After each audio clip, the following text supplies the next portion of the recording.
interested in the painting American Gothic. 215-263-WMMR. And we will go to Jennifer, see if she knows the answer. Hey, Jennifer, good morning. Hi, good morning. Good morning. All right, Jennifer, what's the relationship in American Gothic? Husband and wife. No, you would think so, but that is not it. Not right. Sorry, a lot of people think that. So we'll go next to, I have two Nancys. I'm going to the first Nancy N, who was Nancy P. Hi, Nancy. Good morning. Good morning. All right, Nancy, what is the relationship between the two characters in the American Gothic painting?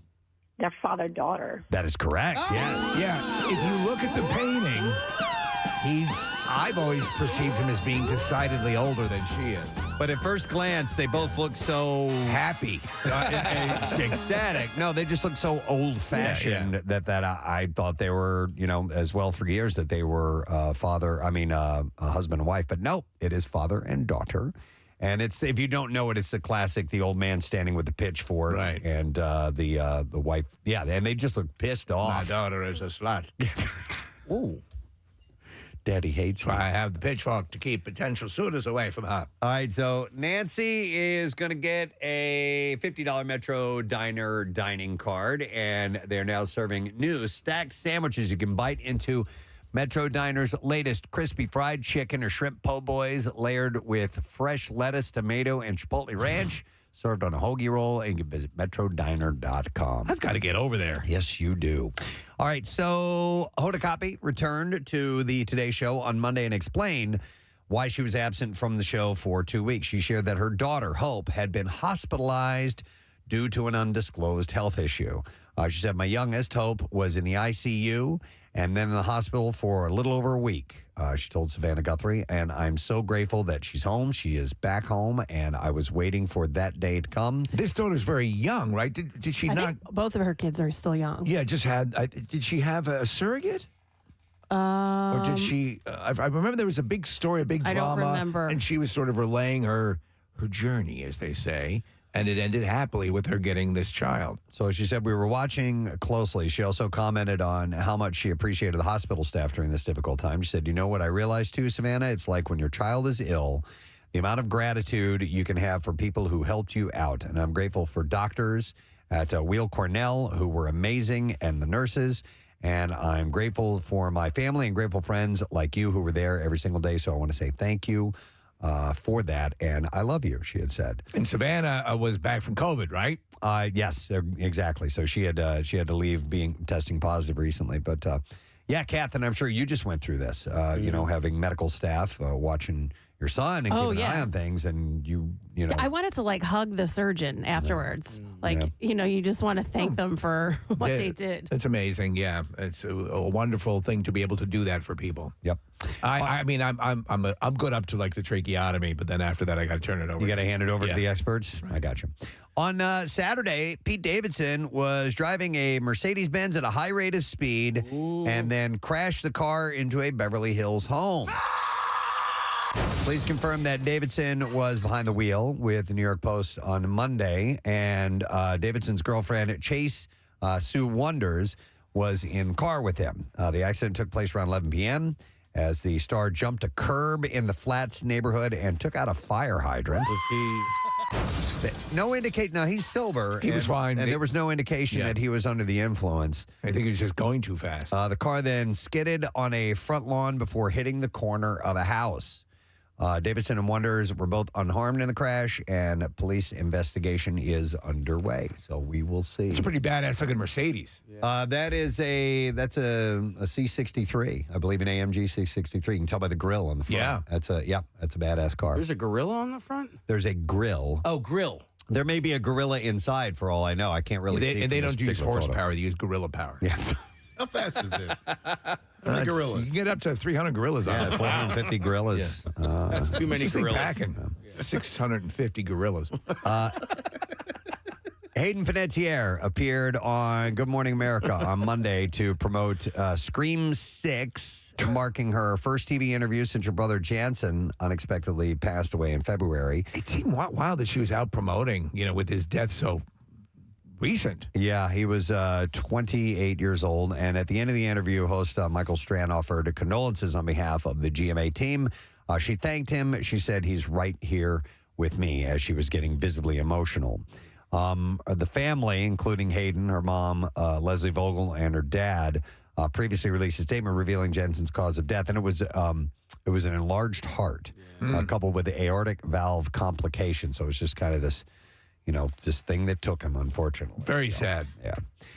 This is, I thought I heard rumblings of this, but former Boy Meets World star Ben Savage is running for Congress. Yes. In California's 30th congressional district. He announced it officially on Monday. He said, I am running for Congress because it is time to restore faith in government by offering reasonable, innovative, and compassionate solutions to our country's most pressing issues. He wrote this in an Instagram post. He said, it is time for new and passionate leaders who can help move our country forward, leaders who want to see the government operating at maximum capacity, unhindered by political division and special interests, he said. You don't see those cars anymore where they have the megaphones on the top. I always wanted one of those. Yeah, we should do that. There was a great episode of Modern Family where they got one and they're driving around and they forget that the thing is depressed and they're passing by a guy. Oh, yeah. Look at him walking down the street. He always wears the most horrible clothing. According to Yahoo News, he described himself as a proud Californian union member and longtime resident of District 30 who comes from a family of unwavering service to our country and community. There have been a number of Fred Ward, who played, Fred Grandy, who played Gopher, became I think he worked for the House, he was representative, right? State representative? Or did he make it all the way to the... I thought he made it to Congress. I thought he made it to the U.S. United States. No, he's not president And of the United Mr. States. Belvedere was the Attorney General. No, and then Jesse Ventura. John Runyon was The President of the United States. He was. Arnold. Arnold was governor of California. Yeah. It still boggles the mind. There's been a few of them. He couldn't even say California. Savage is running for Democratic Representative Adam Schiff's seat, while Schiff is now running to succeed Senator Dianne Feinstein, who will retire at the end of her term. My wife is very politically savvy. This is like, State of the Union, like, doesn't matter, what's like, that's like her Super Bowl. Yeah. And I was like, and she's really smart and she's really compassionate. I'm like, you should run for office. And she goes, do you know who I'm married to? Like, I'm like, oh, okay, it's fair point. That's her immediate defense. That's a good point. Yeah, I was like, damn it, I ruined it. Point, counterpoint. The first thing they do is set their sights on Casey. Well, maybe what you don't know is, like, before she met you, she was a gun smuggler, and she's going to use you as the out. Well, that's very possible, but not likely. Okay. Speaking of Arnold, he released a 12-minute video, and I believe we have a clip of this, addressing the rise of anti-Semitism. On Monday, the Terminator actor began his speech by sharing his experience visiting Auschwitz recently, where Nazis killed 1.1 million Jews during World War II. And he also mentioned that his father, who was he talked about his father, who was a member of the Nazi Party. Yes. And I don't know where we picked this up. I'll play It's this. just a brief thing in general about keeping hate in your heart. All right, and I have some other excerpts here, but this is some of that. There has never been a successful movement based on hate. I mean, think about that. The Nazis, losers. The Confederacy, losers. The apartheid movement, losers. And the list goes on and on. I don't want you to be a loser. I don't want you to be weak. So he was talking about This is my donkey. the Nazi Party. He said they fell for a horrible loser ideology. They were lied to and misled in a path that ended in misery. They bought into the idea that the only way to make their lives better was to make other lives worse. It breaks you. It's the path of the weak, and there has never been a successful movement based on hate. Then he directly addressed people who have adopted a hateful worldview, saying, no matter how far you've gone, you still have a chance to choose a life of strength. You have to fight the war against yourself. The other path is easier. You don't have to change anything. Everything in your life that you aren't happy about can be somebody else's fault, but you'll end up broken, and I don't want you to go through all of that, he said. It's actually really nice in tone. Yeah. That whole issue with his father. He was not particularly close with his father, and in fact, when his father died, he was training for an Olympia and did not go to the funeral. No kidding. Yeah. Okay. All right. Yeah, they must have. Well, maybe that's what happens when your dad is a Nazi. Yeah, it's possible. I don't know. Wow. This is very, very interesting. I like that they did this. Tessa Thompson and Michael B. Jordan took method acting to new heights in preparation for Creed 3. Thompson said, Mike and I actually went to therapy together. She said, we did couples therapy, yes, in character, but it ended up being like, and she said the line sometimes between character and us gets blurred because we bring so much of what we're exploring personally to the characters in general. So funnily, it was the first time. She said, I'm probably saying too much. I'll say it was an early experience in couples therapy for us both personally, but it was as these characters, which was very weird. So they went into an actual therapist, but they remained in their characters with their backstory and their mindset. It's good training. I thought that was kind of interesting. Yeah, absolutely. Yeah. Was that the therapist? Was it Stallone? it was Stallone. Yeah. You're better than that. Thanks for coming today. What are your issues? I don't know. That might be kind of a cool exercise. That's kinda and they interesting. also had these. They also had sex often. Wow. To get into character. Just like their characters would have. Take his pants off. Oh, so you're Stallone. Directing. Stallone is directing this? You gonna listen to me or what? No, up and down. It's not actually blowing. Oh my God. That's just a phrase. It's just a term that's used right. Yeah. You don't do that. It's rim, not ring. Oh my God. I love her. I think She's great. I think she's fantastic. Yeah. And I love her dynamic in these movies. Yeah, agreed. Yeah. Yeah. She's And a loving companion. I have forgotten where you remember in the first movie, her hearing loss was a real issue. She was slowly going deaf. And I don't remember where they left that in the second movie or where that goes in this She had next one. bionic ears put in, and she can also run 60 miles an hour. That's pretty cool. All right. Different direction. I know you're bionic and all, but I got a bout coming up. I wonder how often these method actors will actually go the full have sex and do these things as a couple. Well, so if you take the real hardcore like Daniel Day-Lewis and Christian Bale, and then in Days of Yore, Brando, and the whole method system became all the rage for a while. We had living. Dustin Hoffman was known to be a method actor. I've never heard a story of them actually outside like the Brown Bunny or whatever where they actually had sex. Yeah, I've never heard a story where that, but maybe, who knows? I'll bet you in the history of film that off camera, outside of it, they may actually do somebody say, we should try this. Yeah, we need to connect on camera. Yeah. It's the guy. For this Totally. next Ninja Turtles movie. Yes, I really feel like we should probably have sex. All right, speaking of the Ninja Turtles, and I'm the Segue King. You are. Seth Rogen has found his heroes in a half shell. Rogen, who is producing the CG animated Teenage Mutant Ninja Turtles feature, unveiled his cast this weekend when he was flanked by the new Turtles at the Nickelodeon's Kids' Choice Awards. So these are the voice actors. Micah Abbey will be Donatello. Shamon Brown Jr. will be Michelangelo. Nicholas Cantu will be a Leonardo, and Brady Noon will be Raphael. So the style of animation is like Spider-Man Into the Multiverse. Okay. So that there's multiple types of animation in that, but it has kind of a cool look to it. It's called Mutant Mayhem, and Jackie Chan will voice Splinter. That's pretty cool. Yeah. Rogen will star as the villainous Bebop, and John Cena will play Bebop's pal Rocksteady. Other stars include Hannibal Buress as Genghis Frog, Rose Byrne as Leatherhead, Ice Cube as Superfly, Natasha Demetrio, I'm not familiar with them, will play Wingnut. Ayo Edebiri will be April O'Neil. Giancarlo Esposito as Baxter Stockman, Post Malone as Ray Fillet. Wow. Paul Rudd as Mondo Gecko, and Maya Rudolph as Cynthia Utram. So some cool names. Star-studded. Yeah. I do like this animation style. They really took a lot of time with this.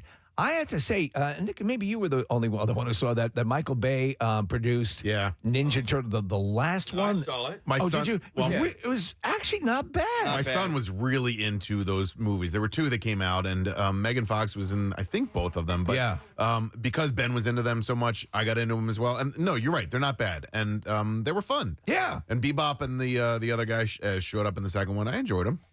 This one, looking at this, I almost see a little bit of a stop motion vibe to it. Almost, it gets clay. juddery. Yeah, and I know there's kind of like a strobe type of thing, right? But it also, they almost look at, just from watching this, it almost has like a like claymation type of texture to the. No, characters. I agree. Yeah, but it looks really cool. The film picks up as the Turtle Brothers seek to win the hearts of New Yorkers by performing heroic acts that they hope will get them accepted as normal teenagers. And when they take on a mysterious crime syndicate with the help of their new friend, April O'Neil, they find themselves over their heads when a mutant army is unleashed. Ooh. So you can look forward to that, but that is the cast that will be in that. Steve will love this. The New York Post reports that during a Reddit Ask Me Anything recently, Keanu Reeves learned that a fungi-killing bacteria had been named after him. That's awesome. A user asked, researchers from Germany found a compound naturally produced by some type of bacteria that is so effective at killing fungi, they've named it after you. It's called Keanu mycinus. I'm sorry, Keanu mycins. And they said, what are your thoughts about that? And he replied, they should have called it John Wick, but that's pretty cool. And surreal for me, but thanks, scientist people. Good luck, and thank you for helping us, he said. Two things. The new John Wick movie is coming out, and I could not be more ecstatic. In Preston, this discovery, what they've done, could have eliminated the possible global pandemic in The Last of Us, if this is a fungi killing. Yes, if it is fungi killing, for sure, yeah. And I tell you what, we have a screening of this coming up on Tuesday, March 14th, next Tuesday, a week from today, 7 p.m. at the UA King of Prussia. I can give away tickets right now. We'll take callers 10 and 11 at 215-263-WMMR, and you will get to go see the movie next Tuesday, 7 p.m. at UA King of Prussia. John Wick Chapter 4 is only in theaters and IMAX on March 24th. So we get you 10 days in advance of the actual release of that. So we'll do that right now. I've been thrilled with every step in this installment, and it's rare that happens. All right. Legendary movie director Steven Spielberg has pushed a bizarre theory as he speculated about the origins of unidentified flying objects. During an interview... Oh, Christ, here we go. In an interview with Stephen Colbert, Spielberg revealed that he is, quote, insatiably curious about UFOs, and he peddled a bizarre theory that appeared to link extraterrestrial life to time-traveling Earth dwellers. He said, what if they're not from an advanced civilization 300 million light years from here? He said, what if it's us, humans, coming back to document the second half of the 20th century and the 21st century? This has been, we talk about extraterrestrial and beings that exist within our own world in other dimensions. Listen, it's a pretty cool concept. I mean, there's nothing provable at this point, but it's fascinating. He said they know something that we don't quite know yet that has occurred, and they're trying to track the last 100 years of our history. Don't make color purple too. And Colbert quipped back saying, well, the hopeful part of that to me is that we survive. And Spielberg admitted that he's never seen a UFO or an object that he couldn't explain. He's always been fascinated by them. But he said, I believe certain people who have seen things that they can't explain. So, but this is just his kind of, out there theories. We've come from the future to stop you from making 1941. But he's not saying that that's what he full on believes. Right. But he's like, what if it were this, so. All right. Speaking of aliens, Variety reports that the 9th film in the Alien franchise. 9? Yeah. 9 films. Is set to begin production on 9 times. March. 9 times. On March 9th. No way. 9 times. 2099. 9 times. In Budapest. 9 times. Cast members joining lead, Callie Spaney. Include David Johnson, Archie Renault, Isabella Merced, Spike Fern, and Eileen Wu. So a bunch of who the hell are they? Yeah. Is Ridley Scott directing? It does not say that here. So like Prometheus and the more recent ones, very well produced, top level filmmaking, but some of the story kind of falls apart. Stupid. I agree. Like super stupid. Yeah. They land on a planet that they've never been on. They just open up the doors and go out. It's like, and lo and behold, they get infected by an airborne thing that starts effing up everything. It's like you don't take an air sample. I mean, it's just complete lapses in logic. By the way, Isabella Merced, who's going to be in that, has been in our studio before. She played Dora in the live action movie. She was really cool. I think she was in the second Sicario movie. Okay. Oh, yeah. Any of the solo dad? Yeah, I love my salad, Dad. And the director, Steve, is a guy named Fede Alvarez. I'm not familiar with him, but he directed maybe movies that you know. Don't Breathe. Yes. One of the Evil Dead movies. All right, yeah. The Girl in the Spider's Web. He's talented director. One final thing. Excuse me. On Monday, Apple TV Plus released the official trailer for Ghosted, starring Chris Evans and Ana de Armas. And you can watch as Evans falls for de Armas, who ghosted him before he travels to London and finds out that she's a secret agent. It's a comedy. Deadline reports the film is expected to reach the streaming platform on April 21st. All right, and we are now ready to play some clips for you. All right, so the Christoph Waltz leaves his character's coworkers worried as he takes on the new role of the consultant. And in this clip, fellow actor Nat Wolff talks about the show's writing. Here we go. The writing, it told you what it was, and it did a lot of work for you. Whereas a lot of times, you do something with a less good script, you're kind of working it to make it work, maneuvering yourself and the words and things. This was like, every time I got a script in the email, it was like a Christmas present. I'm sorry. Are they walking down a hall? Yeah. Did they just turn on the reverb unit? Because it starts off normal, right? Hang The on. writing, it told you what it was, and it did a lot of work for you. Whereas a lot of times, you do something with a less good script, you're kind of working it to make it work, maneuvering yourself and the words and things. This was like, every time I got a script in the email, it was like a Christmas present. Shut up, dummy.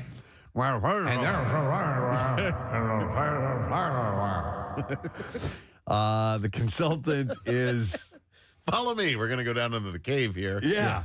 Is available now on Amazon Prime. Casey's been watching it. Says it's good. He recommended it to me. It's wild. Now, what I'm telling you is give it 3 episodes because things aren't really, you just know some effed up things are happening. You're like, what the hell's going on here? Who to what? And then I think it's by episode 3, they kind of give you like, here's what's happening. What is now. the general conceit? The general conceit is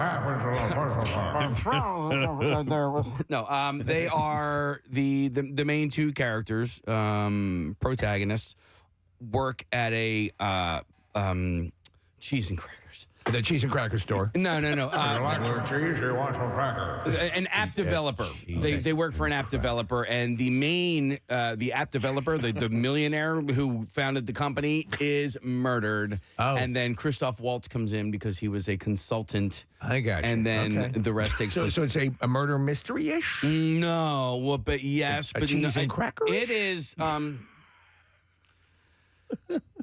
Suspense? It's suspense. Okay. It's wild. In fact, I had a dream about it last night. This is how much it entered into my psyche. But it's nothing like I've ever really seen before. All right. Don't eat cheese and crackers right before you go to bed. You get a dream because it'll cause you to have dreams. Yeah. Well, unless you like dreams. And Okay. Well, you might like dreams. dreams. Yeah, but doesn't cheese right before bed cause nightmares? I think I've heard that Wait, before. what? Really? Yeah, I read this recently, right? Yeah. And there's a study going around. It also binds you so you can't make. But I mean, it directly causes cheese before bed can cause nightmares. Well, getting back to the consultant, the main female protagonist, you would know her from the first season of White Lotus. She played the girl's best friend who went on vacation with Steve Zahn's family. And Sure. Yeah. Okay. Says it's a myth. All right. So I'm sure it's one of those things that people Eating believe. cheese and they said to give you nightmares, but the reason is What? trying to make sense of this. Eating going to cheese bed, at night is said to give you nightmares, but the reason why isn't so spooky. There is nothing particular about cheese, but if you go to bed with a full stomach, you may spend more of the night in REM sleep, which is when your most vivid dreams for cheese and cracker occur. So there's a giant wheel of cheese coming after you as you're walking down like the hallway. Indiana Jones. What are we talking about here? Next clip. Dude, good God. that's what you get for trying to make me explain something. That's your fault. It's my fault. The Family Matters are at an all-time high in season 6 of Snowfall, and here, Davidson Idris discusses his time working on the final season. Here we go. Can't wait for this season to come out because I think all of us gave it our all. Blood, sweat, and tears. How do I feel? It's a bittersweet moment, because I'm looking at all of my cast and crew and like, man, I might not get to work with these people again. Yeah, big whoop, no one cares. Snowfall airs Mondays, 10 p.m., and you can find that on FX, by the way. Season 6. All right, and there you go. That is what I have in the entertainment report for you this morning. Before we take a break, I do know that our friends from What a Crock are here this morning. I can smell it. They're going to cook up some grub for us, and they brought a bunch of giveaways. In fact, I have a whole bunch of $25 gift cards, so I tell you what, we'll take callers 15 and 16 at 215-263 WMMR, and we'll set you up. Some of the stuff they're making this morning is au jus buttermilk steak, buffalo chicken dip, honey garlic chicken, and French toast bread pudding. What? What in the hell? All right, ready-made meals for the slow cooker. Just drop them in the crock pot in the morning and have a chef-crafted meal in the evening. So callers 15 and 16, I believe is what I said. 215-263 WMMR. We'll set you up with the goods. We're going to take a break. Come back in a moment in the 8 o'clock hour. We will have an announcement about this program that we think you'll find interesting. So hang out for a while. Why don't you? Preston and Steve. On 93.3 WMMR. What's new? That Jay Cutler is on the Celeb Dating app called Raya. This just in, Jay Cutler's on the dating app Soraya. Psoriasis. Raya. No. It's for people looking for other people with skin conditions. That's cool. Let's meet for some drinks and chafe together. Let's flake together. Yeah. And then I am on a site for people with vitiligo. Oh, let's flake together. No, I think it's like one that you have to be accepted into. Raya. Is it one of these where you need like some you sort have of to be somebody? Yeah, like She's notoriety. right. Okay. Yes, in fact, it is the celebrity notoriety. Raya. I don't know.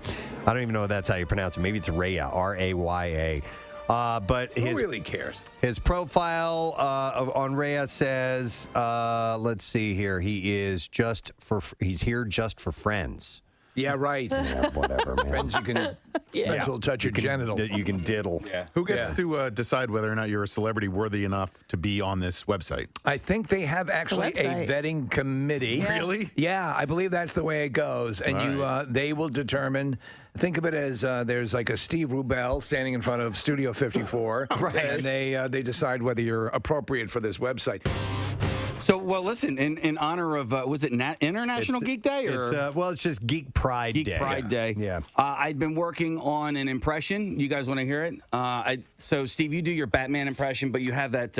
processor. You have the processor. Okay. I don't have a processor. Are we supposed to guess what this impression is? No, it's Batman. It's Batman. Okay, go ahead. Batman. You ready? Okay, yeah. Please, keep that kryptonite away from me. Is that a line he says in the movie? No, please keep that kryptonite away from me. You sound like Cookie Monster. Yeah. Oh.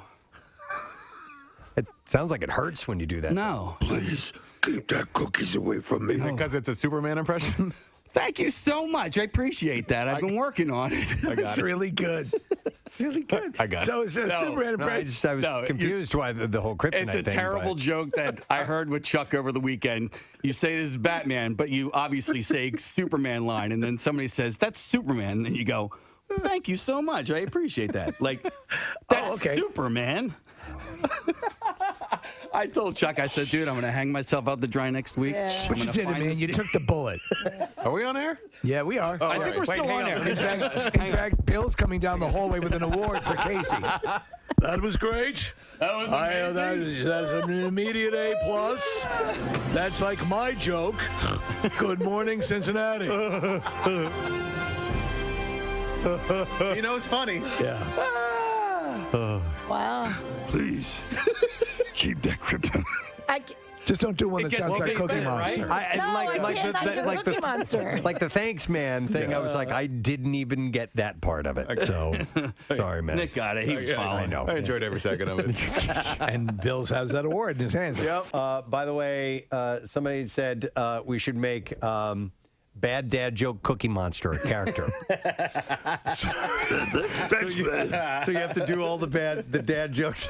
What was the last one I just did off air? The thing is that it was not attempting a Cookie Monster, but that became your default. Take kryptonite away from me. Tell me, do you like cookies? Me too. Me too. Tonight, when you go back home, turn off the cookie light. Tell me, do you like to eat cookies? Me too. Did you know that Mortal Kombat was it from Finland? No. What was the joke? I forget. It's something like... My mother was born in Iceland, and my father was born in Cuba. That makes me an ice cube. Mortal Kombat was based off of a Scandinavian song. It was a Finnish hymn. You get it? Finish him. All right, I like bad dad joke Cookie Monster. Oh, man. It's a thing now, Kat. Yeah. Kathy! Wow. Oh, God. Anything to make you cringe, Gath. Anything. Pizza Hut seems to be trying to bring in new customers by reviving old menu items, and the latest is what they call the Edge. Part of the chain's nostalgia campaign. My name is Bono, and I'd like to introduce a new pizza sensation to you. It's called The Edge. Some people say this is a revolutionary pizza, but it's not. It's a pizza that's been here before, probably in your own big fat belly. Remember what we say here, avoid the noid. That's Domino's. This is Pizza Hut. All right, so it's called The Edge, and it's called The Edge. Pizza Hut considers The Edge. It was first introduced in 1997, and they call The Edge a tavern-style pizza. Oh yeah. It's cut into 16 squares and comes in a cracker-thin crust. I remember this. Geometrically perfect and a taste sensation that'll rock your world. And it will be available at participating Pizza Hut locations. Order now and receive a mid-sized Coke. Mid-size. It'll be available at participating locations nationwide for about $13. So I did Pizza Hut just not that actually that long ago. It was probably during Lent, and I did it because we had been talking about it. I'm like, I haven't. You're a man of faith. Well, I hadn't had a Pizza Hut pizza in a long time, so I ended up getting a regular pizza, and then I got the stuffed crust pizza. And I know that you guys are all out on stuffed crust. I thought the stuffed crust was. You're a filthy animal. I know, but I thought it was markedly better. I'm not out on stuffed crust, but I just don't order it. You know what I mean? Too much. I know, and why don't they just take a fire hose and spray cheese on you as you come in? Right. So this pizza, looking at it, I'm glad thin crust has kind of made its way around the country because I grew up in St. Louis. This pizza called the Emo, as you guys know, I've talked about it for years. That's what it is. It's just thin crust pizza. Version of The Edge. It's cut in squares. That's the way they've always cut it, and it's been since I was a baby, essentially that I've had that. So suckling at your mother's teeth. I prefer this type of pizza. I'm glad that it's made its way around. And so I don't actually ever remember this as a menu item. So I don't remember this from Pizza Hut either. Steve. I do. I remember Domino's. You do? I do remember this, yeah, and I remember it because of like the way that they were able to cram as much pizza on as thin a crust as possible and get it all the way to the edge. Hence the name. Well, this was kind of like you said, 97, right? Yeah. So like that was past at least my Pizza Hut days. I think the last time I had Pizza Hut, I was in like middle school. You were not in college or ordering pizza. Was the time at downtown Julie Brown. Wubba wubba wubba. No, Nick. Wubba wubba was the battle cry as they took to the pizzas. And the ovens flamed with the fires of edginess. Wubba wubba. So Nick, we had like the famous like pizza restaurant that we would go to in Westchester. What famous pizza restaurant was it? More's, I think it was called. That's Amore's. It's love. We had Oips. College towns always have the the local pizza joints. Yeah, It's fantastic. The one at University of Missouri was Shakespeare's, and it was outstanding. Original Italian pizza, OIPS. Everybody ordered. OIPS? Yeah, original Italian pizza is what that stood for, and that was the college town pizza. Yeah, so but you wouldn't order from OIP. You'd from OIPS. That's I like OIPS. that. Yeah. All right, let me move on to something else. You had mentioned your mustard, Nick. Yes. You may want to try that on watermelon. It's the latest thing that people have been sampling. Lizzo kind of made a big deal about it on TikTok. So she had she made a video of her doing some funny TikTok things where there's some edits and all of a sudden the watermelon appears and so on. So this to me, Preston, seems like the old thing of putting salt on watermelon. Yeah, I grew up putting salt on watermelon. I don't do it anymore. Yeah. But they had said it was to bring out the sweetness by adding the salt, and I heard that on cantaloupe. Yeah, yes. Oh, yeah. Same thing. Same thing. Yep. Yeah, and I like them. Any melon will do. So here's the thing. Doesn't matter if it's a cantaloupe or a honeydew or a cassava. Any melon covered in salt will bring out the sweetness of the savory. Living together on one melon the way we should all live together. Now people are trying mustard. Now they're trying mustard just like Lizzo. Yeah, so, but the jury's out on whether she thought it was good or not. So she had called it, is it bussin' or disgusting? Is it bussin' or disgusting? But she never really... Is it bussin' or disgusting? In this video said whether it was bussin' or disgusting, so... No, she doesn't. And I think, so the common thing of like sea salt and caramel. Yes. So to me, that does work. And some things that I thought would never work do work.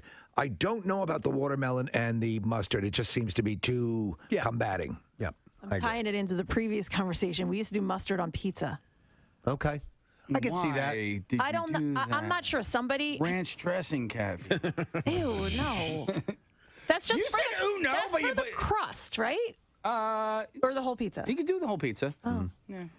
Yeah, should- I know. we I should have said gotten ew, no, watermelon. yet I put mustard on pizza. Sorry. We should have taste tested this. Casey, when's the last time you've had ranch dressing on pizza? It's been a while. been a while? At least 2 or 3 days. Okay. All right. Do we have something that could approximate a melon and put some mustard on it? Wait, I might.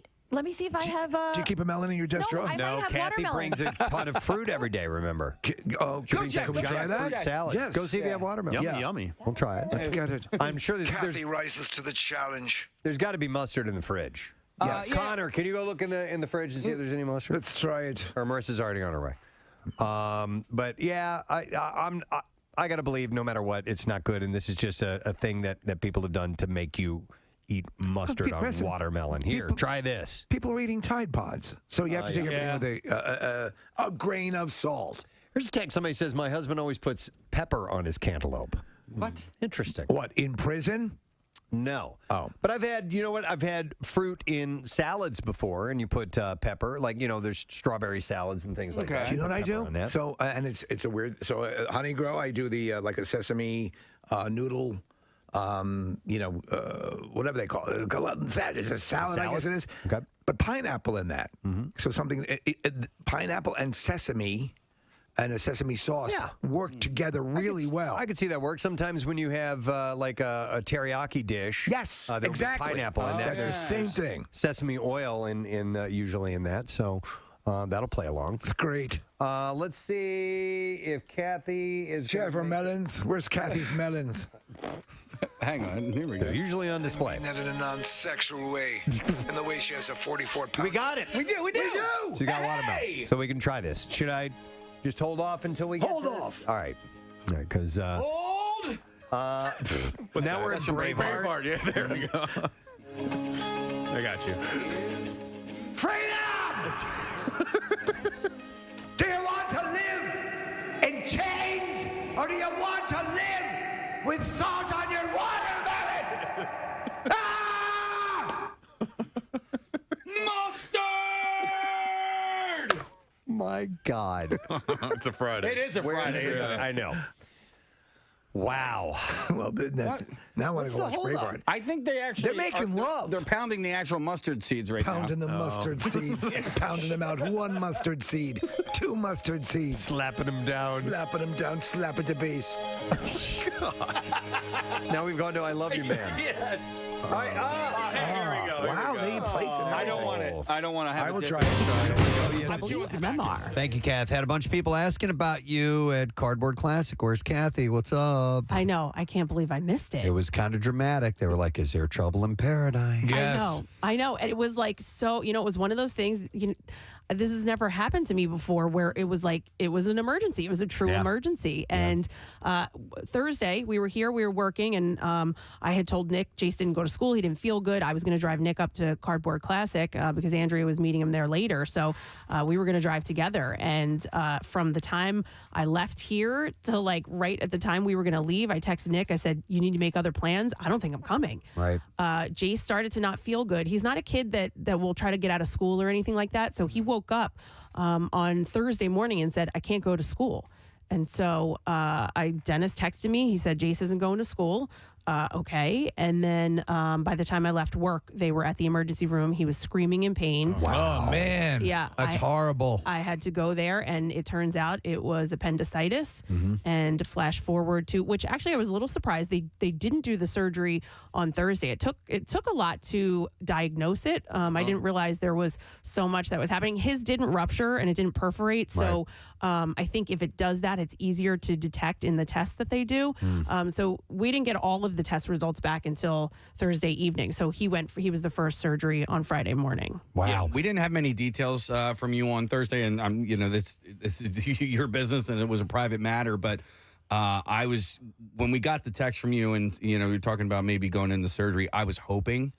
So was that I. It was appendicitis. We all said the same thing. I said, Bill Burns, everybody, where I was going to let it be an appendix situation because that's a routine thing, and that kind of seems like what you were describing, or at least in the limited information we had. Yeah, I wanted you guys to know that I wasn't going to be there, but I hate saying something before you know what it is. So I was like, I was just like, look, it looks like it's a surgery. I'll get back to you. And then as soon as we knew, I texted you guys to let you know what it was. So I think the only person in this room has had an appendectomy is Nick. Yeah. And so how old were you? 14. Okay, so in the same ballpark. I'm curious how it starts to manifest. Is it like immediate sharp pain? It was gradual. It was gradual at first. That Okay. grew into a sharp pain, and Kathy and I were texting quite a bit on Thursday and Friday because I felt terrible for Jace and relieved. Steve, I share your sentiment. Like, it is a relatively routine surgery. If you get to it before it's perforated or ruptured, it's very treatable. And once you remove it, this is my memory of it, Preston. The pain was terrible beforehand. And how gradual, Nick? I'm sorry to it jump took a in few here. days to build up, and I've told this story before, but I'll tell it again real quick. I was in France. I was 14 years old. I passed out on the Eiffel Tower. That's how intense the pain was. And then so I woke up. I went to the doctor's office a day or two later. But here, what I remember specifically is being in a straight-backed chair and having to sit like this very rigidly, because if I twisted at all or moved at all, the pain was a million times worse. And so, Kathy, what I remember about going into the surgery was once the surgery was completed, that pain was gone. Then you had to recover from the pain of the surgery itself, which is what Jace is going through now. And I was thinking of you, Nick, because you were like, hey, if Jace wants to talk to me, I will. But that, like, your mom wasn't there. You were in France by yourself. And she couldn't even rush there because by the time she got there, you would have had the surgery already. She needed to bring him raisins right away. Yeah. My mom was, it was funny to learn about the story afterwards because she parted the seas in order to get to France, and she did go. Well, yeah, but not before the surgery. She made it there after the surgery. But when I was coming out of the surgery, and then like the next day or whatever, my mom was there. And as a young man, and your mom shows up, it's just it's all of a sudden the world is going to be okay again. So to have my mom fly over to France and make sure that I was okay. What did you do? It meant the world to me. That's amazing. Yeah, I couldn't imagine not being there. I'm sure.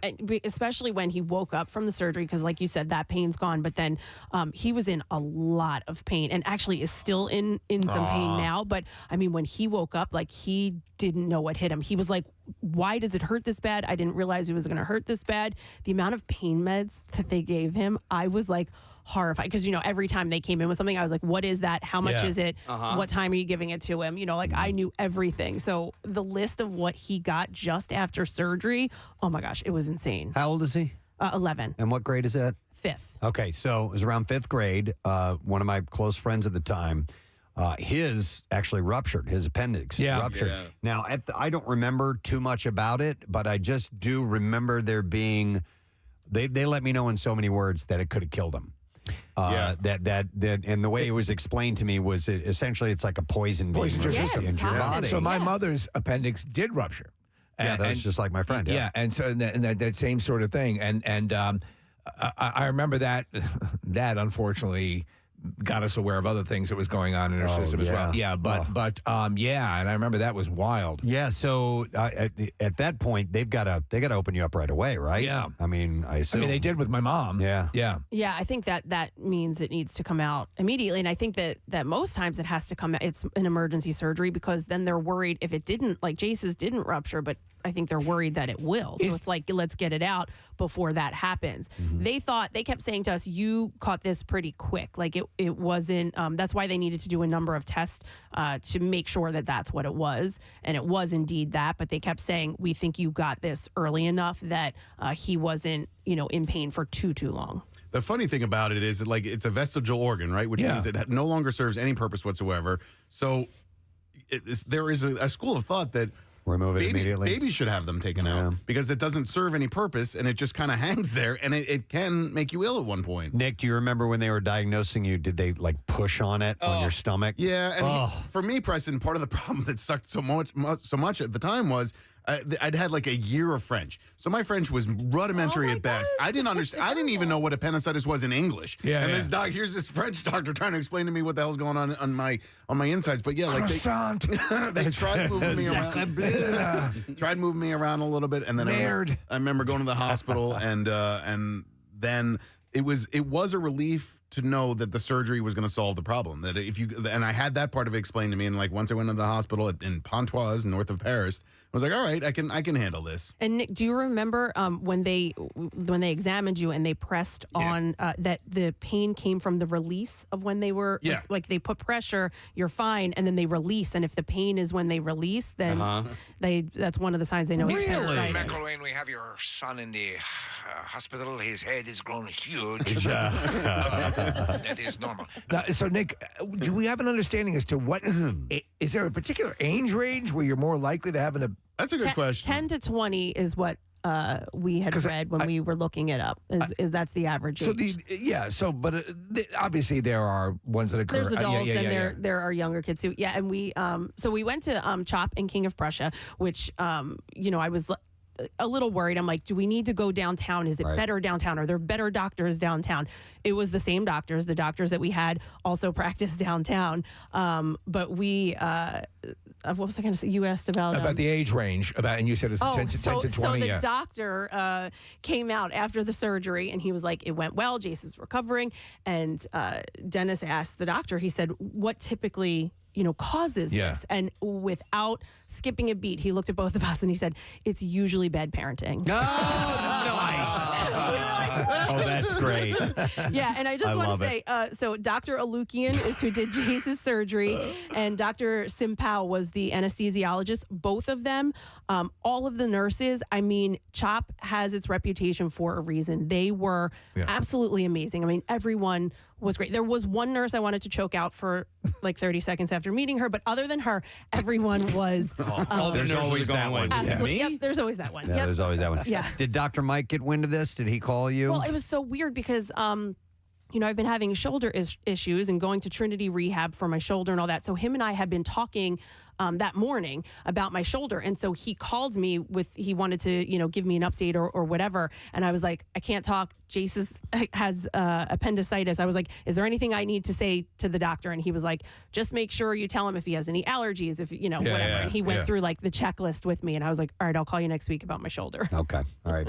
Let me get some calls. Obviously, people chiming in with their experiences with appendicitis. I'm going to go to Kathy. Hi, Kathy. Good morning.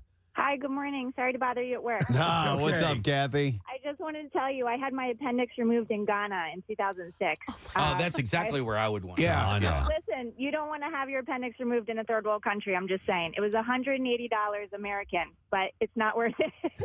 So you just happened to be in Ghana. You didn't travel to Ghana to have it removed. Correct. Did the surgery go okay? It It did, but it was a little touch and go because I was obviously traveling. I was young in my 20s, and appendicitis is pretty much sudden onset, and so I was visiting my sister in the Peace Corps, and the Peace Corps nurse, we were in contact with her to get advice, and she said, you need to get to the hospital.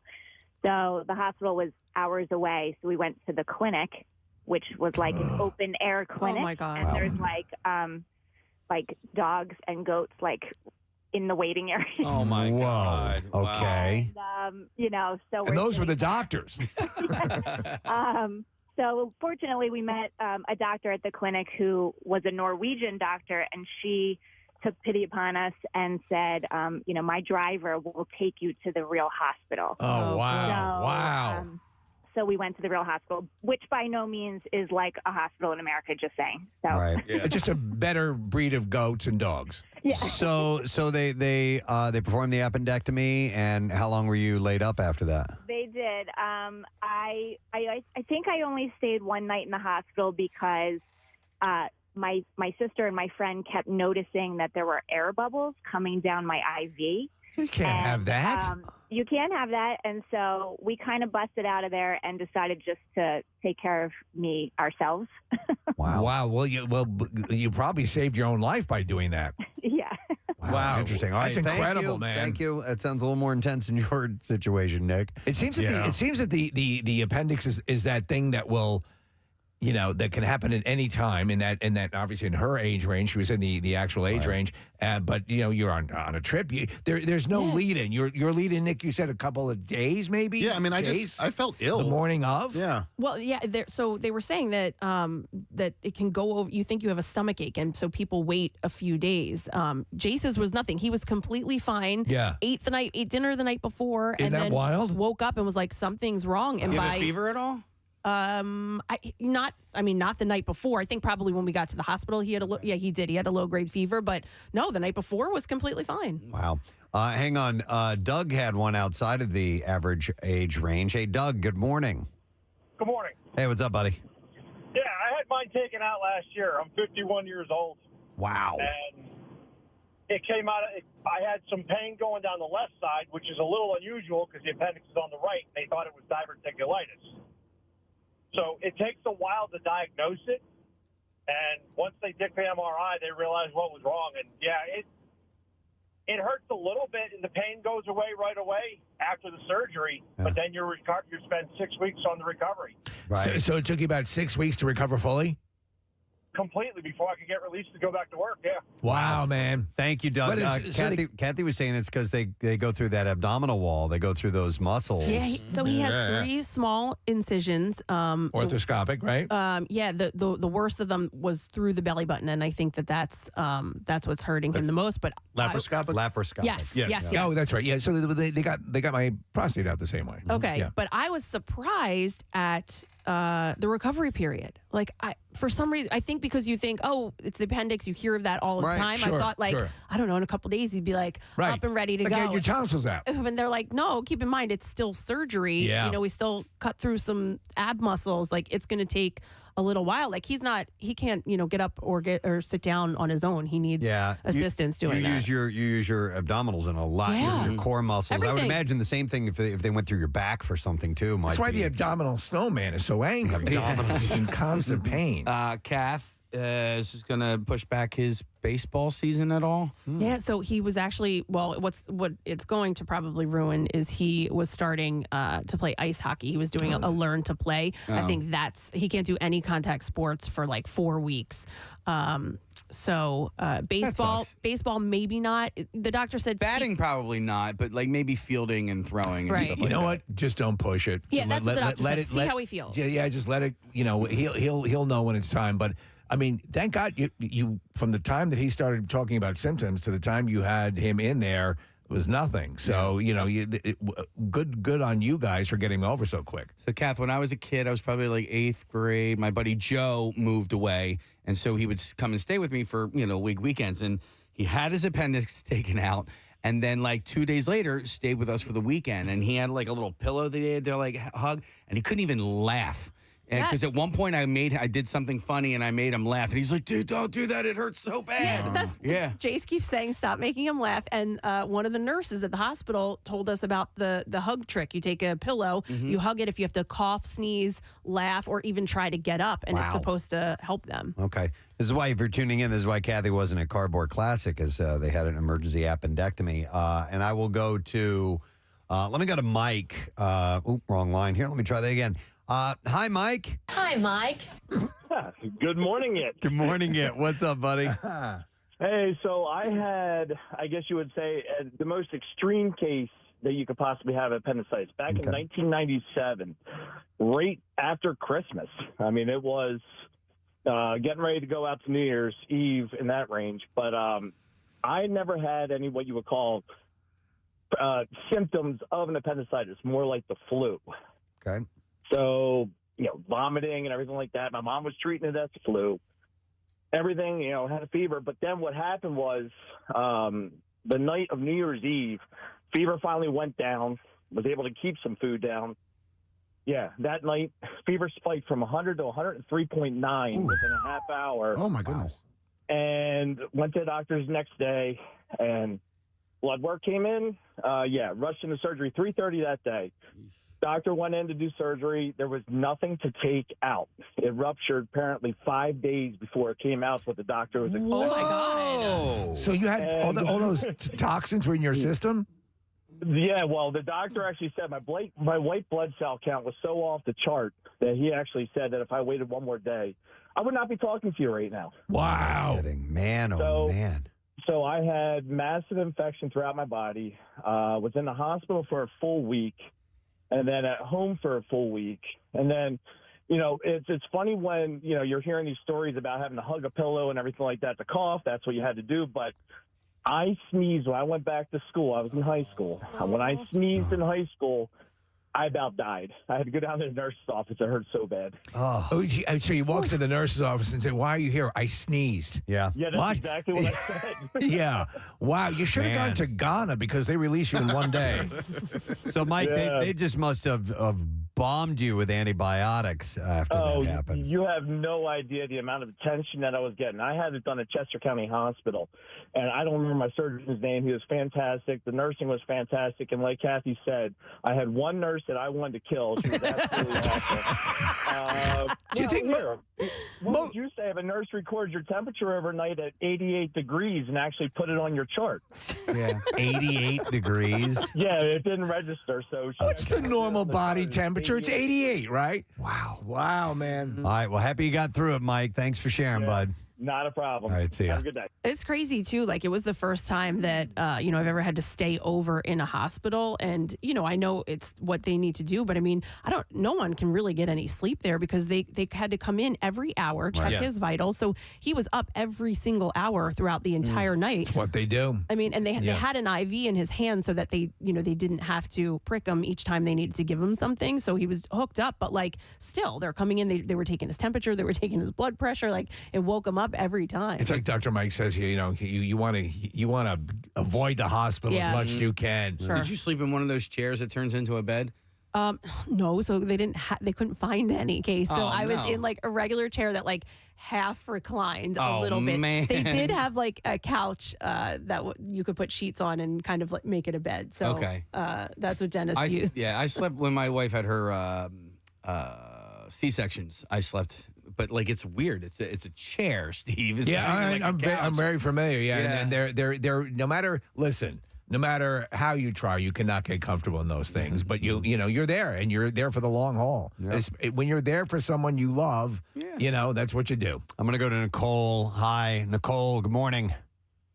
Hi, can you hear me? Yep. Yeah. Oh my gosh, I can't believe I'm on. You are on. What's up, Nicole? So I had appendicitis lasting for about 6 to 9 months, and I didn't know. I was 16, and I had the worst breath. And I would chew gum at school, and at that time we weren't allowed to have gum, but I would sneak it because my breath stunk. And I said to the dentist, I don't know what to do. I brush my teeth, I brush my tongue, I can't get the smell to stop. And he said the only thing I could think is something is rotten in your stomach. Well, it turns out it was my appendix. And so when I had my appendix out, PS2, this was shaped, it was shaped like U-shape instead of the way it was supposed to be, and it was wrapped around my ovaries. And Kathy, I don't know if they did this to Jace, but to check back in when I was doing it years ago, they had to stick your finger up your butt. And because of the way it was shaped, they couldn't find mine. And so they just kept checking and checking and checking. And I'm a 16-year-old saying, just take me home and let me die. Like, forget it.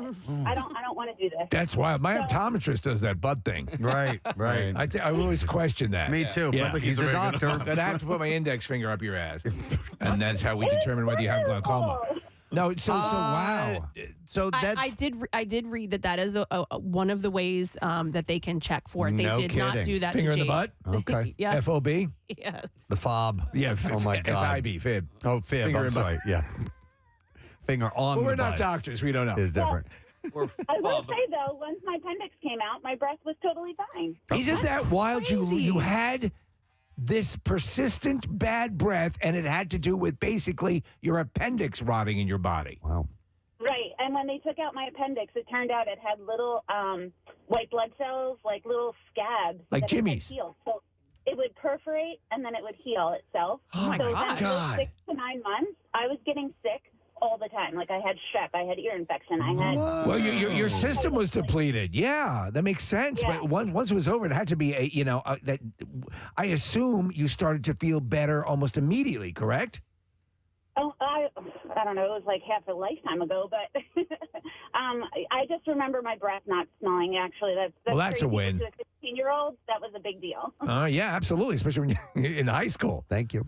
Well, we left with a picture of it because the doctor asked Jace before he went in, do you want a picture of your appendix? And Jace said, yes, I do. And so when he came out, he handed us, it was a clear shot. He showed us, it kind of looked like a shrimp. Yes. And he showed us, which was the good part and that the bad part was all red. And, that's what he removed. Was there not a time where they would let you, like when you had a tonsillectomy Take or it something? with you? Take 'em home? Yeah, in like a jar. They don't do that anymore because it's considered bio-waste. It's medical waste. Yeah.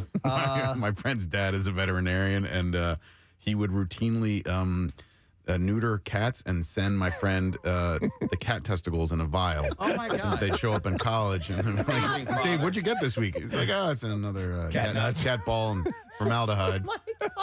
I don't think that was frowned. I think it's frowned upon nowadays. Back in the 90s. Dude, I ate all your malted milk balls.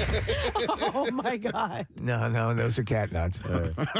I want to go to Josh. Hi, Josh. Good morning.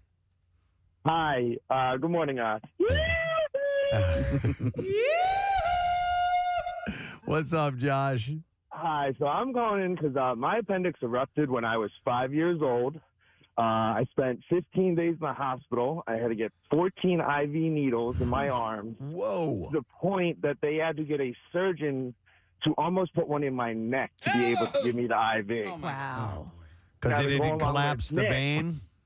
They basically collapsed all my veins. Yeah. Wow. Good times, huh? To go along with Nick, my mom never left my side and fought with them to find a vein in my arm. Yeah, it's great to have a mom by your side. I'm glad that Jay said Kathy, and I'm glad my mom flew to France. I totally understand what you're saying. She spent every day there, and that's where me and her basically fell in love with The Price is Right. Nick, I have So we to watch assume every day. Thanks, that Josh. the food in the French hospitals had to be wonderful. Yeah. Do you want the sauce, sir? Listen, once my mom realized that I was okay, she did enjoy her trip to France. Sure. I mean, I got out of the hospital and everybody was doing all right. She had a nice time. Yeah, well, not that Ghana wouldn't be a blast. Right, yes. Yeah. French hospitals, by the way, better than Ghanaian hospitals. Ghanaian. Steve, we were out in King of Prussia, so we actually lucked out because there's that town center. Yeah, you were right able to go next to it. shopping. So for yeah. food, we were like, oh, good. We Good eats. Yeah, we could get something to eat. Yeah. Oh, yeah. I thought you wanted to go shopping. Sorry. Oh, no, I wasn't Yeah. shopping. Although. How much for these slacks? No, let me. Okay, so when I left here on. Do you give an appendix discount? Nordstrom Rack's over there. No, when I left here on Thursday, Jace was in a lot of pain. They got to the hospital. I had to stop home. I had somebody stopping at the house. I couldn't get a hold of them, so I had to stop home, right? And Dennis says, don't worry about it. There's no need for both of us to be sitting there. They had gotten to the hospital. He wasn't screaming in pain anymore. He's like, look, this could be like, gas, or maybe he has to go to the bathroom. Like, we don't both have to sit here. So Dennis goes to I Fly. no. Why are you wearing a jumpsuit? No, listen. I feel terrible about this. I worked out. Yeah. I went to the gym, worked out, and then I get a call. Call me ASAP, and I was like, oh no, this isn't good. I was like, this is not good. 2 more sets. Yeah, come on. Yeah. I've got 2 more sets to go. Oh my gosh. So then I I jumped in the shower and was frantic, throwing things in a bag, his blanket, I didn't even know what I showed up with this bag full of I don't even know what it was. Barbecue tools. Yeah, that might actually be another topic of conversation, which is, there was this thing going on that was really important, and I went to the gym. So back in the day when the dads weren't permitted to be in the delivery room. Yeah. They go to the strip club. My dad went and played putt-putt golf by himself. Really? I think it was when I was being born. Yeah. And Why did they have a miniature golf course in the hospital? it was not. Oh, Wait, not in the no. It golf had to course. have been because I was born at Riddle. It had to have been one of my brother or whatever, because putt-putt's closer to Fitzgerald Mercy. I think we just stumbled on a pretty good idea, though. What? Mini golf in a hospital. In a hospital. I mean, you got time to kill. Yeah, I love it. One last call, and then we got to wrap it up because I'm intrigued by this. I'm going to go to Joe. Hey, Joe, good morning. Good morning. Good morning. Hey, what's up, Sorry to bother you guys at work. Nah, we want to hear it. What's up, buddy? Hey, so I've been working on this thing, and there's hope for everybody that lost their appendix. I invented a artificial appendix. An artificial appendix. I'm trying to sell it. All right. Kathy, you want How's that going for you? It's not going too well. It'll replace the non-necessary appendix that you lost. I've been working on it for years, and Joe, let me ask you, can you wear it externally? I haven't gotten anywhere. I'm sorry? Can you wear it externally? Like earrings? Yeah. No, it's got to be put inside. Okay. All right. It replaces the old one. Works just as well as the original. Well, get a Kickstarter rolling, and we'll see if the contributions come in. Yeah, hit us up. All right, fellas. I love see you that. later. Have they ever, I'm sure they have, hypothesized at what the appendix might have done when it was a... Yeah, that it did have a purpose at one point. Telekinesis? I thought it had to do with digestion or something and like that. bacteria and the foods that we used to eat that maybe we're not eating anymore. Right. It has to do with Saber-toothed tiger meat. Yeah, there was something Yeah. that we as humans would consume that it may have had At that time, it would have been what a rock. instead of what a crock. Yeah. Yeah. Rock tastes good. All right. But I do want to say that Jace is a smart kid, and when we were there talking to Dr. Alukian and especially the anesthesiologist, Dr. Simpao, he had he got all his questions in. He did it on his own. He got all the information and then approved the surgery and was like, okay, I'm ready to go. So Dr. Mike says an informed patient is the best customer. Yeah, well, he did that for sure. So he's recovering at home now. It is going to take a little while, but he's doing well. So all right, very good. Well, we're glad we're glad, like we said earlier, it was something a little bit on the routine side and not something more serious. All right, let's take a break. I would like to give away right now $25 gift cards for What a Crock Meals. And we can take callers 13 and 14 at 215-263 WMMR. You can order online, have the meals delivered to your doorstep, at whatacrock.com. Or you can go to one of their 2 locations. They're in Booth's Corner, Farmers Market, and the location in Brookhaven on Edgemont Avenue. Nice. They're brought by buffalo chicken dip, French toast bread pudding, and honey garlic chicken, and all kinds of good stuff this morning. So callers 13 and 14, 215-263 WMMR. Bizarre File coming up next. Preston and Steve on 93.3 WMMR. All right, so we each have a small piece of watermelon, and we have a little dollop of a mustard. Do a dollop. Is this regular yellow mustard, Marissa? All right. Wait. Don't What? do it. Oh, I want to do a countdown. I want to get everybody ready. Okay. Oh, we're all going to do it at the same time? Yes, just like they do in a temple. I'm going first. I'm sorry. You guys, hang on. That way I can talk while you guys are chewing, all right? All right. And 3. 3. 1, 2, 3. That's disgusting. Yeah, you're not a fan? All right. That's horrible. There's nothing appealing about that at all. Not in the slightest. Well, maybe it was the mustard.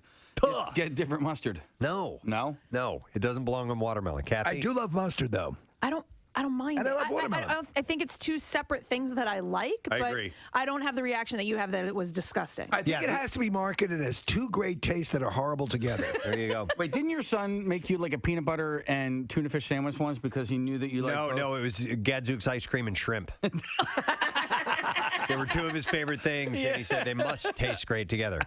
I let him learn that one on his own. Oh, my God. You know what? Okay, I'm going to bring this up because I don't know when I'll have another opportunity to do so, but Stevie sent me this. Fancy boy. You sent me this article about the best brownies in Philly.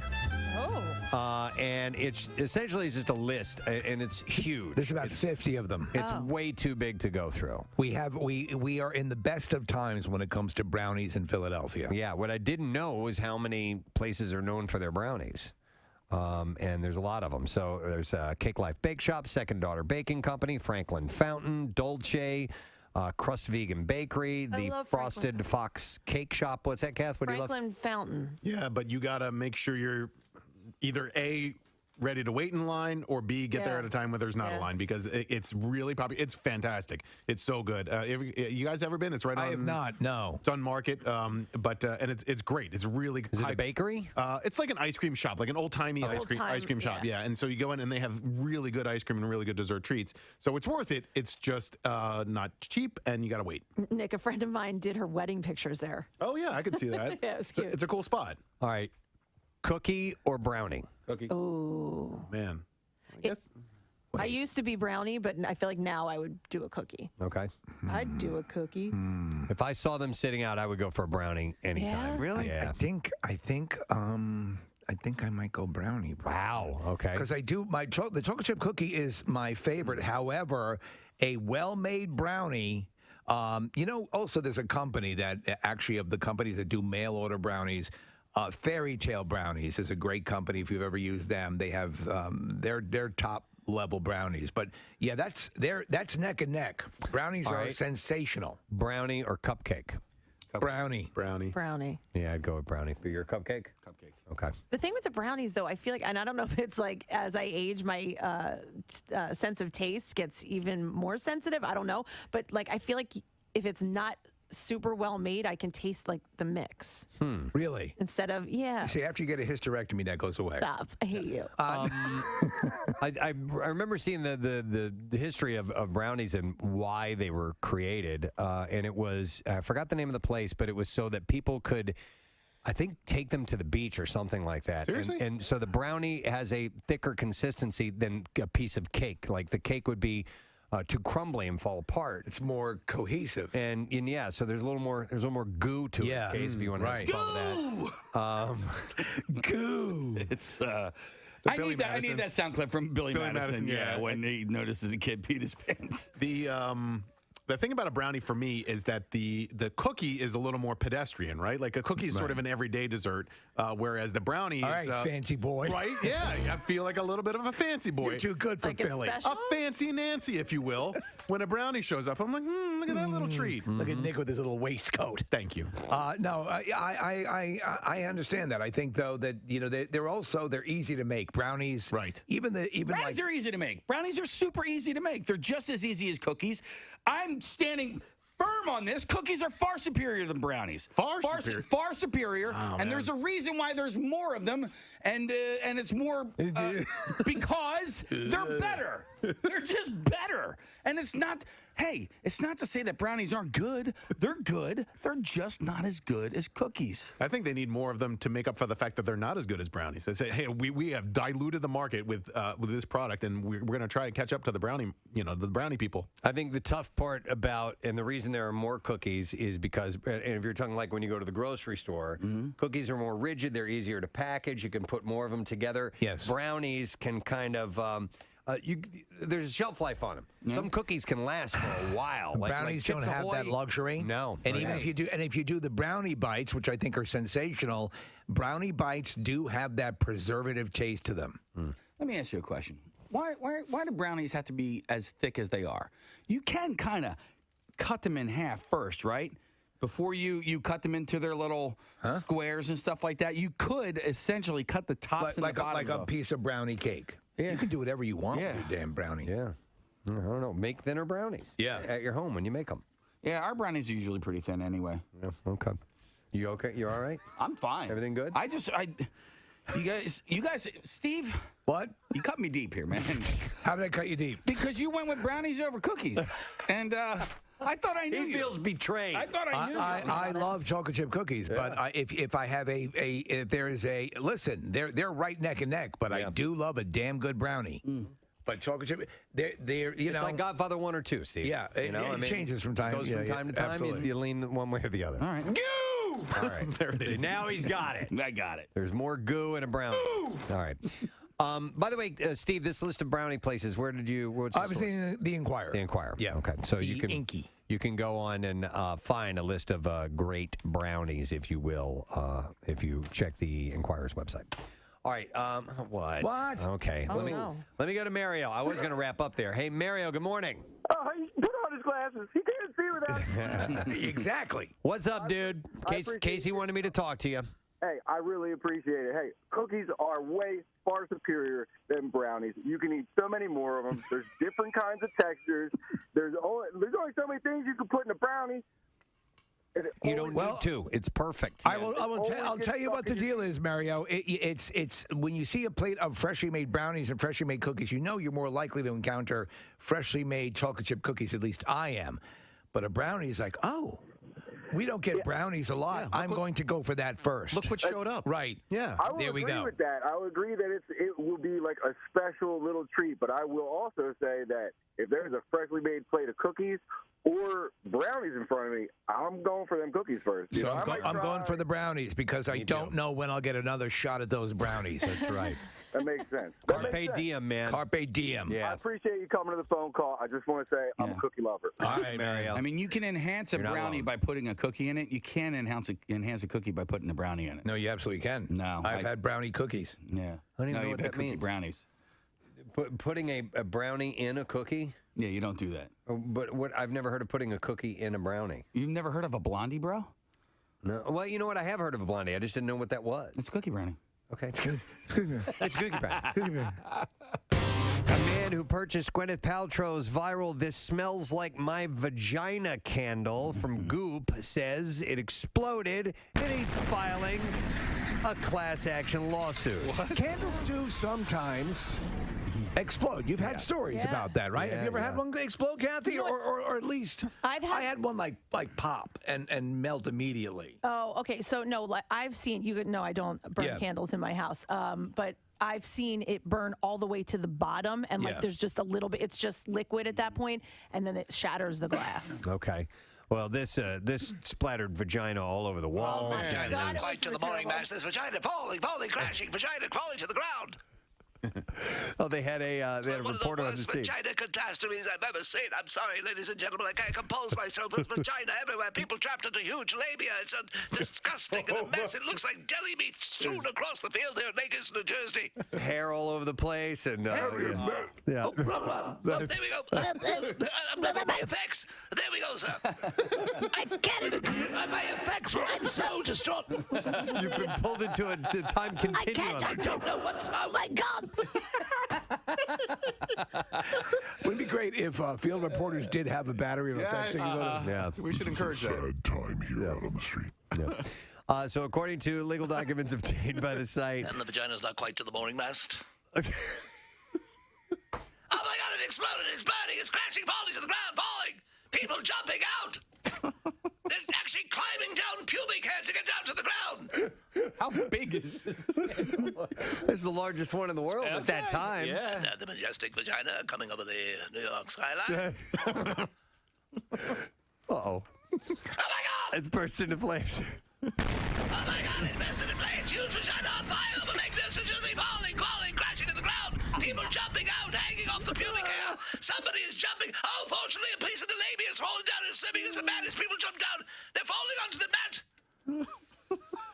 There's one large rope hanging out of it, actually. Yeah. So thankfully, a matted pubic hair is serving as a rope ladder for those trying to escape the fire.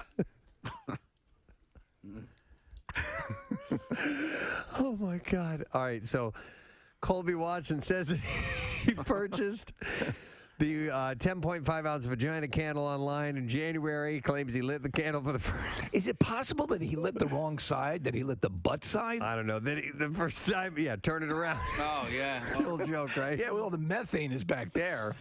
He claims he lit the candle for the first time the next month. All right, so I've seen a new ad on social media for this erectile dysfunction. The one that delivers to your home? It's like it's you put it on your unit. No. Have you seen this thing? No. What are you taping a pencil to your dong? No, dude, not a pencil. It looks like almost like his horseshoe-shaped thing that comes almost to a close at the end.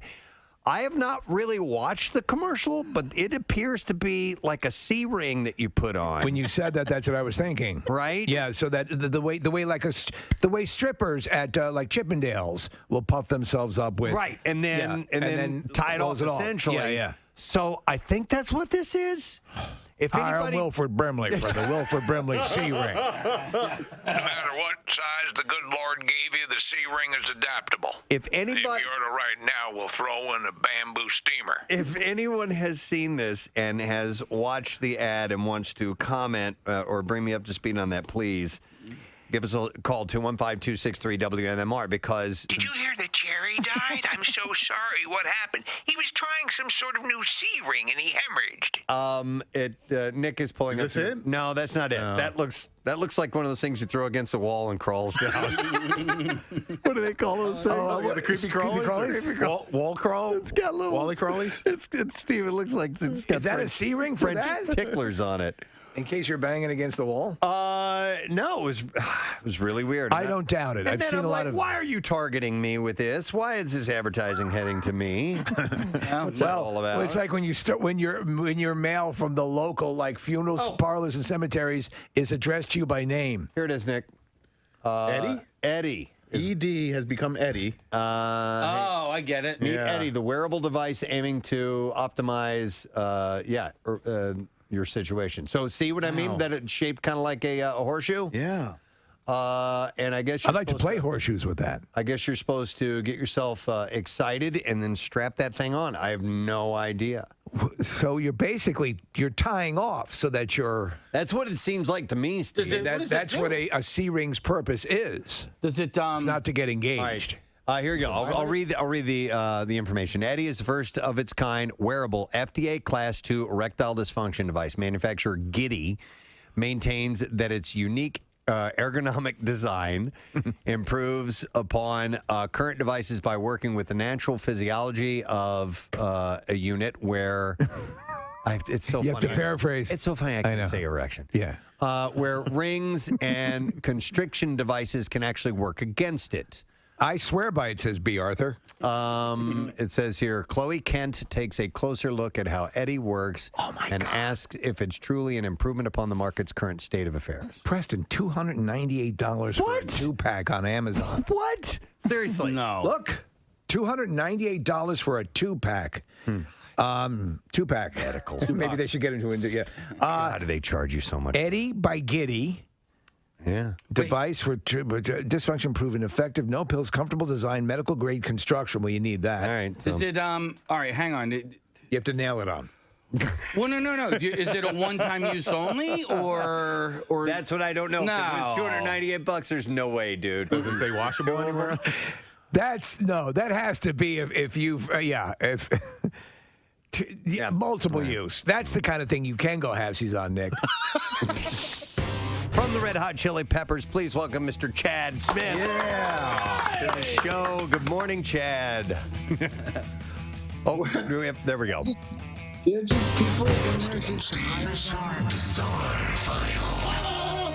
Brought to you this morning by J-Dog Junk Removal and J-Dog Carpet Cleaning. Got junk, want it gone? Got floors, want them clean? Well, call J-Dog Junk Removal and J-Dog Carpet Cleaning. Veteran-owned and operated. Started right here in southeastern Pennsylvania. Call 844-GET-JDOG or visit jdog.com.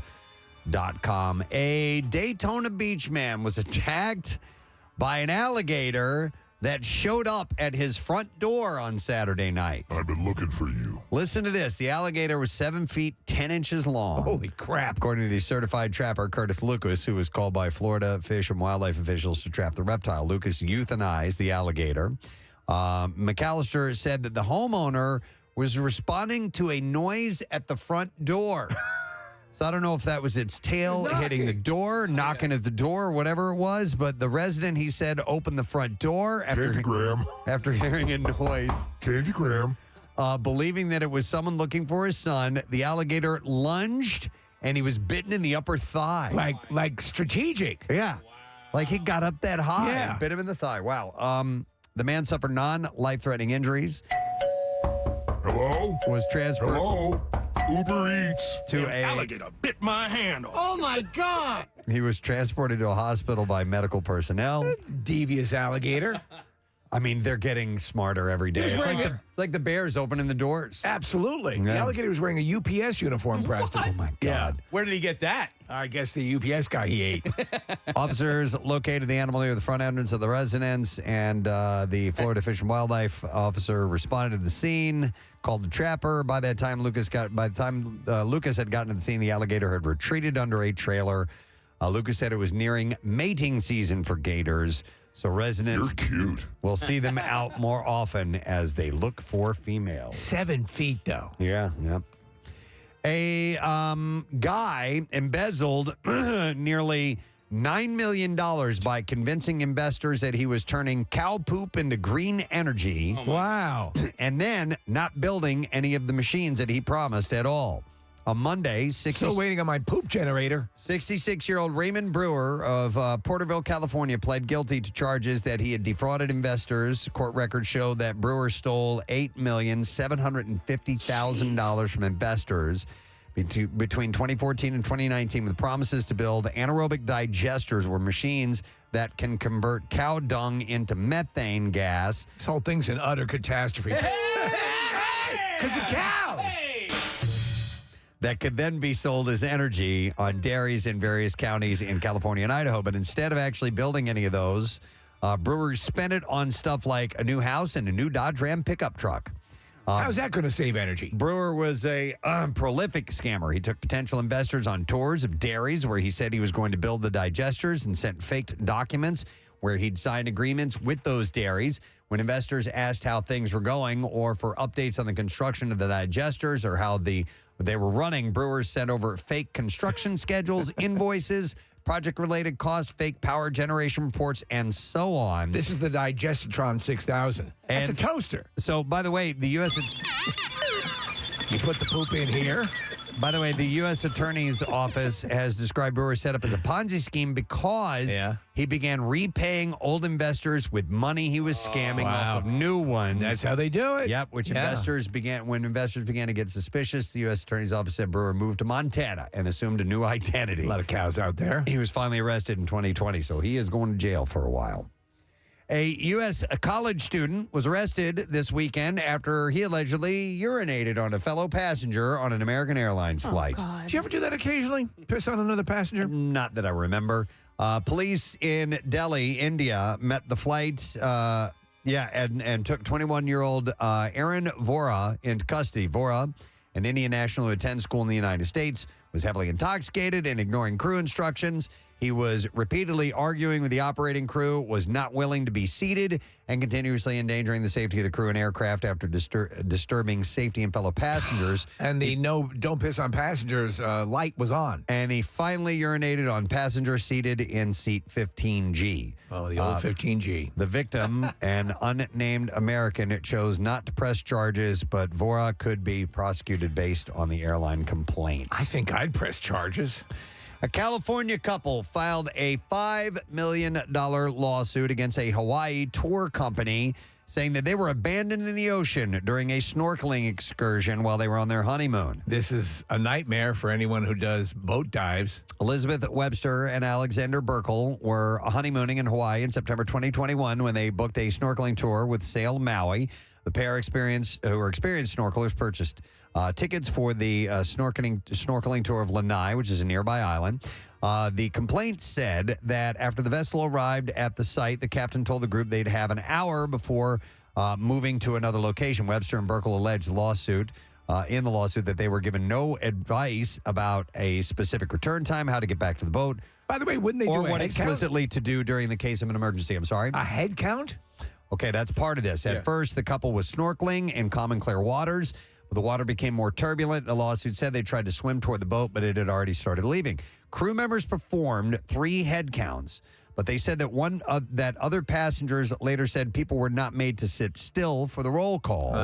And one passenger said they did a head count, came up too short. They did another head count, came up too short. And then on the third head count, the crew counted a total, including the missing 2. And reportedly, the total number of guests are short of the 2, and then they left for the next location. Jeez. A passenger said, Jessica Herbert said it was just really disorganized. The Coast Guard report included a statement from a passenger reported the crew told them that 2 people were missing, and they just went on anyway. Yeah, whatever. So they realized the boat had left them. They continued to swim, make distress signals, and eventually ended up in deep, turbulent water. Complaint says they eventually reached the shore of Lanai, where they were fatigued and dehydrated. Webster wrote help and SOS in the sand, but no boats came to their rescue. Eventually, local residents found them, allowed them to use their phones, and gave them water. They walked into the resort and made a phone call. The lawsuit says that when Webster called Sail Maui, they apparently hadn't noticed that anyone had gone missing from the tour. Did it mention how far they swam? No. Okay. But they were drawing on the sand like they were on a deserted island, but they weren't. Yeah, Lanai is populated. Yeah. Yeah, Okay. But I don't know what part of the island they were on. The writing was facing into the island. Oh, so okay, so the people coming residents- out could read it. Well, some of those islands do have, like, you can get to a beach, but there are cliffs, and you can't get around that. So, but obviously some locals found them, so I don't know what the story was. But they're suing for $5 million. They just might get it. But they definitely have a right to do that, and they were wronged, certainly. All right, and there you go. That's what I have in the Bizarre File for you. All right, we have more of these What a Crock Meals gift cards to give away. And I will take callers 8 and 9 at 215-263-WMMR. I'll give you a $25 gift card. Oh, you're going to love that. And you will be good to go. If you want more information about What a Crock or you want to sign up for their meal plans, visit whatacrock.com. Yeah. And it's whatacrock.com. And it is, of course, what's for dinner. So get on now and we'll take callers 8 and 9. We'll set you up with those gift cards. We're going to take a break. We're going to come back. We will make an announcement along with a guest when we return. Stay with us.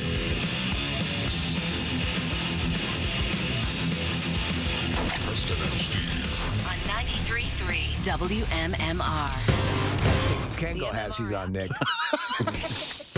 From the Red Hot Chili Peppers, please welcome Mr. Chad Smith. To the show. Good morning, Chad. There we go. Yeah, just people in there just hired just to clap loudly. That's what I do. That's it. Yeah. That's us. Yeah. Gotta have that's my clappers, man. gig. Yep. How do I get that gig?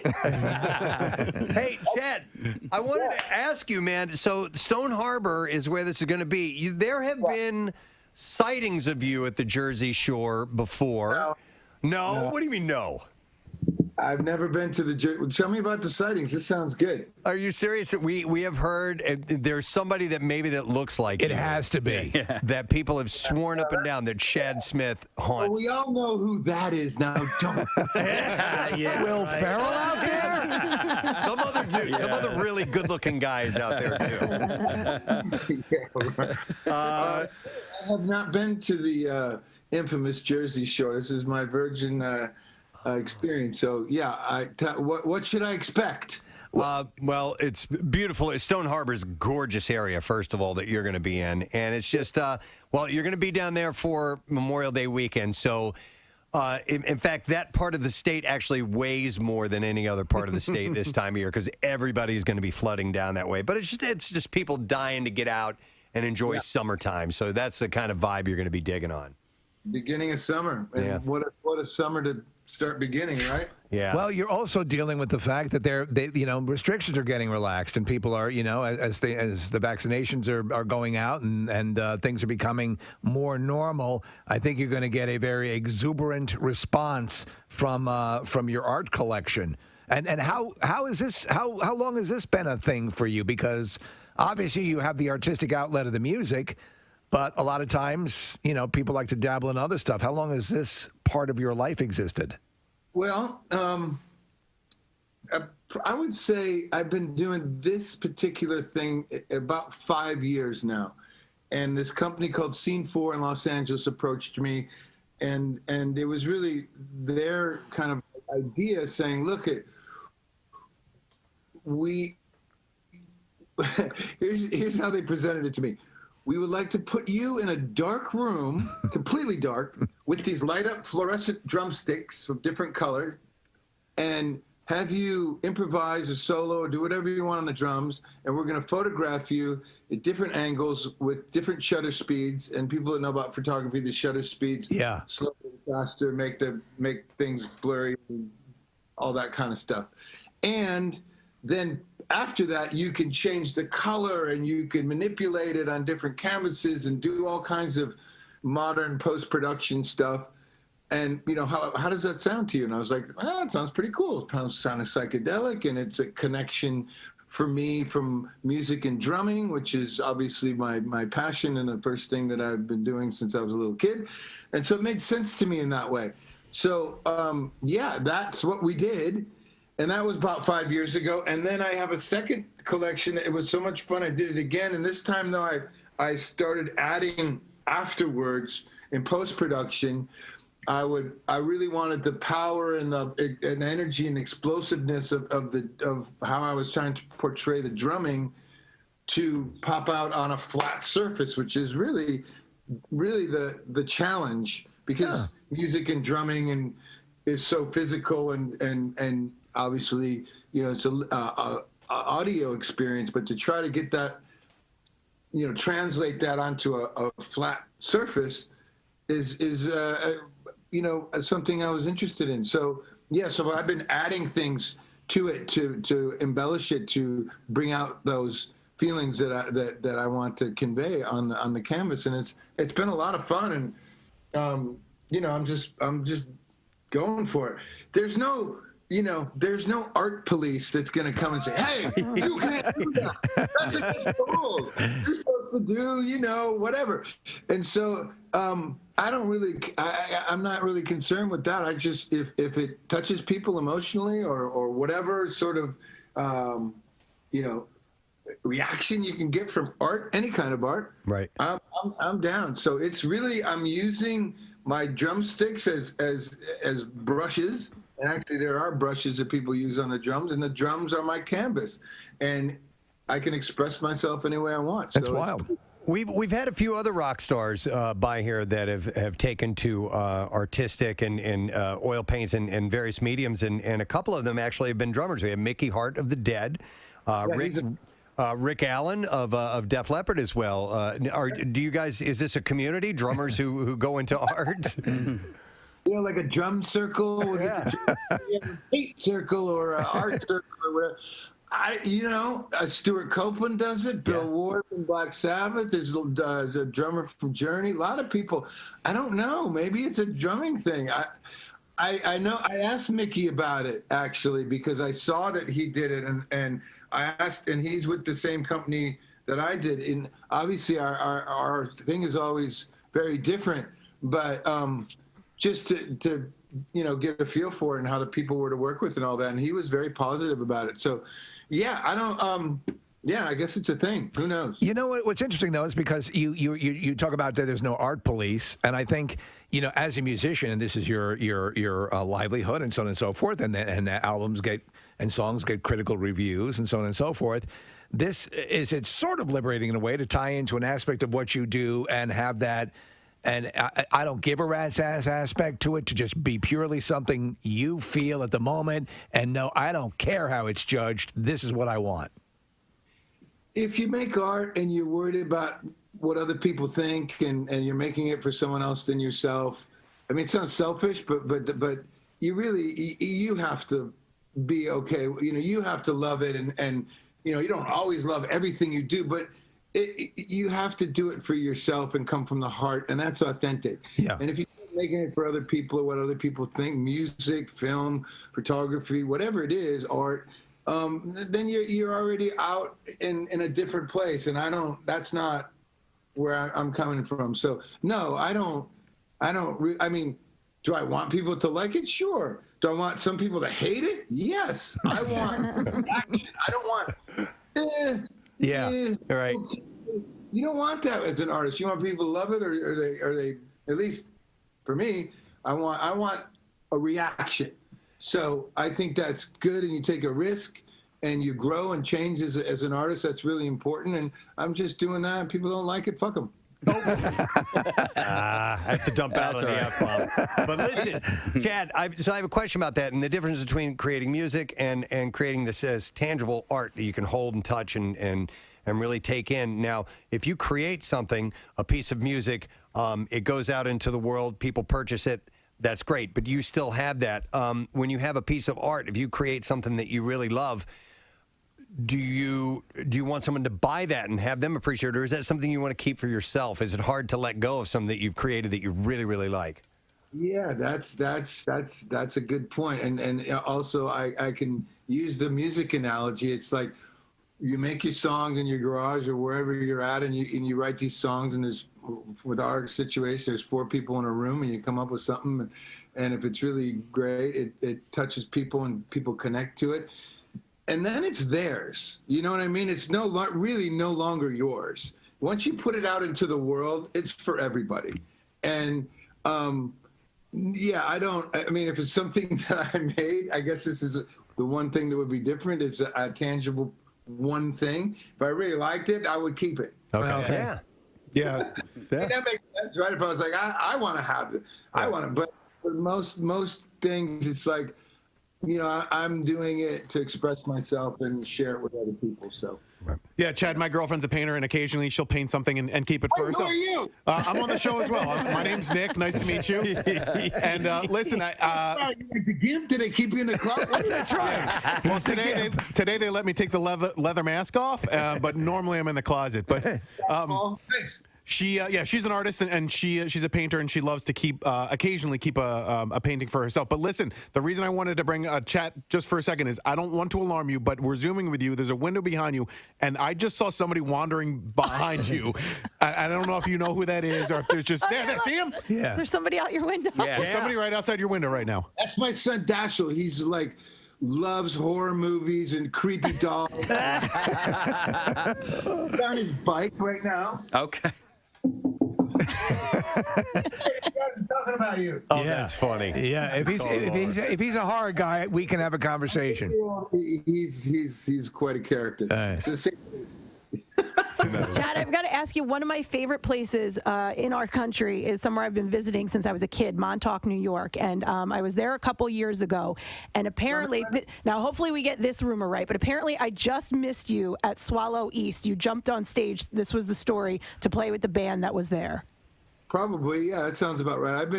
I'm in Montauk right now. Oh, you are? Yeah. Oh, Yeah. I love it there. Yeah, it's great. Dashiell, they're just talking about how creepy you are behind you.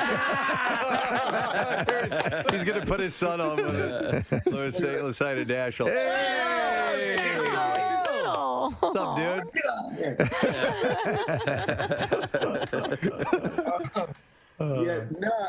We've been coming here for about 16 years now. My wife's from this area in Long Island.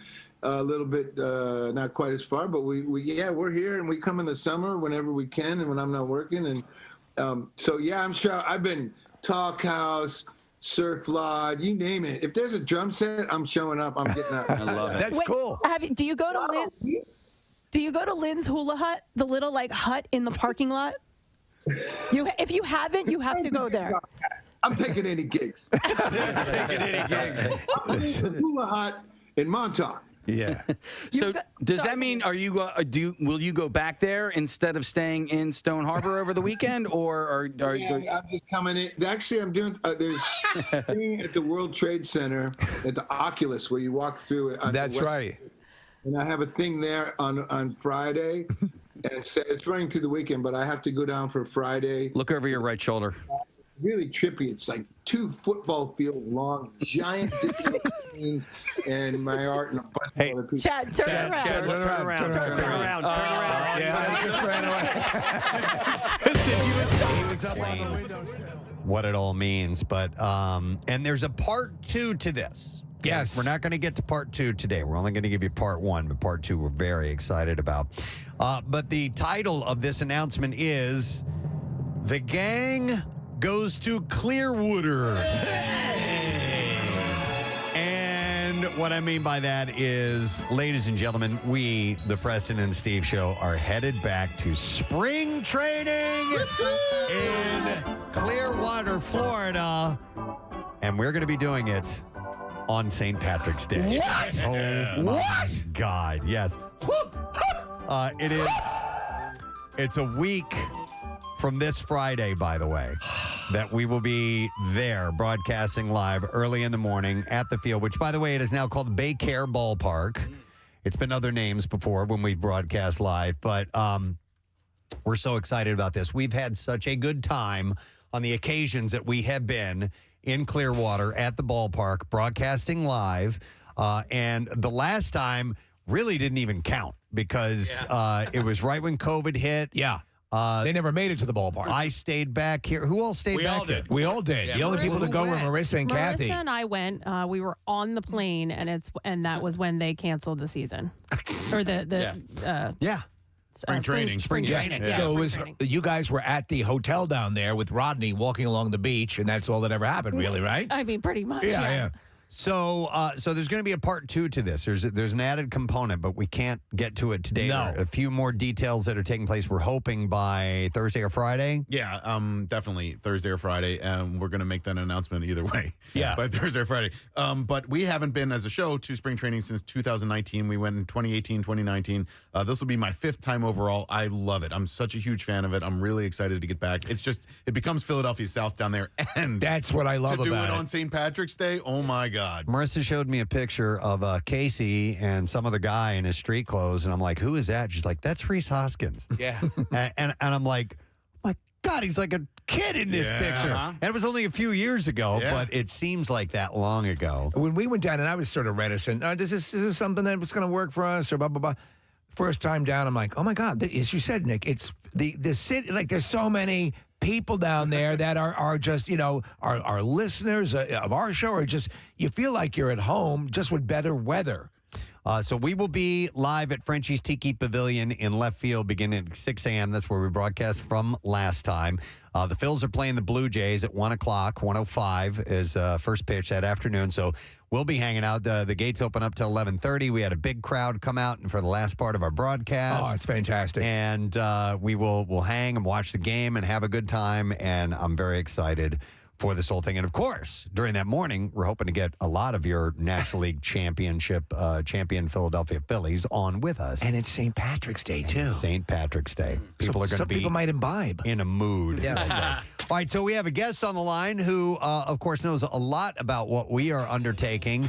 And he has been your Phillies radio announcer since 2007. He's been doing play-by-play, and we love having him on. And he's joining us via Zoom. Please give some love to Mr. Scott Fransky, who's here this morning. Hey, Scott.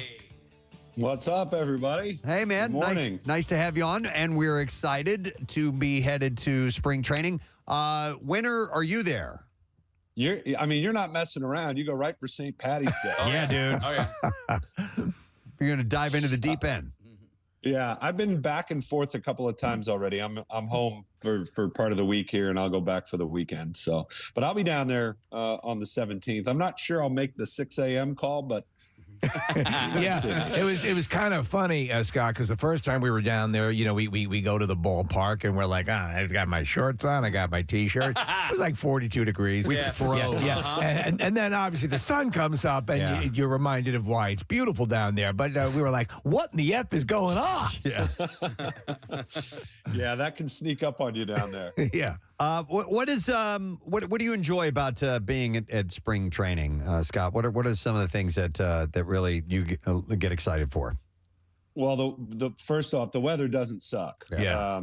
So that's nice, and you always feel like you're just ready to get out of Philly for a few days. I love just sort of being back at it, being back at the ballpark, just hearing all the sounds, seeing all the sights. A lot of us, we're really good friends during the season, but we kind of scatter a little bit sometimes off season. So it's kind of like getting back together with all your friends again. And, and it's relaxed, there's games, there's work to be done, but it's pretty relaxed. Yeah. The players' mindset, they seem to be in a different gear at that point, and it's a little more casual. That's from our limited experience there. Yeah, most of them who've done it before, they know exactly what they want to do. Like they know exactly what they want to get done, what their work looks like. So they get it done and they, sort of cruise the rest of the day. There's not the pressure during the game to perform. So, yeah, the guys who've done it before, they pretty much know how to handle it. Scott, I'm particularly excited about this year's spring training because there hasn't really been the ability for fans to go for a while. There was the lockout last year. There was COVID for a couple of years. We were all lined up, like we were saying earlier, to go in 2020. We were going to have Bryce Harper on the show for the first time, and then 2020 fell apart. And so there's a lot of pent-up demand, and I've been watching a bunch of the games. Oh, and then on top of all of it, the National League champs that we're going to come see, in Florida. There's a lot of pent up demand, but I've been watching the games, man. It looks like the ballpark is either sold out or very close to being sold out almost every home game that you guys have had thus far. Yeah, and I think that goes a little bit across the league. We were in Dunedin the other day to play the Blue Jays on Sunday, and they had a record crowd. And I know they've made some modifications to their ballpark, and they're very close. They bring a lot of Phillies fans go to those games too, because it's real close to Clearwater. But yeah, I think a lot of people have missed out on the opportunity to go the last few years. I know my family, my kids are going to go down late in spring training, and it's something they've been looking forward to for a while. They haven't been able to do for a couple of years. The last time we were there was actually during COVID. Kind of like Kathy, we were down there and it just all shut down. So we're like, well, you kids aren't going to school for back when we thought it might be a couple of weeks. We're like, we got this apartment down here on the beach. We might as well stay here. So we sat down there for 3 weeks before we left town. Well, and it was like COVID wasn't happening there. I mean, we all know how Florida was, but like right when it started, the Clearwater was on the news. They were like, nobody's heard in Clearwater yet. Yeah. Right. Yes. Well, yeah, I remember one day we were out on the beach, and I think they had come out with an order, and the sheriff, Pinellas County Sheriff, is making his way up and down the beach with the worst job in the world, trying to tell people to leave the beach, and nobody was listening. That's so odd that people wouldn't want to leave the beautiful beach there. Well, let me ask you, the whole concept of spring training and obviously getting up to speed and everything, But so when you have a team that's performing at this level, I assume there's different complexions to different years, and the modus operandi of a team that has gelled this well. What are they hoping from this spring training? What are they hoping to improve upon? What are they hoping to focus in on? Do you have any insight into that? Yeah, I mean, I think always in spring training, number one is staying healthy, and this team doesn't have a lot of jobs to win. So for the coaches and the front office, I think they're taking a long look at some of the younger players, players that might have come in on minor league contracts and are really destined for AAA, but they want to know what they have in case there's a need, if somebody goes down in June and we got to call somebody up. So I think that's a lot of what they look at. And right now, a few of the big guns left to do the World Baseball Classic. So they're out of the picture. But more than anything, it's staying healthy. And I think this year, the one new dynamic is the new rules. So they're all learning how to operate under this pitched clock and things like that. Right. So that is definitely a new dynamic for this year. And looking back on last year, I'm a Phillies fan, I'm a diehard, and it was an interesting team to watch last year because you knew that they were a little bit better, but they were, trailing the Braves and the Mets most of the season. You didn't quite know if they were going to make the playoffs, and they kind of dragged themselves in. And then the playoffs happened, and the city just erupted. Taking those 2 games in St. Louis, and then everything that they did at home, they didn't lose a home game until the World Series. It really was this remarkable run where everything worked at the same time. It was so much fun. In part because it was so unexpected. Looking back on it now, Scott, what are your perspectives on that postseason? I'm sure it was fun for you, but what are your thoughts when you look back on fall 2022? Yeah, it was weird because our last game in the regular season was against Atlanta at home, and it was Fan Appreciation Day. There was a decent crowd, but it wasn't full. And then we went on this long road trip. They had to make up a game because of the lockout, make up a series. So it was 3 cities. And then go to St. Louis, then go to Atlanta. And then when we finally came back, we're facing Atlanta again, and the world had changed. Yeah. I mean, it went from this sleepy Sunday afternoon ballpark atmosphere to this raucous, over-the-top, everybody at the top of their lungs and out of their minds screaming. And we were like transported back a decade, back to when they went to the playoffs every year. And yeah, it was really, And I think a lot of people were, it's kind of like we were just talking about spring training. There's pent up demand, right? And it was the same way with the postseason. There was pent up demand. People wanted to get back, and the team gave them so much to sort of work with. I mean, the home runs and the cool moments and stuff like that. I mean, why wouldn't you go crazy if you're a fan? I have a lot of memories from that postseason, and I was lucky enough to go to a few of the games.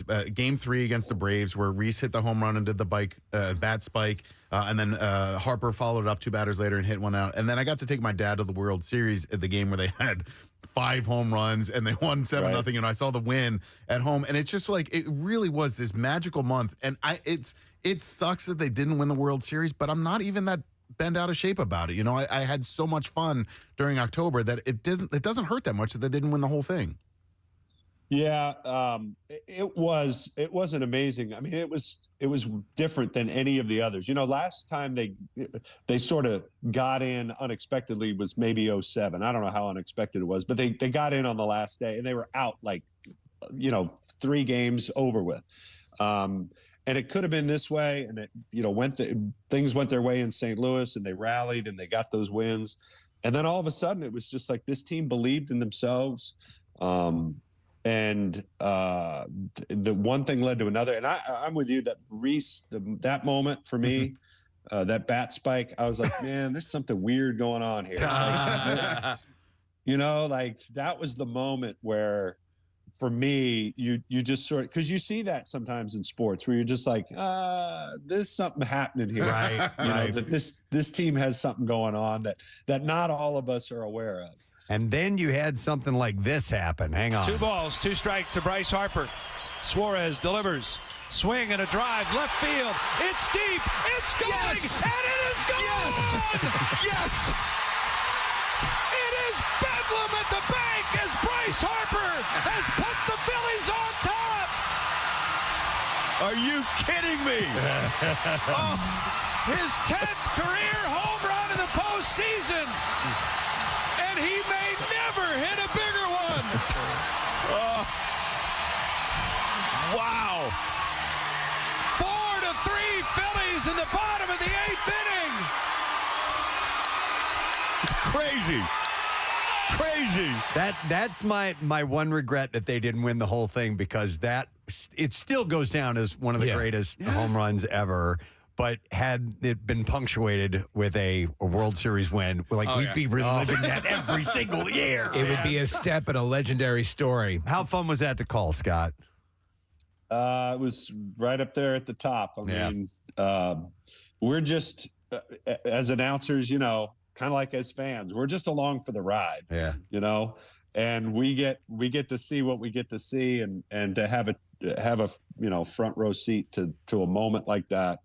That's something that doesn't come around very often. And it's just one of those things where, again, like delirium, in the stands, the same way with the Reese one, you're just like, oh my God, what is happening here? Well, the big hope is for more of that. I wanted to ask you mentioned the pitch clock and the big, when people criticize the game in general, the sort of laconic, nature of it. What do you think this will do? Will we notice a seismic shift, or will we notice a nuance? Yeah, LA told me, he goes, man, I'm going to have to keep my complaining concise. Speaking of the sorry. Yeah, I mean, you definitely have to get moving. At least the way it was, the way I think I've done 4 games now in spring training, and they've moved quick. I mean, it's different. And I'm hoping that as we get further into it, we don't spend a lot of time pointing our eyes at the clock. Yeah. Because I think that does take away from it somewhat. I do want there to be more action. I want there to be a little bit better pace. A little more to the pace that I was accustomed to when I, grew up watching the game and fell in love with the game. So, just a little more action, I think. Yeah. Would be great. I was wondering if there were any loopholes with the pitch clock, because the clock doesn't start until the pitcher actually has the ball in his hand. So, especially if there's a batter on base, if the pitcher wants the catcher to maybe kill a little bit of time? Can you do like snap throws down to first base and stuff like that in order to just kind of give him a few more seconds of rest in between pitches? There's a few little loopholes. I mean, the pitcher can't throw over to first. He has a limit to how many times he can throw over. But we see a lot of weird things. Like they're testing the limits, right? There was a game the first weekend where the batter got called out on a 3-2 pitch for the last out of the game with the bases loaded. And the reason he wasn't looking at the pitcher with 8 seconds to go is because the catcher was standing up, right? So he figures, well, if the catcher's not ready, why do I need to be ready? Well, it turns out the catcher can be doing whatever he wants as long as he's in the box. Wow. I would think the same thing. He could literally be, standing on his head or, he could do whatever. But as long as he's there, the batter still has to be attentive to the pitcher with 8 seconds to go. And the batter got called for it. The game was over. Wow. It was a clock off. Scott, not a ton of changes from last year's team to this year, except for one very notable one. And I don't know a lot about Trey Turner other than he's very good. I pay a lot of attention to the teams in the NL East. I don't watch the West Coast games that much. So what are your impressions of Trey Turner? I know that is a huge signing, and I'm excited to have him be in Phil's pinstripes, but I don't know a ton about the guy. He's world-class player, obviously. He does everything. He can hit for power. He can run, he can field, he can throw. I mean, he's got all the tools. He's going to bat at the top of the order. He's going to get on base a lot. He's going to score a ton of runs ahead of, if he's on base with Schwarber, Harper, Hoskins, Realmuto, all these guys coming up. He's got, I don't know, he could score 130 runs, I think. And he seems to be, just from what little we've been around him so far, he's an instant fit in the clubhouse. He played with Bryce. He played with Schwarber. He knows these guys really well. He seems to have the same sort of attitude about the game. He's a winning player. I think. I think it checks every box you could hope to check. And I mean, if you're going to give 11 years to a guy, you better check all the boxes, and he does that. If you're just tuning in, Scott Vransky is joining us, Phillies radio announcer. We are headed to spring training. That's the announcement that we made. It's been a couple of years since we've done this, and we're excited to be there. And we're going to be there on St. Patrick's Day for the game on St. Patrick's Day. And I'm sure, Scott, you've been there for St. Patrick's Day before. A little bit of a different vibe when it hits on that particular day. It is. And you know what? A very different vibe this year is the Phillies team won't be allowed to wear their green uni tops. Really? Yeah. Believe it or not. Yeah. So I don't know. It's something to do with Nike and how many uniforms they can make or will make or something. But I've been assured the Fanatic will have his green top on. There we go. And I have no doubt there'll be plenty of them in the stands. And there'll probably be some at the Tiki Bar when you guys crack the mic at 6 a.m. Any suggestions for tourists such as ourselves as where to get a bite to eat or what to do while we're in Clearwater? I mean, you got to just get down to the beach if you can, stroll the beach. I know a lot of folks still love to do breakfast at Lenny's, which is near the ballpark.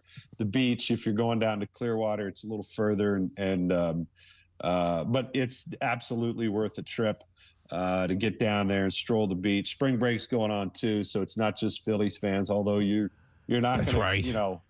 You're not going to go anywhere without running into one. So be prepared to run into somebody you know. That's for sure. There's so many people.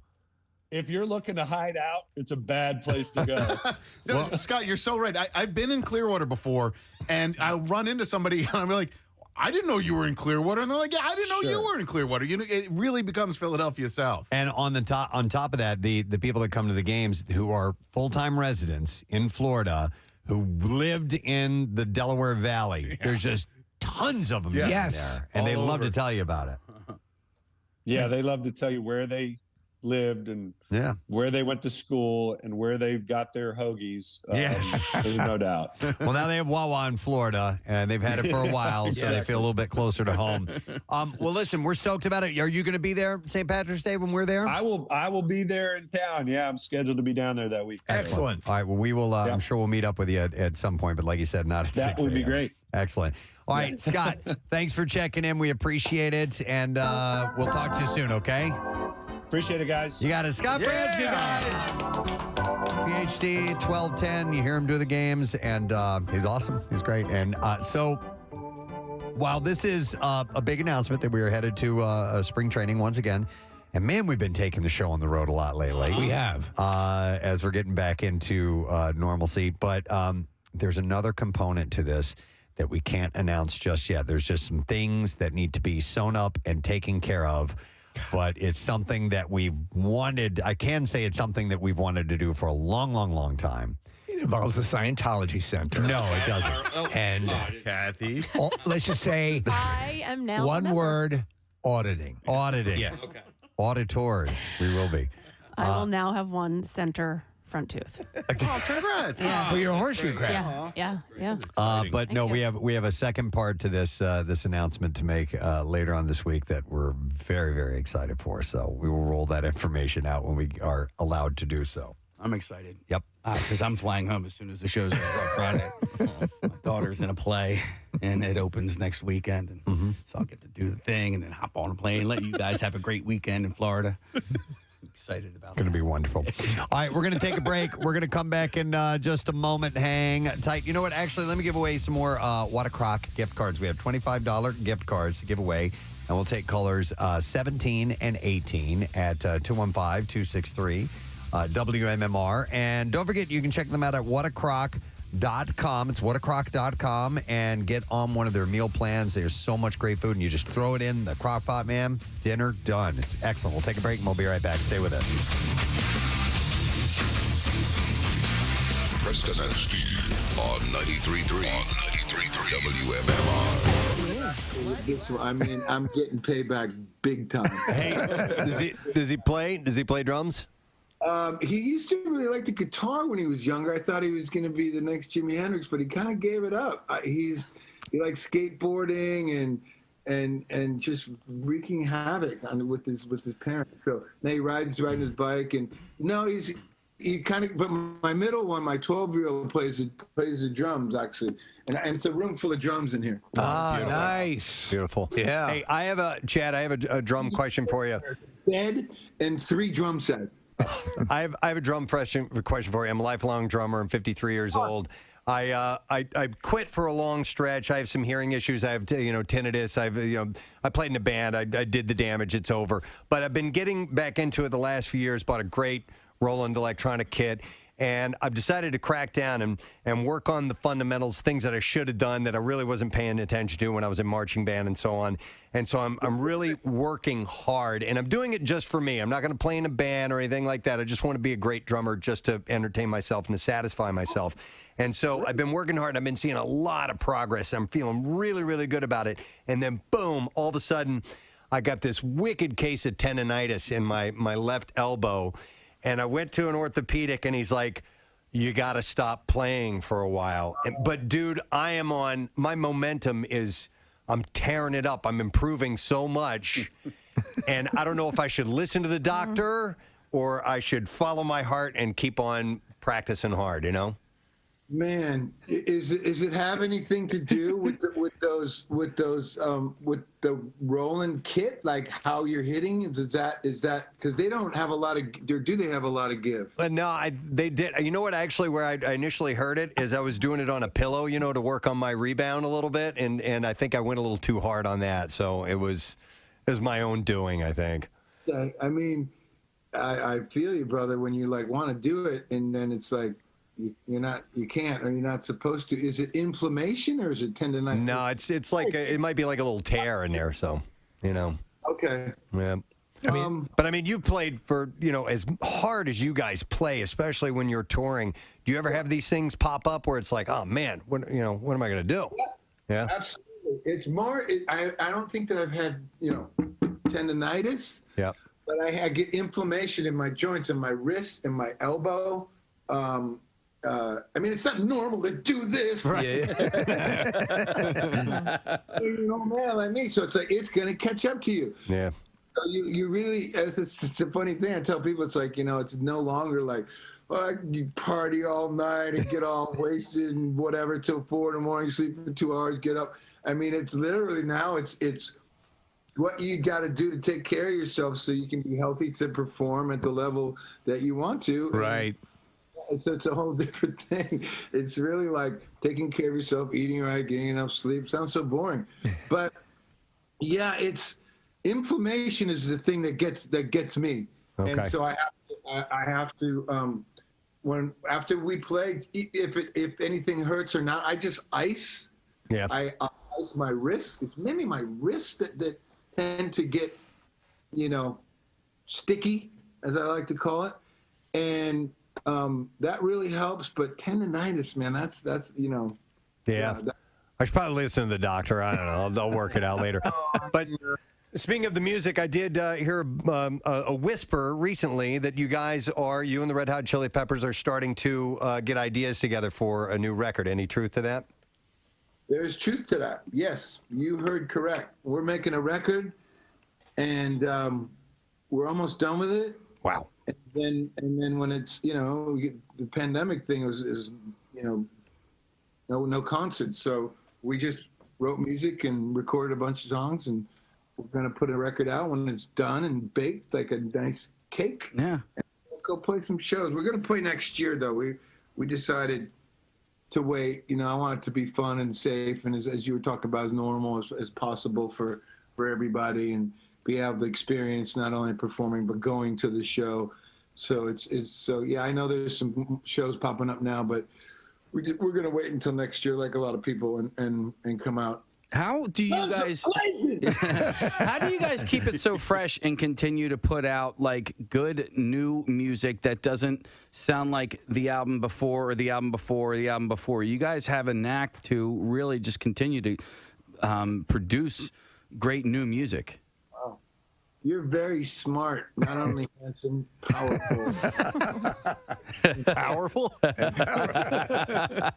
Anyway, yeah, thank you. Well, we love it. And so, Guy, and as I was just alluding to before, I think that you have to keep changing and growing and challenging yourself as an artist. It's just, why keep doing the same thing over and over? Or some people, that's kind of all they can do, so they do that. Okay. But we're pretty good, as humbly as I can say. We like all kinds of different music, and we want to not do what we did. It's going to sound like the Red Hot Chili Peppers, but we have a distinct, something I'm very proud of. We have an identifiable sound to our band. And, you know, Anthony has a very, you know, recognizable voice, and we play the way we do. And you put 4 of us together, and we can kind of do anything. So we're so fortunate that way. That opens up the palette of like fast, slow, hard, funk, rock, blah, blah, blah, all those stupid categories. We just make music that we like. And hopefully you make some good ones. They're not all going to be great. But, you know, hey, do it, man. Chad, keep doing the same thing. That would be... I wanted to ask about the dynamic with you know, your guitar players and Josh Klinghoffer and John Frusciante, and you know, the floating in and out of the two guys. Does that get weird at all, trying to make those decisions of who's going to be playing guitar on, you know, with the band now? And because I mean, you know, you're talking about your livelihood, you're talking about a brotherhood and all that stuff.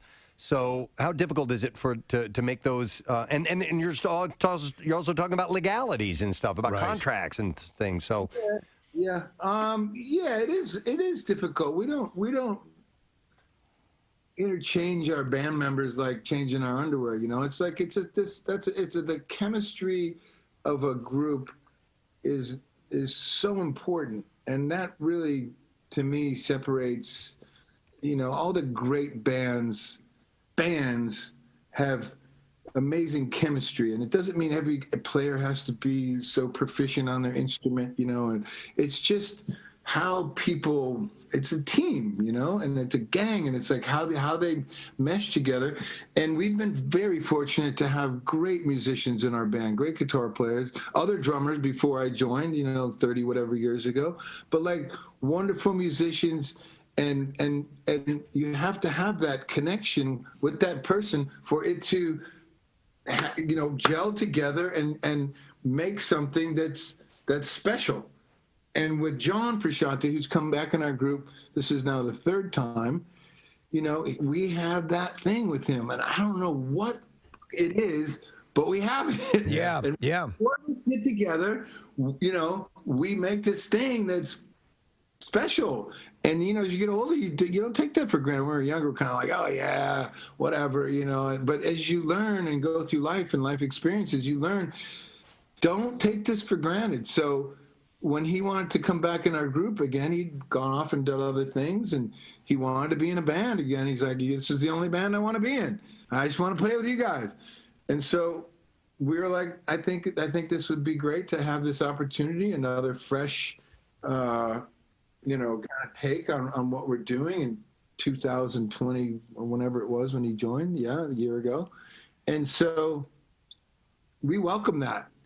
And again, the other guys in the band are amazing. We've made great music, have had wonderful times. I love Josh and Dave Navarro and all these guys that have been in our group.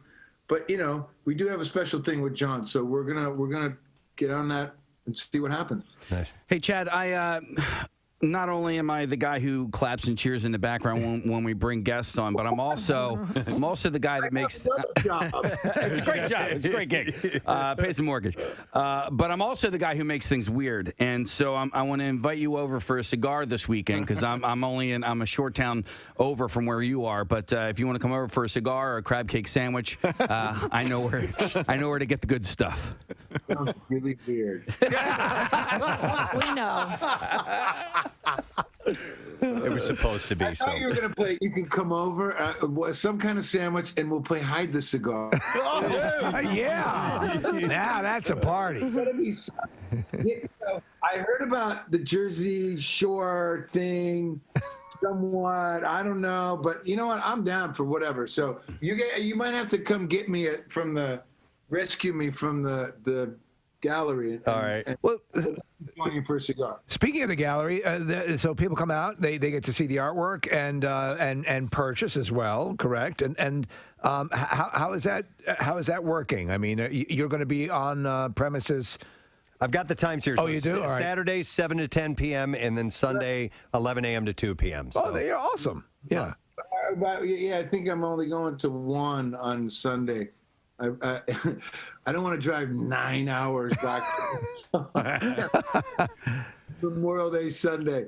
But yeah, I'll be there and come down and we'll hang out and talk about whatever and look at stuff. And I may, add something to something if somebody really wants me to. Who knows? It kind of goes. So yeah, that'll be happening Saturday and Sunday. Exactly. Hey, do you know, just offhand, and I don't know if this is inappropriate to ask an artist, but what your artwork goes for money-wise, or is it... Billions! Yeah.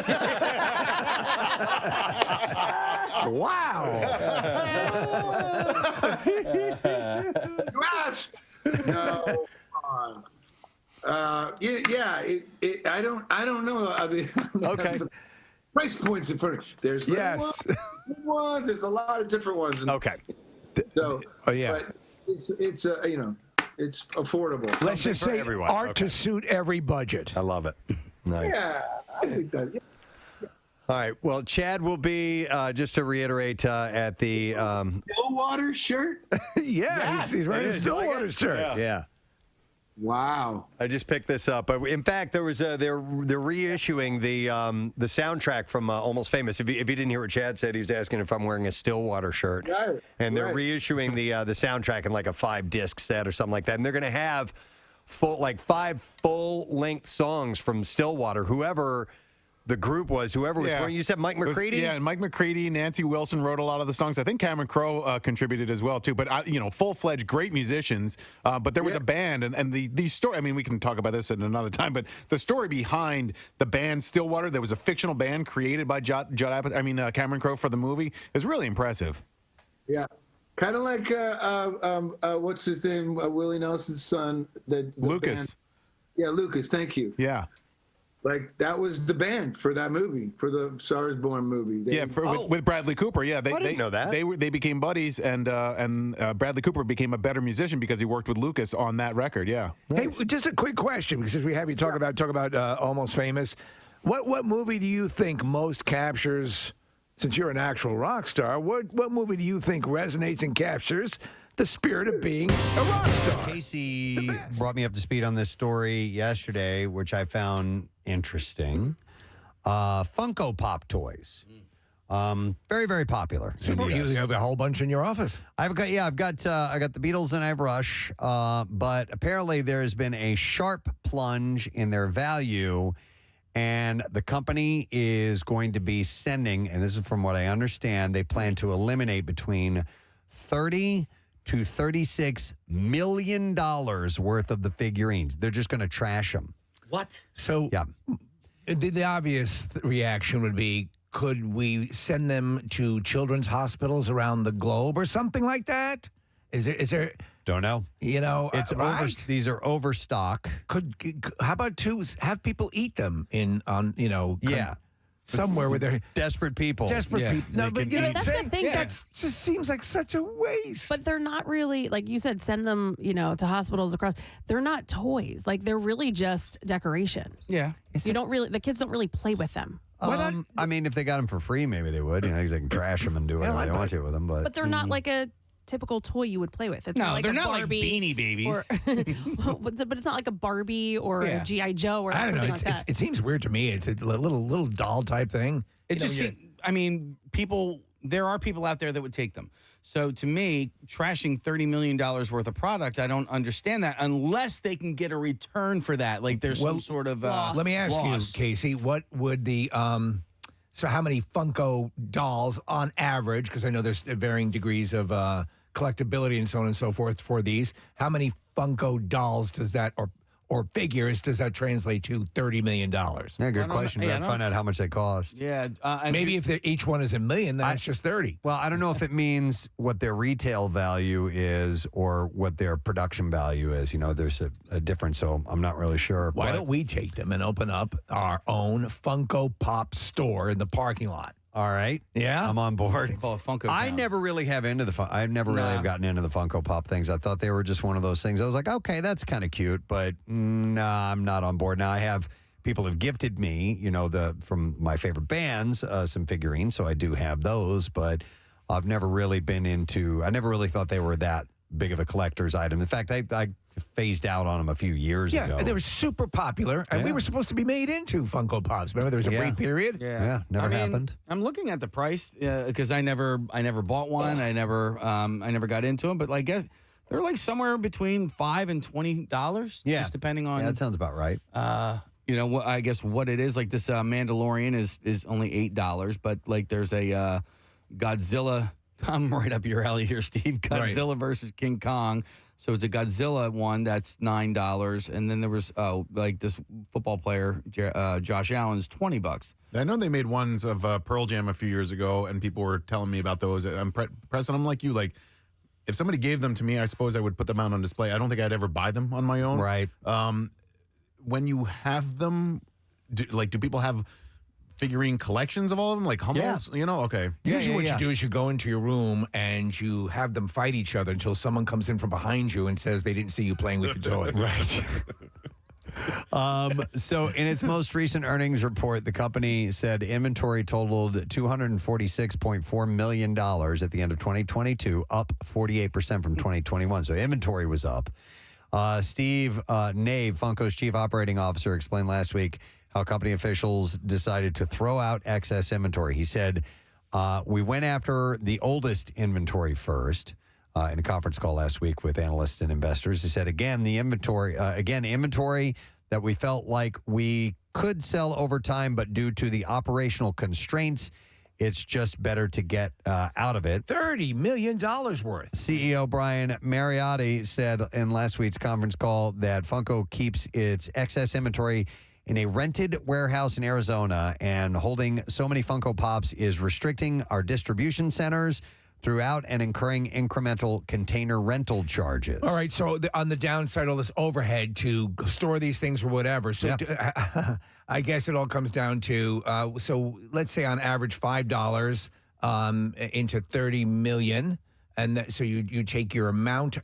One warehouse, I'm sure, could handle that inventory, right? So they want to get rid of that. Not really sure. Could they melt it down and make the biggest Funko Pop ever? Yeah, I don't know what the story is. Make their home office a actual Funko Pop. Steve, I'm going to get you the Funko Ruth Bader Ginsburg. You know what I want? I want to go funk yourself. There's I'm looking at a Lenin one press, not the leader, but the not the they have Soviet a whole leader. communist. Yes, the communist line. Yeah, it's great. There's all of that. Stalin, Trotsky. Yeah, Gorbachev, and every one of them. Khrushchev. Yeah, do they actually have? That's a good question. Do they have historical? Well, they have Ruth Bader Ginsburg, so maybe that's a good question. Darth Vader, Preston. Like Abraham Lincoln and so on. I'll check. But I'm looking I'm not into these at all. Yeah. But here's a really cool one. This is WandaVision, so it's a 50s Wanda, so she's black and white. Right. That's cool. I love that.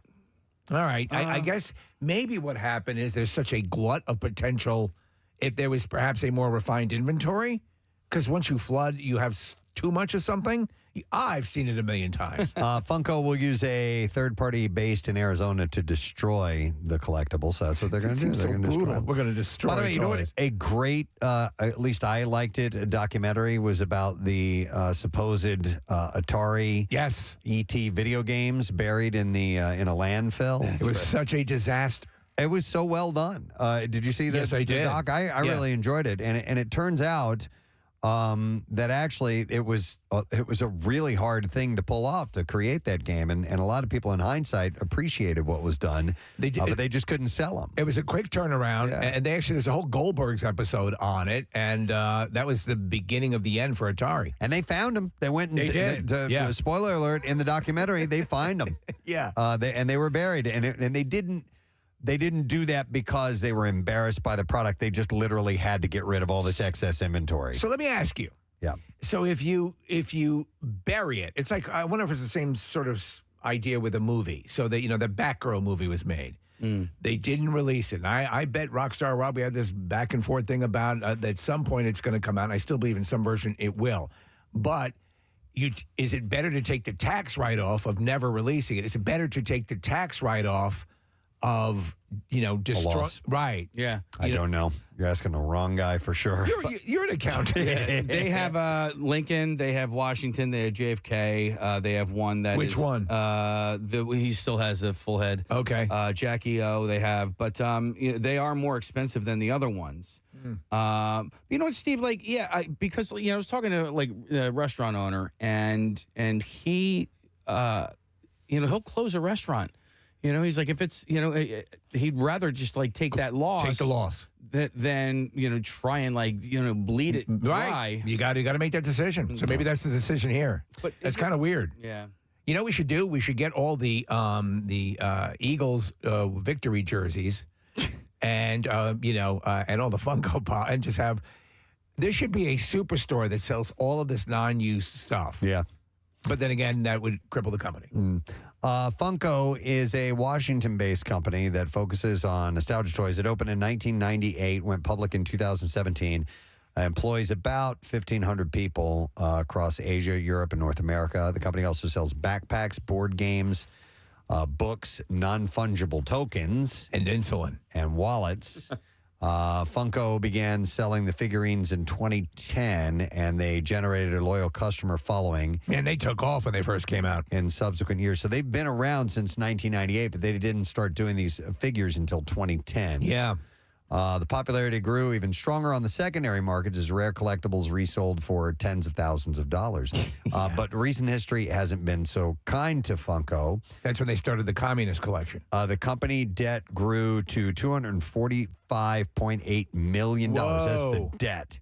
at the end of last year, which is up 42% from the year prior. Meanwhile, sales in its core collectibles category dropped 6.6 between 2021 and 2022, according to company data. You know what's wild, man, is that a company will have a product, it will get very successful and just take off like gangbusters. And, you know, you as the head of this company, obviously your goal is to expand, keep getting bigger and bigger. But sometimes they do too much. And they do, or it kills it. It's just lightning in a bottle. Yeah. The case in point, the guy who invented the Billy Bob teeth.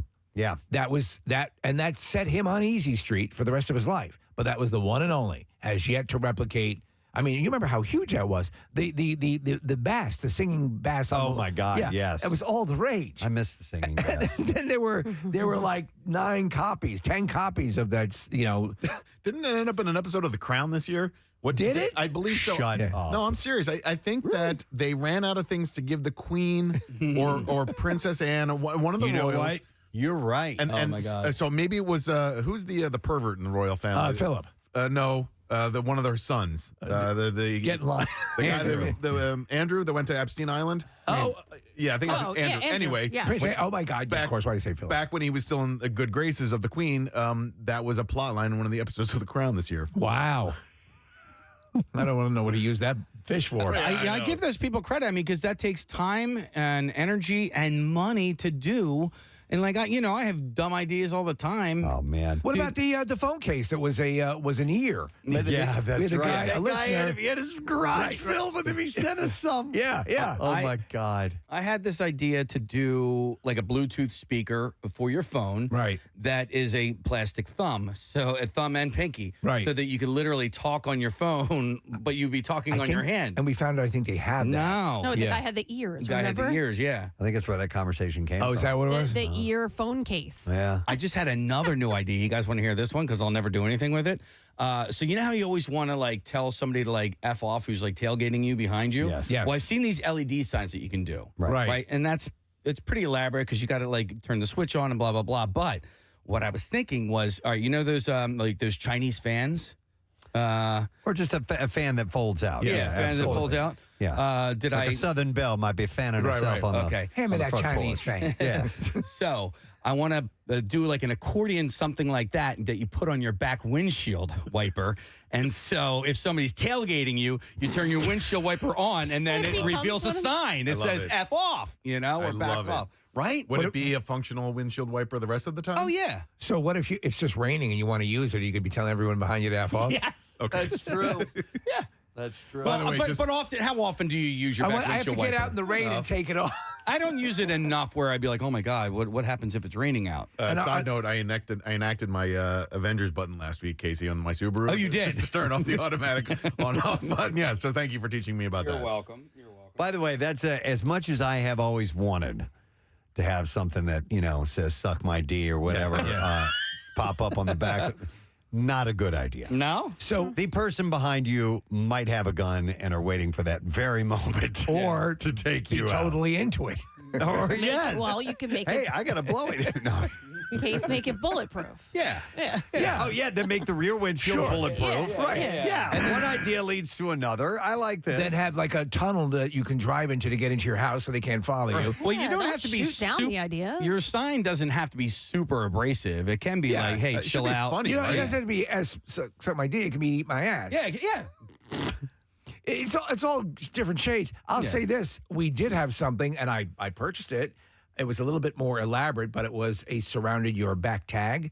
So and we were going to put it on Rovine, Matt Rovine's car. Right. So when you would hit the brake, there would be a message that would scroll. Right. And that was cool. So, but we never got. It was actually whenever they say it's easily installed, It's It not. wasn't. not. Yeah, Yeah. I think we tried, right? Oh yeah, we tried. Had it out of the box. We're like, no, we're gonna actually have to rewire his car to get this done. But so the Funko Pops are $30 million. I guess they're going to continue to sell them, but they need to get rid of their overstock like big time. They just have to. They figure the best way is just to destroy it all. It just seems like a waste. Yeah. Yeah. I mean, kids, a young kid, you give that to like a 2-year-old or a 3-year-old. Yeah. They're completely safe. Sure.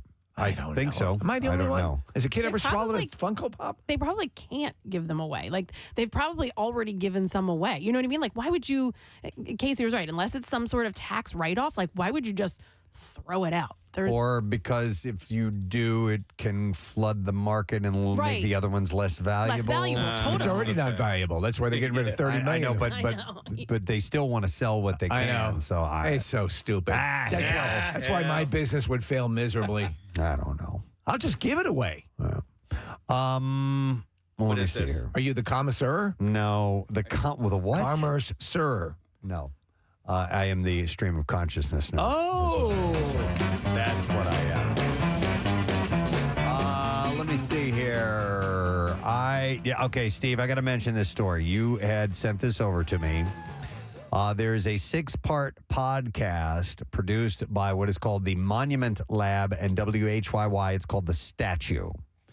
And it is all about the Rocky statue and its relationship to Philadelphia. Hosted by Paul Farber, who is the director of the Monument Lab. And Farber co-founded that Monument Lab, which he described as a public art and history studio.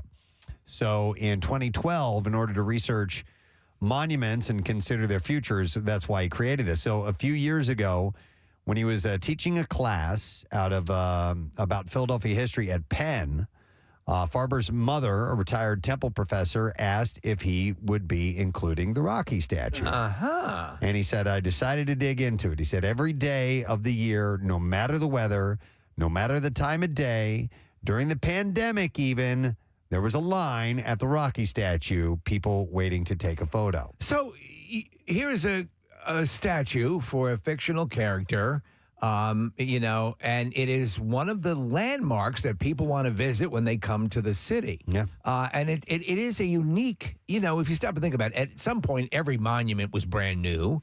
And at some point, a lot of monuments, people say, why are you putting that up? So, Rocky falls into that realm. Do you remember which movie the statue first appeared in? 3, I think, wasn't it? Yeah. Because there's that scene later on after he loses the Throwing fight. the motorcycle helmet and throws at his it. helmet at it, yeah. So he was mad. Wasn't making any sense, really, at that point. So Not worth my own monument. You're better than that. No, not. So he decided to check into this. He said about 4. Listen to this. Funko Pop. About 4 million people visit the Rocky statue in a year. 4 million people visit the Rocky statue per year. He said those are Statue of Liberty numbers. Now, granted, you don't have to take a ferry and go get in line and go up in the thing. They put it in the middle of the river, it probably would be a little less. He said, and I wanted to understand the monument landscape as we know it. And over the 6 courses of the episode, the statue, it uses a remix version of the famous Rocky films, but it approaches its subject from many different sides. He interviewed the sculptor, a guy by the name of A. Thomas Schomburg. So was it? Who was commissioned in 1980 by Stallone to build the statue. For the movie, right? It was used as a prop in Rocky 3. Legitimately, the prop statue used in the movie. Made for the film. That's the statue that we have. Isn't that wild? By the art museum, yeah. So it was legit statue. I mean, they could have used something that wasn't made of brass or whatever it is made of, but he went for the real thing. And in 1982's Rocky 3, Rocky Balboa retires from boxing, and the statue is unveiled at the art museum as part of an elaborate ceremony interrupted by Clubber Lang, who is played by Mr. T. Now, they did it there for the film at the top of the steps. Then they moved it over to the Spectrum, right? Right. And it was there for a long time. And now it's back at the base of the steps. Did they move it before they took the Spectrum? I think so. Yeah. Like well before the Spectrum came down? I'm pretty sure. I'm not 100% positive on that, but I actually think this is the best of the 3 locations. Yeah. I think at the top of the steps, it kind of got in the way, and even though obviously he ran up the steps, that's where he did the jumping up and down. But no, I didn't like the fact that there was a fictional sports hero outside of an actual sports building in South Philadelphia. Right. And I think putting it at the top of the steps, even though that's where he ran up to, it kind of, you're entering into world-class art at that point. And wow. I'm saying. What, say when you spit it out. I'm saying that it's. Spit it out, pretty feet. It gets in the way of true art. Now, I'm not saying this. But, okay. Do you think the time has come for a Paulie statue right next to him, too? Oh, my God. With his shirt half up. Yeah, from the first movie. Right. Wouldn't that be great? With the hat and a pint of whiskey in his hand. Yeah. Exactly. There are no sports statues outside of the Wells Fargo Center, are there? Like, is there no Dr. Oh, yeah, there are. Yeah, Dr. J. Where is that? Right at on the 95 side. Yep. Closest to the link. There's a Dr. J. It's a really cool sculpture. It's really cool. Okay. Yeah, there's Ed Snyder on the other side. Nick, the Dr. J statue is like, he's kind of like, almost like spawning or disintegrating or something like that. It's this really cool, like. Okay. Yeah, this really swirly kind of superhero-ish type of stuff is flying around him. Very trippy. Yeah, it's a little abstract. Yeah. I actually watched Rocky the other day. It's on Netflix or something, and I turned it on to like take a nap too. But I watched the whole thing. And was that the first time you ever watched it fully? From beginning to end, yeah. No way. Yeah. I mean, I have seen the whole movie, but I had never like from beginning to end. Yeah, it's one sitting. Yeah. Fantastic. But I'm telling you, like, dude, the scene where he guzzles those eggs. Yes. I mean, he's really drinking those eggs.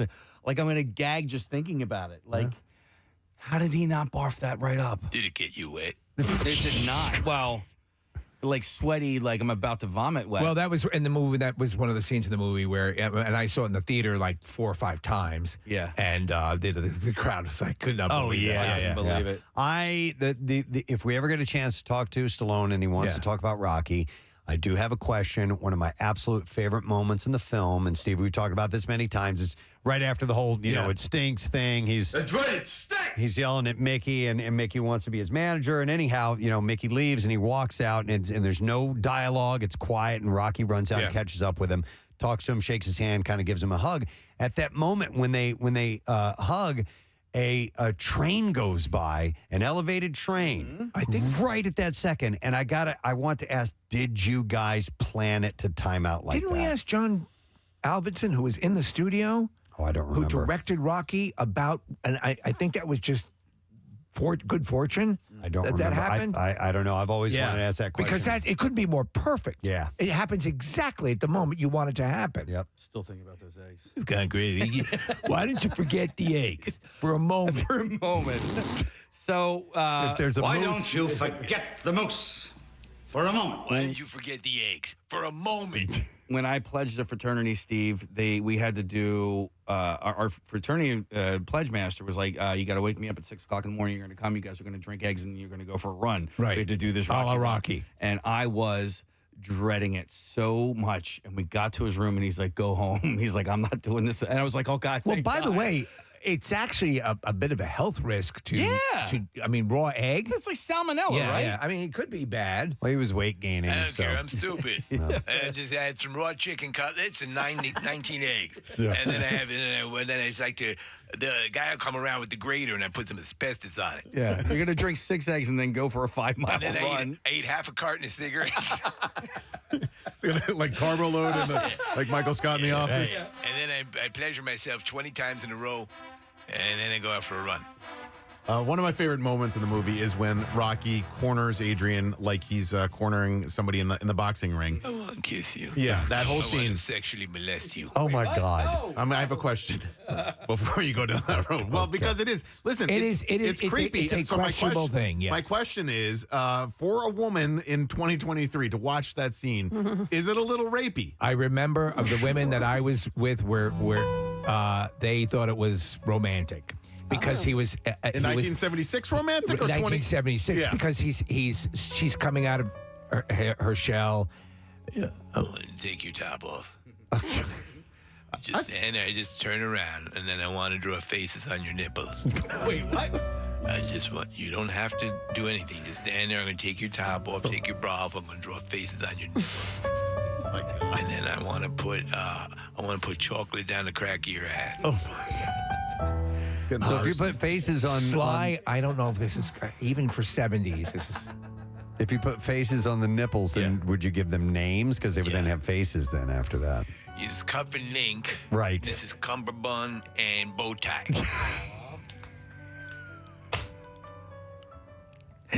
He's going with the Cumberbund and bow tie. He's going with the formal wear. Sure, motif, yeah. sure, absolutely. I wish I remembered the scene to comment, but I know. I mean, I've seen the movie. I just don't remember. He gets her to. He again. It would be very questionable. He's kind of he has his hand on the door and his hand on the wall, and he says, like, I want to kiss you, and she's looking up at him, but anytime she protested, he did react. He was not overly insistent. Because, come on, sit down. But he's a big guy cornering a much smaller woman in the corner in order to make out with her. Yeah. Who has already been abused by her brother. Yeah, right? Nick, it's not as romantic as the lovemaking scene at the end of Revenge of the Nerds. Right. If you recall. Yeah, I'm gonna he impersonates someone else. It's fine. I'm a nerd and I'm wearing a Darth Vader mask. So And nerds do that better. It's not rape. I really know how to use my mouth. You see this lip here? Yeah. Trust me, you're going to enjoy it. That droopy lip? Absolutely. You do something with that? Saying, well, that guy's a horrible speech impediment, but under the sheets, it's going to be like Valhalla. I thought the scene in the ice skating rink, I thought that was It's romantic. adorable. It's Yeah. wonderful. Hey, have you ever considered not dressing like a sack of crap? You're wearing sweatpants. I didn't ask about me. It's a wonderful scene, but it is kind of weird. Things that don't quite age properly. Yeah. But anyhow, he marries her, and they have a wonderful life, and then she dies. Kids and everything. All right, so back to the statue, which is what we were talking about. Oh, yeah. So Kiss my statue. he's going on about the in this article. In this podcast. Yes. About variety of angles on the statue. And one of the things he hears from a gentleman by the name of Hasib Payab, an Afghan refugee who was profiled by the Inquirer last year, who chose to settle in Philadelphia in part because he had seen and enjoyed the Rocky movies. Yes. The series covers the decades-old debate over whether the statue belongs at the art museum or near the sports stadiums. We learn about the racial implications of having a statue of the fictional Rocky, where Philly native Joe Frazier, the real-world heavyweight champion from the same time period, was without a statue in Philadelphia until 2015, 4 years after his death. That's something they definitely should have done a long time ago. Frazier was just amazing. And Frazier's in the original Rocky. Yeah.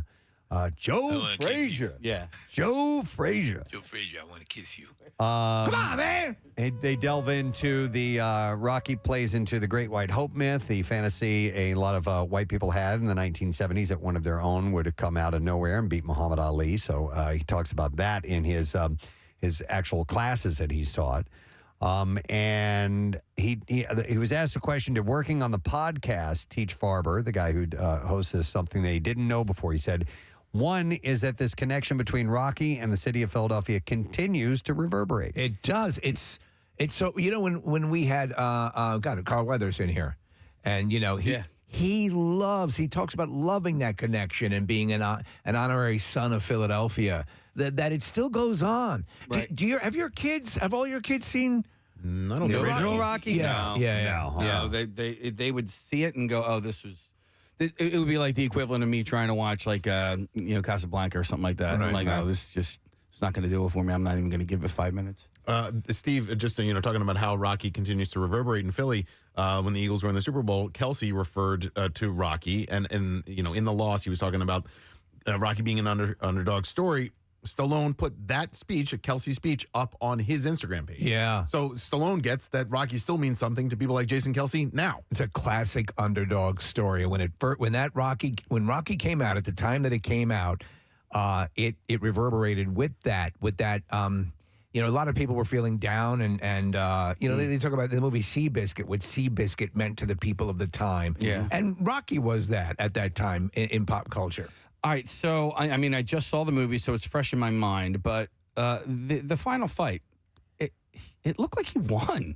I mean, he knocked Apollo Creed down. I know, but when you it was a decision. I know it was a decision, and then they gave that decision to Apollo. Right. But by what I saw on the screen, I'm like, I don't see how Apollo won this. Like Rocky, wait a second, I won!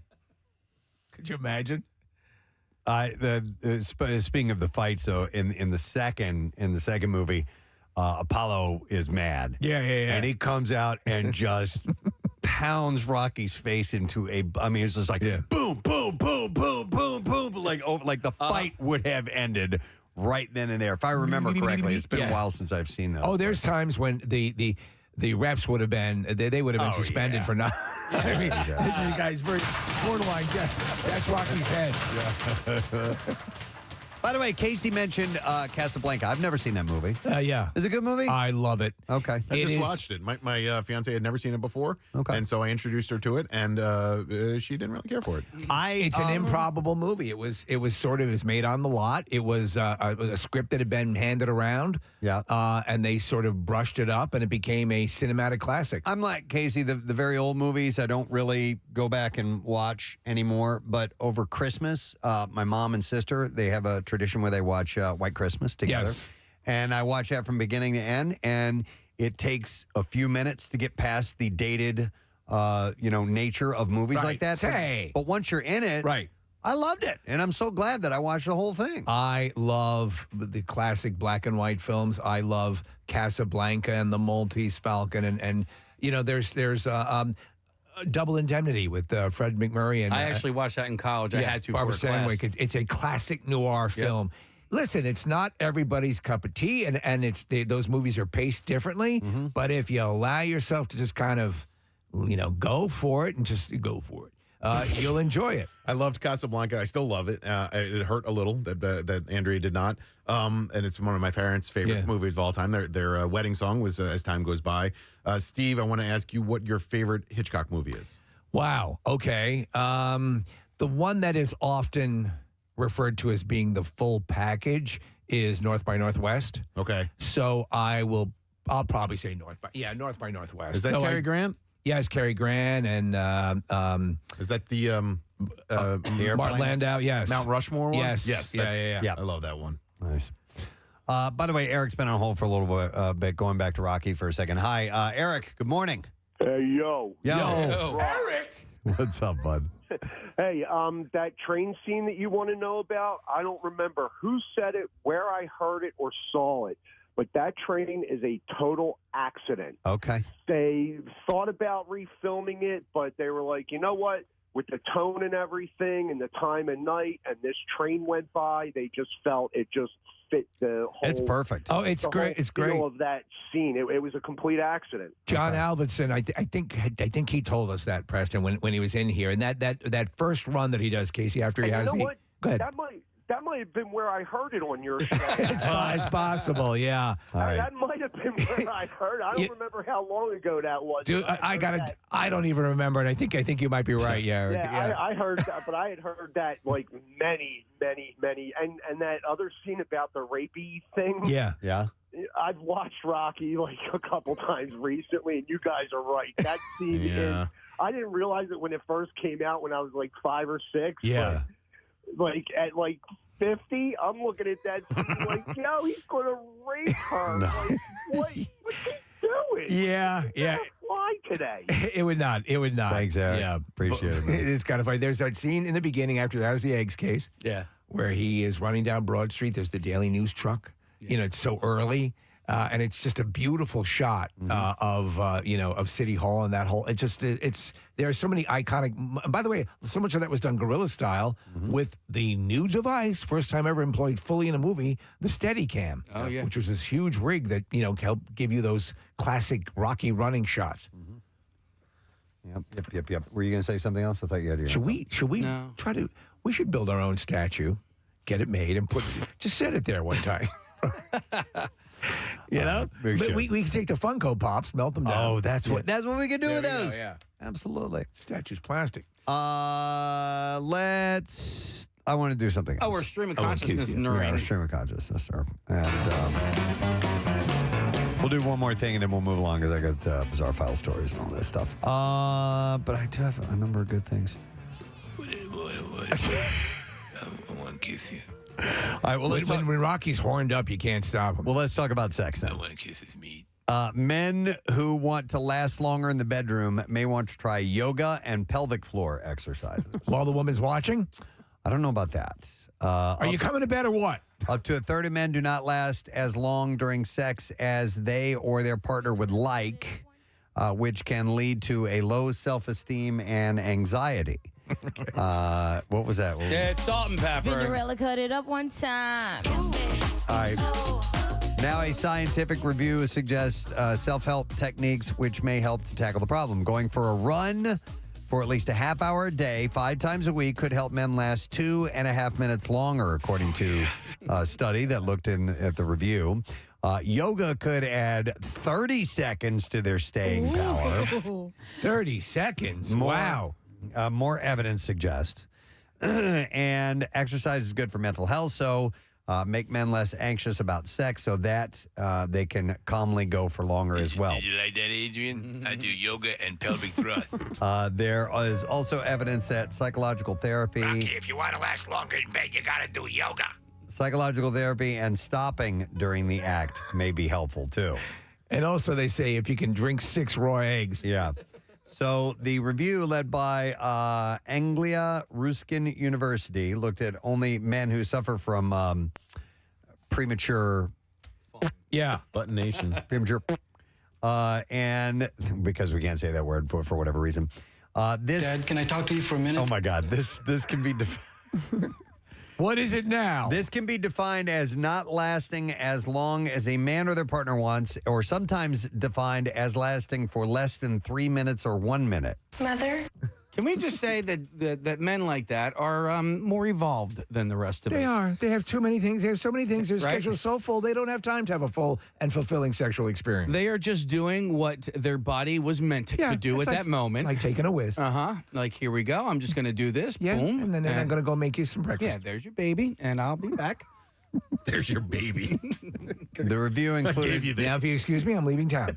A study involving men aged 18 to 45 given instructions to take exercise. The 35 men in the study were told to run at least 30 minutes a day over 5 days a week when... They'll be too far away. And they went from lasting 39 seconds on average during sex...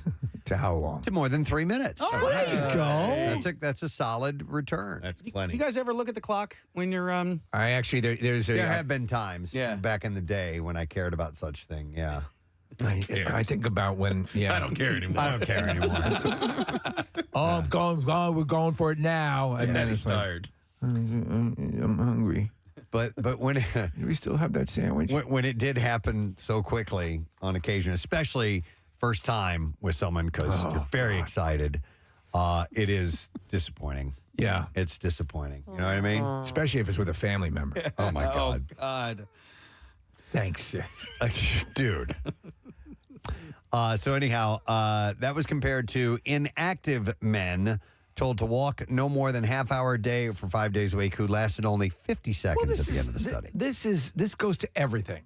Exercise has so many benefits, and it doesn't need to be Olympic deadlifting, going for a walk or a brisk walk or just getting your heart rate up a bit. A little bit of resistance training will go a long way.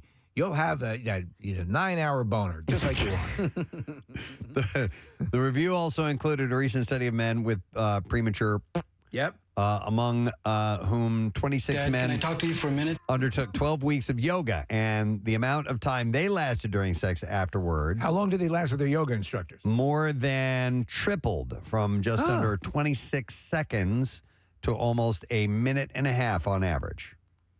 And the review found some weak evidence that ginseng berry extract could improve men's sexual performance, but much more research is needed on that. What was it, Lamar Odom overdosed on horny goat weed? That was all the rage for a while. You remember that? Yes, I do. Now, there was another study, and I have to tread lightly here. All right.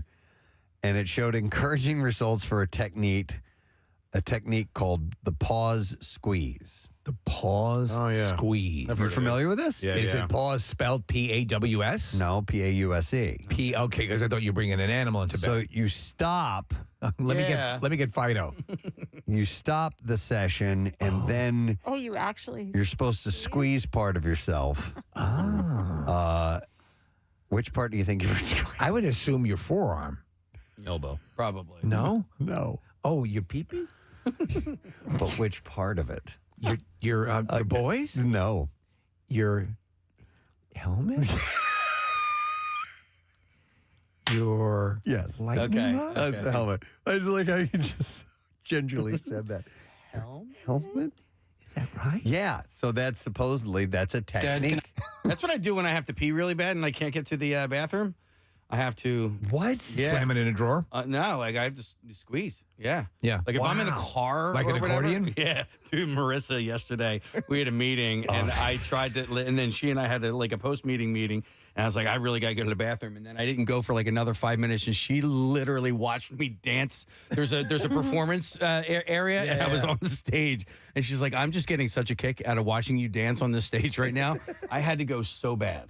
It really, now I'm good at holding, but there comes a time, and we've all been there. I don't care what man, woman, where you feel you're going to rupture something. Oh yeah. There's been usually in a car, and you can right there is you can injure yourself. Yeah.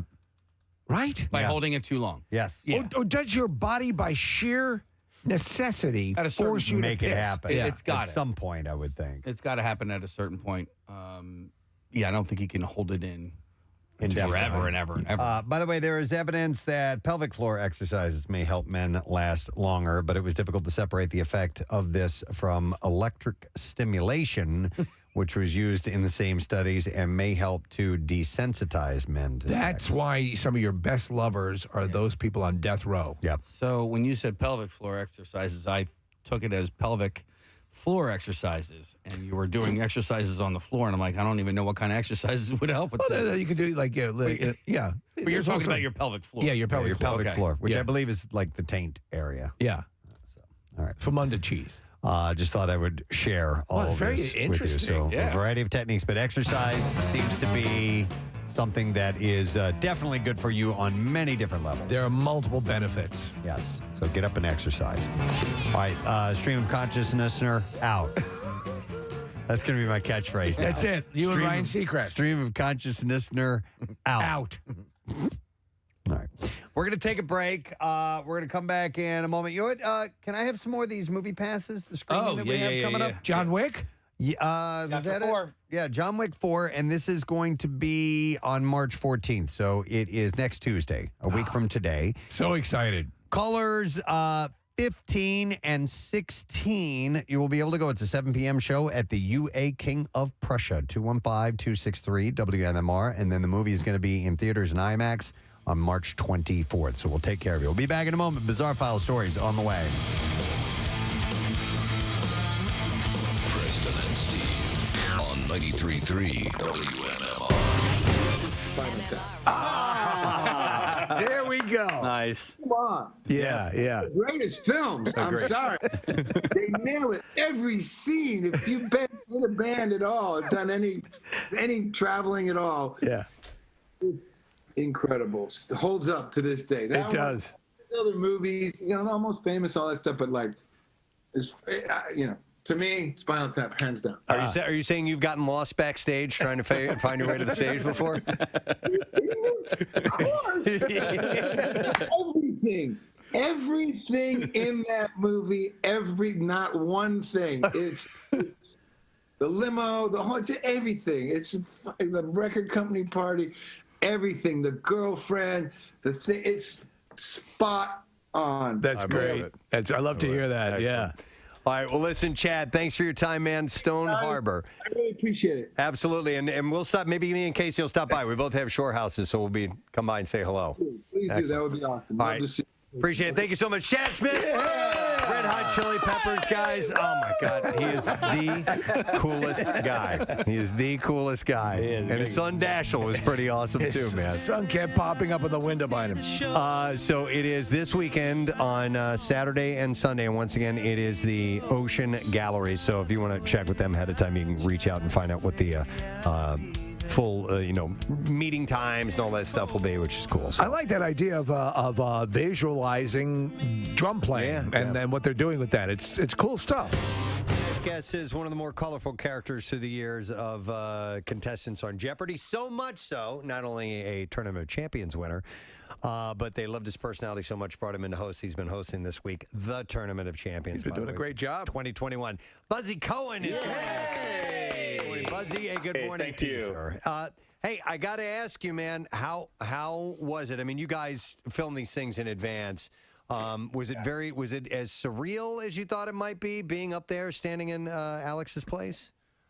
Totally. It was like dreaming in a dream, like it was so bizarre, but also so wonderful. It's always great to be back on that stage. I'm a fan first, so anytime I get to be a part of the show, I'm absolutely stoked. But even on the first tape day, we taped 5 shows in a day. So the first week of shows we did in one day.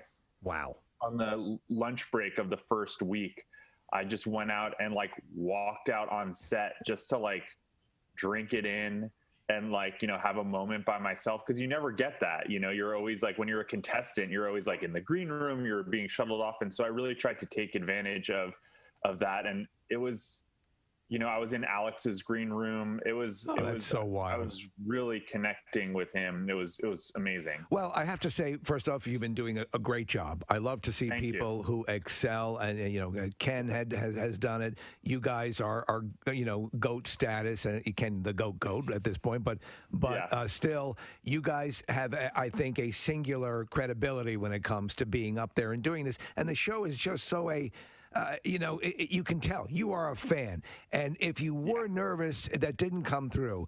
What I do love is the knowledge, and you always sense this with Alex, that there is a wealth of knowledge behind the clue giver who can sort of accentuate a little bit of information that's being, imparted throughout the show. As you're doing it, did you have that moment, though, in that where you're so overwhelmed, where you're like, oh, yeah, I'm actually running this thing? Did you lapse into contestant mode for a nanosecond or observer mode? Well, I spent about 4 weeks getting prepared for this, and I had to I watched a lot of Alex, and I had to totally change the way that I was watching the show to switch. So by the time we got there to the actual tape day, I had my mentality had totally shifted. But one thing that I think it really helped me with is that being a contestant, I kind of understand the way you listen to the clues and hear the clues. Yes. And so it helped me kind of understand where to kind of put a little more emphasis because, like Alex, I want the contestants to get the questions. I'm not here trying to trick them. Well, so there's a perfect example of that. And you make a good point. Last night, there was a clue where this spotted dance, and it was polka. And I would not have known it other than the clue of spotted. I thought, polka dots. Yeah. And so, but that's the genius of the show. And then you asked it. Totally. I think you laid it in there. I got it. They didn't get it, but I got it. And that's what Alex did so brilliantly. Yeah, I think that he was my North Star, and what he always did was he was on the side of the contestants and the show, the integrity of the show. And so that's whenever I had a question about how to approach something, it was how do I keep the integrity of the show as strong as possible, and also make this enjoyable for the contestants. My Tournament of Champions was so fun, and I just wanted to make sure that they were having a good time. For me, that was making sure that the taping and everything went as smoothly as possible. And so I really just wanted to do a great job, not just for myself, but also for them and also for the fans. I wanted them to have a great Tournament of Champions. This is a highlight of the year. Buzzy, was there anything that you discovered that you didn't realize it was one of Alex's responsibilities as host, maybe that's kind of not even really even seen? It's just you have to be in that place to go, oh, yeah, he does this as well. Well, the thing that you realize when you start, because when you're getting ready as a contestant, you're sort of ignoring his reads in a way. You're reading the clues faster than him to try to figure out if you know it, and then just listening for him to finish. What I realized is every single clue that he is reading, he approaches like its own thing. He doesn't have a Alex clue read. Every single clue is its own story. I don't know where that's coming from.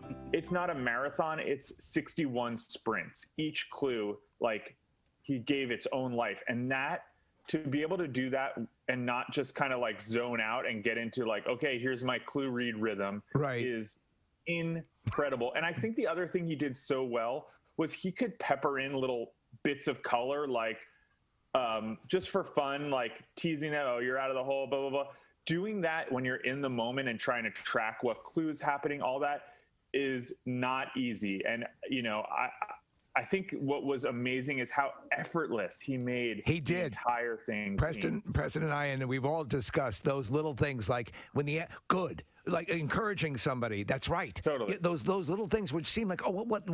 He's just simply conversing. That everyone can do that. No. To sort of finesse it in there and keep momentum. Because think about it. Without that, you'd have these glacial pauses that that would really resonate. But that forward momentum, and you're doing it well. You're doing a good job. Thank you. And so yeah, I mean, but that's why the show is the creme de la creme of game shows. I agree. And the other, like, little things like that I had to learn at the beginning, which was like saying yes, correct, right, good, not always just saying yes, yes. Right. By the way, when the first time I did it, I just, like, you know, when I did a practice game on my own, it was yes, because we don't think about changing it up, but as a viewer, it gets so boring when you hear. So little things like that he just, because he'd been doing it for almost 40 years, it was just so second nature. Yeah. As a radio show host, that's one of the things that I do. So I'm glad other people are finally picking up on that. So yeah. Buzzy, this is Nick. I'm a huge fan, and thanks for responding to me over Instagram and agreeing to come over the show. It was really cool, and I've been watching, like Steve and everybody here, every bit of the tournament over the last couple of weeks. I wanted to ask you about polarizing contestants, because Ryan was on last night, and there was a lot of response to him that was negative. And he made it to the Tournament of Champions. He's a really good contestant. He's really smart. Yeah. But he was kind of off-putting, and so I saw on social media, and I contributed to it. That there was some pushback against the guy. But you, as a host, obviously you have to remain neutral. Is it hard for you to incorporate that into your job while you're actively hosting it? I mean, Ryan was. If you hadn't seen it he basically was a bad sport. He was kind of, you know. I'm gonna he read as a bad sport. Yeah. I'm going to come to Ryan's defense here. I've been through this, and I know people who have, like, everyone has a different approach to this, and I think Ryan, he was a great competitor. First of all, he's a great player. Yeah. You know, if you look at, if you take out those daily doubles, he outplayed Veronica last night, right? If just straight clue play. And I think that it's hard to be on. How many of us have to be on camera for, like, a devastating moment like that? You know what I mean? Yeah. We're not, like, I think, if to compare Jeopardy contestants to professional athletes is not quite fair, because if you're a professional athlete, you've been through, like, the high school and college, and you've been through this. Like, this is the second time he's lost a game of Jeopardy ever. Okay. He played his heart out, and it just wasn't enough. It's hard to have 4 cameras on you in that moment. And he and the other contestants have a great camaraderie. I don't think it had anything to do with Veronica. I think it's hard to be processing that on camera. I think that different people have different, like, I had a very, like, happy-go-lucky, win-lose, whatever attitude. Not everybody's like that, and I don't think we need to expect that from. I'm sorry. The dude made it to the Tournament of Champions semifinals, and I'm sitting there on my couch, and so it's I have no place to judge. I'm a viewer. I'm not a contestant, so I don't want to be harsh on the guy, but it's just got to be. You see people rooting for or against particular contestants, and it makes it difficult for somebody like that, I'm sure, to have to go through. Yeah, and for me, I was like, to be honest, when I saw I think the feeling in the studio was I think a little different than what it came across at home when he missed that daily double and then was, like, trying so hard to come back. I think everybody suddenly was like, oh man, you got to feel for this guy. Well, like, and that to me read that, even at that point, that read his passion. I got it. I'm like, damn it, I'm off my game. Or, like, I just happened to a couple of days ago we were at a golf charity, and I'm seeing people respond who are hitting bad shots. Like, you see that same frustration. I got that. Yeah. At the end, you would like to think, though. And again, you're right. It's a unique circumstance. Everything's on the line, and I get it, because I think he's normally a likable guy. It just seemed like it was her moment. You lost, and Yeah. he's. I think that's what a lot of people read and saw. It's like, wow, man, you not even an acknowledgement or something, and Yeah, that's what I think, it is. and also you have to remember there's editing, like, those after true. that after game chat is much longer than what you get on TV. So I think everyone's got to give game show contestants a lot more. I mean, people thought I was an arrogant asshole when I was on the show. Am I allowed to say that? No. We'll let it go. You can say ass, arrogant ass. Yeah, but but you were. But I was just having fun. You know what I mean? Yeah. So I think that it's very easy for us to like project a lot of stuff. The other thing to remember too is like this is very different. WMMR. Thanks, Kath. If you missed it, we made an announcement a couple of hours ago, and it's the fact that we are headed back to Clearwater, Florida. Yeah. And we are going to spring training again, friends. It's been a long time since we've done this. A couple of years off, obviously, because of COVID, but we are going to be at Baycare Ballpark in Clearwater, Florida on St. Patrick's Day. It's crazy. Broadcasting live. Yeah. Talking to members of the team, having a good time, and bringing all the sounds and sights to you as well. So we'll be streaming while we're down there. We have another component to that announcement, which will be coming a little bit later on the week, something we're pretty stoked about.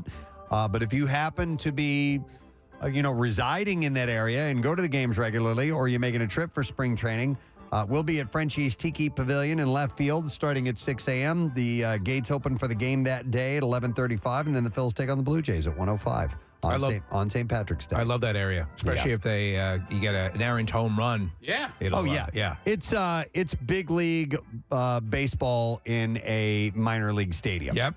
And so you sit on the grass in the outfield, and you can easily catch a home run ball out there. I Pretty feel like cool. maybe I could hit a home run there. Out of that park? Yeah, left field or right. No, left field only, because I don't have the power to go oppo and center field. But I feel like Is it indeed shorter? Yeah. Usually the poles are shorter. Yeah, I don't think shorter. you could. No. What about T-ball? It's like 330 to right and left. We have to try this. Yeah. We clearly have to find out if we can be allowed to do that. Can he bat from the pitcher's mound? That's what I was talking about. Remember when you had a catch with Joe Girardi? That was cool. That was really cool. And that all worked out. Well, yeah. I mean, he you know what? He ended up being the National League Manager of the Year. Just with a different team. Yeah. Maybe we could do something like that with Rob Thompson. He's apparently, I've never met him, but he's Canadian, therefore a very nice person. Okay. Well, we've got time to think about this. We do. We leave a week from Thursday, and then we'll be broadcasting live on Friday, but we're excited for the whole event, and hopefully you'll be along with us. All right, Bizarre File, here we go. WMMR presents Preston and Steve's Bizarre File. Brought to you this morning by Horizon Services. Lower your home heating costs with a same-day system tune-up from Horizon Services Heating, Cooling, Plumbing, and Electrical for $79.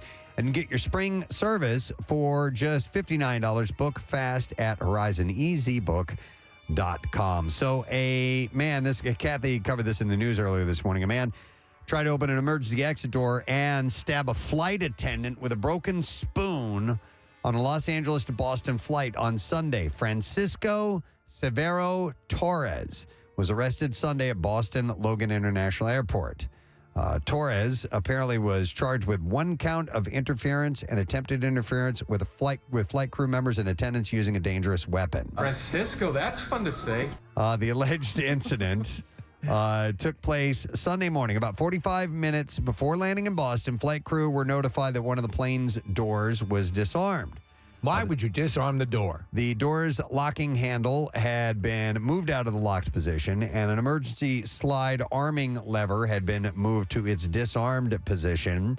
Torres was seen around the door, and a flight attendant confronted him. Torres asked the flight attendant if a camera had captured him tampering with the door. And then Torres got out of his seat and thrust toward one of the flight attendants in a stabbing motion. He hit the attendant on the neck 3 times. Wow. Passengers tackled Torres and helped restrain him. There's video of this, by the way. Yeah. Torres was immediately taken into custody upon the flight's arrival to Boston. In an interview with police, Torres said that he went into the bathroom and broke a spoon in half to make a weapon. He also said that he disarmed the door. He told police that he had the idea of jumping out of the plane and acknowledged that many people would die if he opened the plane door. United praised the quick action of their crew and customers and said that the company was working with law enforcement on this. It should be a little bit more involved to open that door. I would think so. Yeah. All right, this story is out of San Francisco. Ah, yes. Francisco, that's fun to say. ATMs. Does it involve poop? No, not at all. Sorry, Tony. I'll sit this one out. It involves ATMs. Oh. Which is ass to mouth. Yes.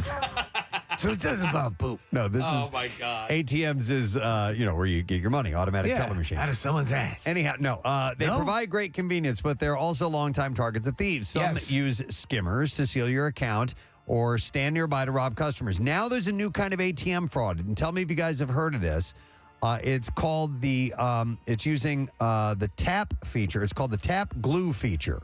No, I've not heard of this. So they are now warning you if you see the tap function on your debit card, which was like the last safe thing you knew you could do, You right? can tap it. Yeah.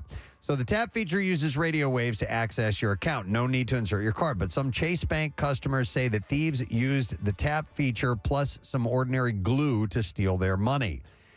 Pamela Bungarino. The old Bungarino. Buongiorno, sorry. All right. The old bunghole. Yeah. Showed how she got scammed. She said, I was using the ATM machine on the right-hand side. My partner was here. The guy next to him was here. And I inserted my car, and it didn't work. The man in line offered advice. He said, you have to use do you have a chip in your card? You could tap it. So Bongerino tapped her card. This time it worked. She got her cash, thanked the man, and walked off. And the next morning, she said, I looked at my bank account, and to her shock, she saw 3 more withdrawals from her account. $940 was gone. And she said, I said to my partner, that guy scammed me last night. The same thing happened to Bob Bell, the same ATM. When the card reader didn't work, a man leaned in and told him to use the tap function. And so Bell tapped his card, took his cash, and later on, he found 2 accounts had been drained. $560 was gone. How does it work? Victims complained to the bank manager, and the manager told Bongerino how the scam works. So it starts with glue. She said they put glue in the card reader of the ATM machines so you can't use it. And then customers tap their card instead. And here's the trick. When you tap, the account remains open for more transactions unless the customer proactively logs out of it. And some customers don't know this, but scammers do. They wait for the victim to leave. They walk up. They continue making withdrawals on their account. That's how it works.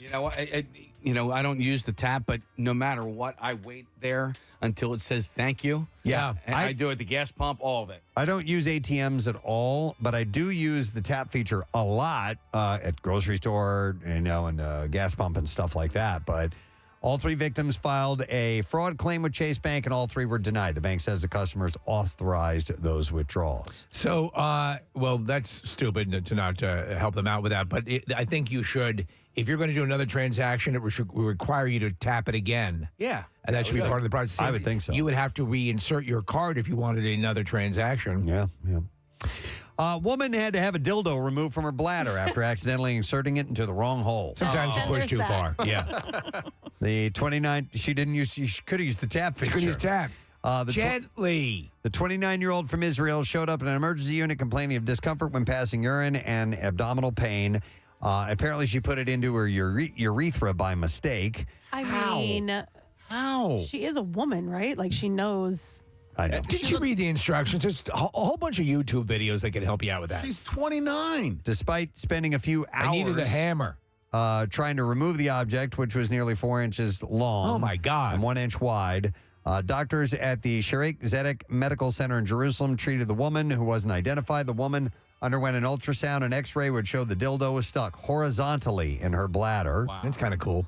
Medics gave the woman antibiotics through an IV drip. They performed a cystoscopy, a procedure that sees a long, thin tube with a small camera attached to the end inserted through the urethra in a bid to remove it. While the patient was under general anesthetic, doctors passed a surgical tool called a grasper. Oh, we know what that does. Through the tube to pull the dildo from her bladder via the urethra. And it's like one of those coin-operated crane games. The woman was discharged the same day after doctors confirmed that she could pass urine as normal. Couldn't get the dildo, but I got a Funko Pop. One last story, and I love this one. This is out of Modesto, California. 2 shiny dots in the sky Wednesday night apparently startled some residents in California's Central Valley. The sheriff took to Facebook Thursday to tell people that they shouldn't call 911 as NASA confirmed that the stars were in fact Jupiter and Venus. There were people calling the sheriff's office. Reporting the planets to the police. He said there's no reason to report this, adding that they received multiple calls to dispatch. The 2 planets were incredibly close as Venus slowly shifted towards Jupiter, passing each other just a half a degree apart, and NASA had explained on the website. That's pretty cool, though. According to the National Weather Service, the next time Venus and Jupiter will be this close together will be February 7th, 2032. Oh, wow. So they call it a celestial kiss, right? That is correct. Yes. And there you go. That is what I have in the bizarre file for you. Yes. I want to kiss Jupiter. Yeah. You don't want to kiss Uranus? No. I did once, and then... I don't want to talk about it. It tasted like Nutella. Well, that actually tastes pretty good. I know. Okay. You want some? No, thank you. Thank you. All right, and that's it in the B file. We are going to take a quick break. We're going to come back in just a moment. We'll get the lesson question, trash, and music news. Stay with us. Preston and Steve on 93.3 WMMR. Very empty. It's just like other players and a couple of producers in the audience. So I think you're less self-conscious, right, about how you are presenting yourself when you're up there.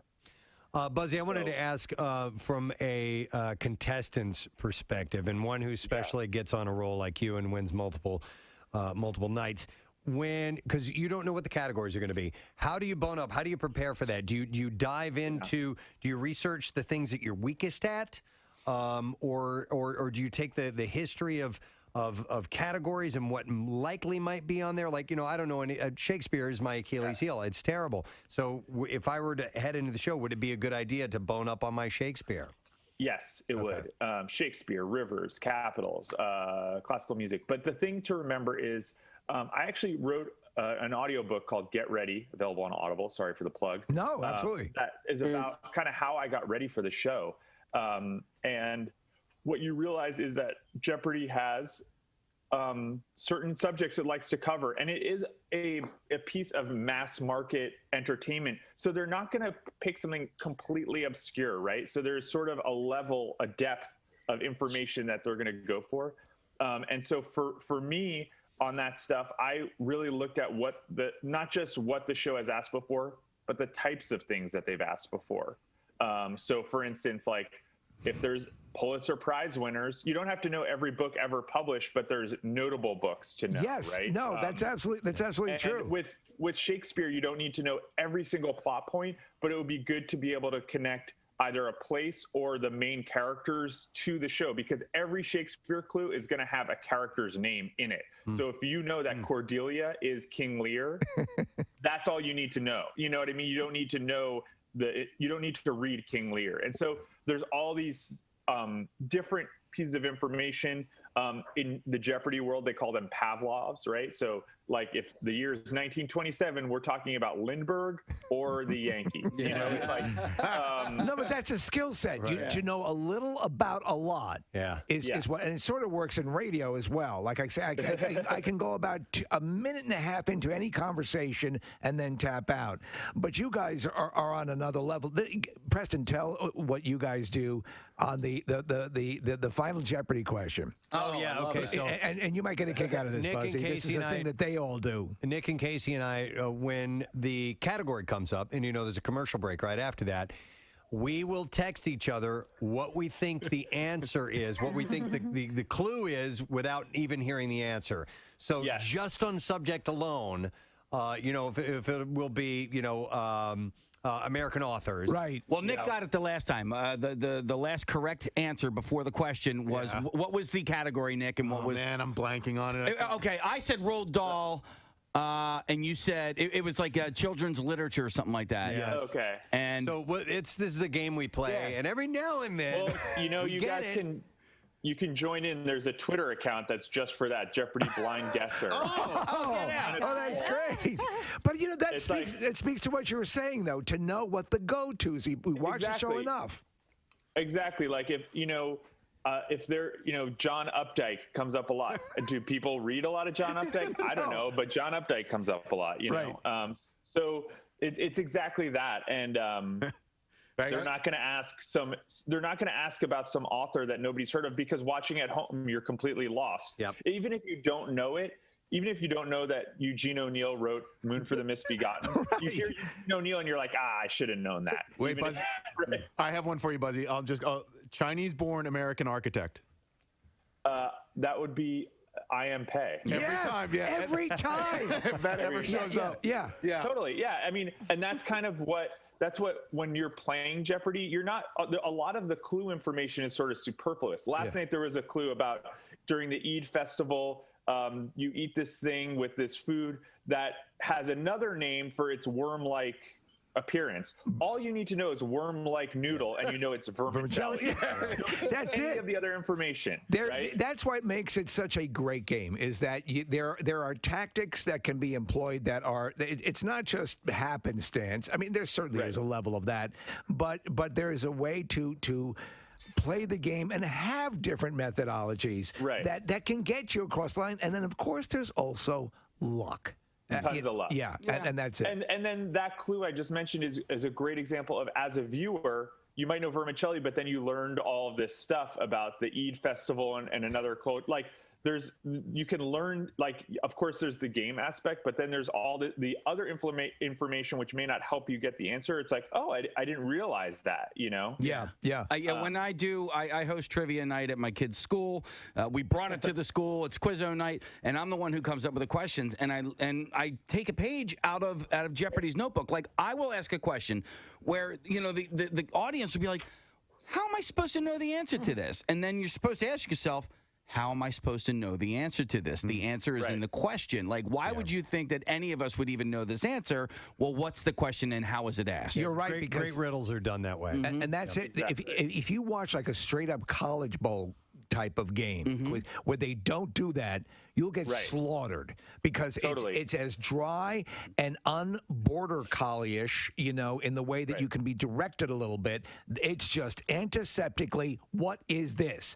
And I find I have to tap out, but I can do better at Jeopardy because of just a little bit of prodding will get you there. There's usually like 3 clues in each clue, and I think I got a chance to finally meet the writers. As a contestant, you've no contact with the writers. So as the host, I finally got to meet them, and I was just like singing their praises, because I think the format of the show, having so many clues, like if there's a category about, some pop artist or some subject you don't know, it's only a couple questions and there's a bunch of other stuff. That's one thing. But the writing of the clues is so masterful. And I was like, I'm not worthy, because it's exactly what you're talking about. Yeah. There's always a way, even if you don't know the information, to find, like, except for maybe the $2,000 clues, which sometimes you got to know it or you don't. It's true. 90% of the clues, you can figure it out. And that is as much fun as knowing something cold. Yeah. Right? Yeah, no, you're right. Buzzy, I wanted to ask you about another book. It's called Answers in the Form of Questions. Claire McNear wrote it. I don't know if you had a chance to read it or even. And she goes into the production of the show and where the contestants stay and what they bring to the set and how many different pairs of clothes they have to wear and all that kind of thing. Yeah. Do you think that was an accurate representation of what your time as a contestant on Jeopardy was like? Absolutely. Claire is fabulous. Like, we joke that if Jeopardy is Harry Potter, she's our, like, Rita Skeeter or whatever. She's like, the Daily Quiddler or whatever. Yeah. Or what, I don't know if she likes that, but I actually, I interviewed her. I actually invited her out to, there's like an ex-Jeopardy trivia night here in LA, which is like known as one of the hardest bar trivia nights in the country. So I made her come out and play to have that experience. She's incredible, and she really knows her stuff. And she's a fan, and I think that's I really recommend that book to people who are fans of the show, because you start to see all these different sides of the experience, whether it's, being a contestant, sort of community afterwards. I think she did a great job of sort of giving everyone a taste of the experience, and not everyone's experience is the same. Some people have, not a great experience when they come to taping because of whatever reason. But I think she did an amazing job. That's I cool. love that book. You know, I knew about the filming schedule and 5 a day, but what I didn't consider is, say, when you had your 9-game run, you were doing all those? You had to have knocked out 5 in one day as a contestant as well, correct? Yeah, that's right. Yeah, Wow. so my first game was a Monday game. So I did 2 consecutive tape days, and I lost in the 10th game. I lost on the last game of the second day. And I think that's part of what, you know, once you're a contestant, when you see someone go on a long streak, the endurance of, you know, just shot nerves coming in to do it again. I mean, it's not, you usually only tape 2 or 3 days a week. So it's not like you're doing 5 days of 5 shows a day. Right. But it's still just such an impressive feat of endurance. And getting ready to host, I knew I needed to have endurance and bring the same energy to a Thursday or Friday game that I bring to a Monday game. Yeah. So for that month where I knew I was going to be guest hosting, I was doing a ton of training. I would do strength training in the morning. Yeah. And then I would do like cardio 2 times throughout the day just to make sure I could still summon the energy. To have the pheromones released. Yeah. You know, I can absolutely see that. To be sharp. I wanted to ask you, just you in your personal life, we know you were in the music industry, or may actively still be. Went to school for communications and so music. I studied music. Music. Okay. So what do you do? We had a little bit of a hint here and there. Yeah. But specifically, what are you mostly involved with, Buzzy? I do music for commercials, actually. Okay. So I do. I find music for commercials, or I hire composers to write music for commercials. Do you yourself play or write or? Yeah, I do. I mean, I don't really do anything for professionally, but for fun, I play and write a lot. Yeah. So for specific campaigns, you'll choose the music. Absolutely. So I'm sure everybody is gonna give me a hard time for this, but like the Airbnb campaign that everyone thought was the In Memoriam films. Right. I did all those. So I did all the music for those. Very nice. Very nice. I do. Yeah. I mean, that can be very lucrative. Now, obviously, you get a quicker hit from a win on Jeopardy. And correct me if I'm wrong. I don't know if this is true. We have big discussions about nicknames on the show and how one earns a nickname. Were you appointed your nickname while still in yes. in utero? Yeah, you were. Yes. How did that happen? Well, I'm 36, and I think when I was in my mom's stomach, we didn't have sexing of babies right yet. It wasn't quite as advanced as it is now. Right. And so they didn't know if I was a boy or a girl. And I have an older sister, and she needed something to call the bump, right? Because it was like, oh, there's a baby in there. And my dad had gone to high school with a guy named Buzzy, and he love that band, love that song. It is 20 minutes after 10. And we got ourselves this Tuesday. Going to do some more giveaways in a little bit from our friends at Hoda Kotb. They have some more gift cards giveaway. We're going to do something else right now because we have a lesson question to pose to you and see if you do know an answer to something that took place earlier on the program. And to give away as a prize today, we have a pair of tickets to see Alice in Chains founder Jerry Cantrell. He's playing the Brighton tour at the Excite Center stage inside Parks Casino on Saturday, March 18th. So, the question that we will go with today is, when he draws faces on Adrian's nipples, what does Rocky name them? 215-263 WMMR, okay? When he draws faces on Adrian's nipples, what does he name them? 215-263 WMMR. Let's find out if you were listening. The trash business is a gold mine. 93.3 WMMR with Preston and Steve's Hollywood Trash. And it is brought to you by What a Crock. Delicious home-cooked meals designed for your slow cooker and shipped directly to your doorstep. No prep, mess, or stress required.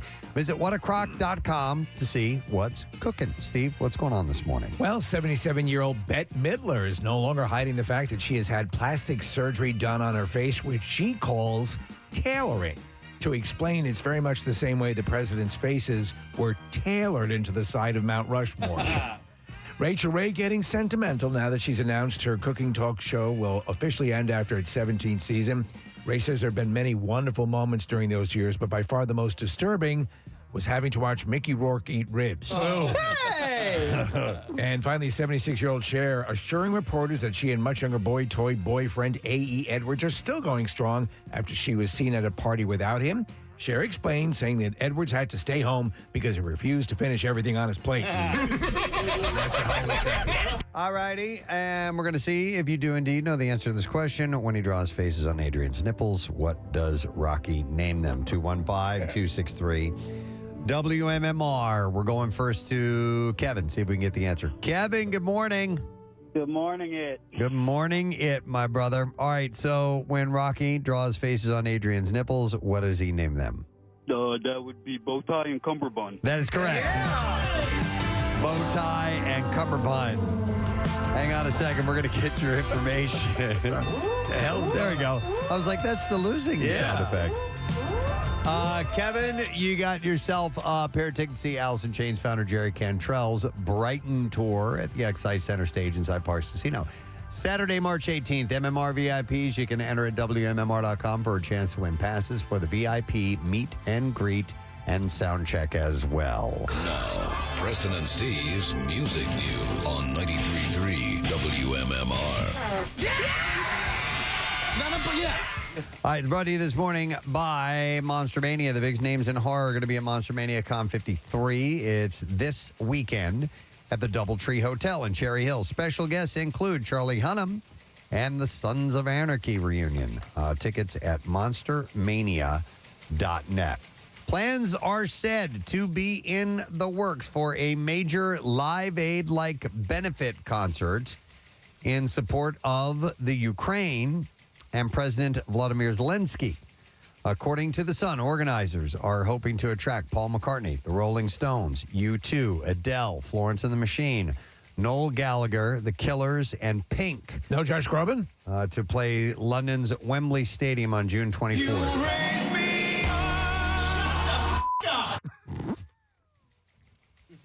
I don't know. They may have reached out to him for all I know. No, you know what? No, he's busy. He's doing Sweeney Todd on Broadway. It's a very, very rigid He's very schedule. inspirational, though. Have you heard that song? So they're looking to play London's Wembley Stadium on June 24th for a massive, globally televised concert.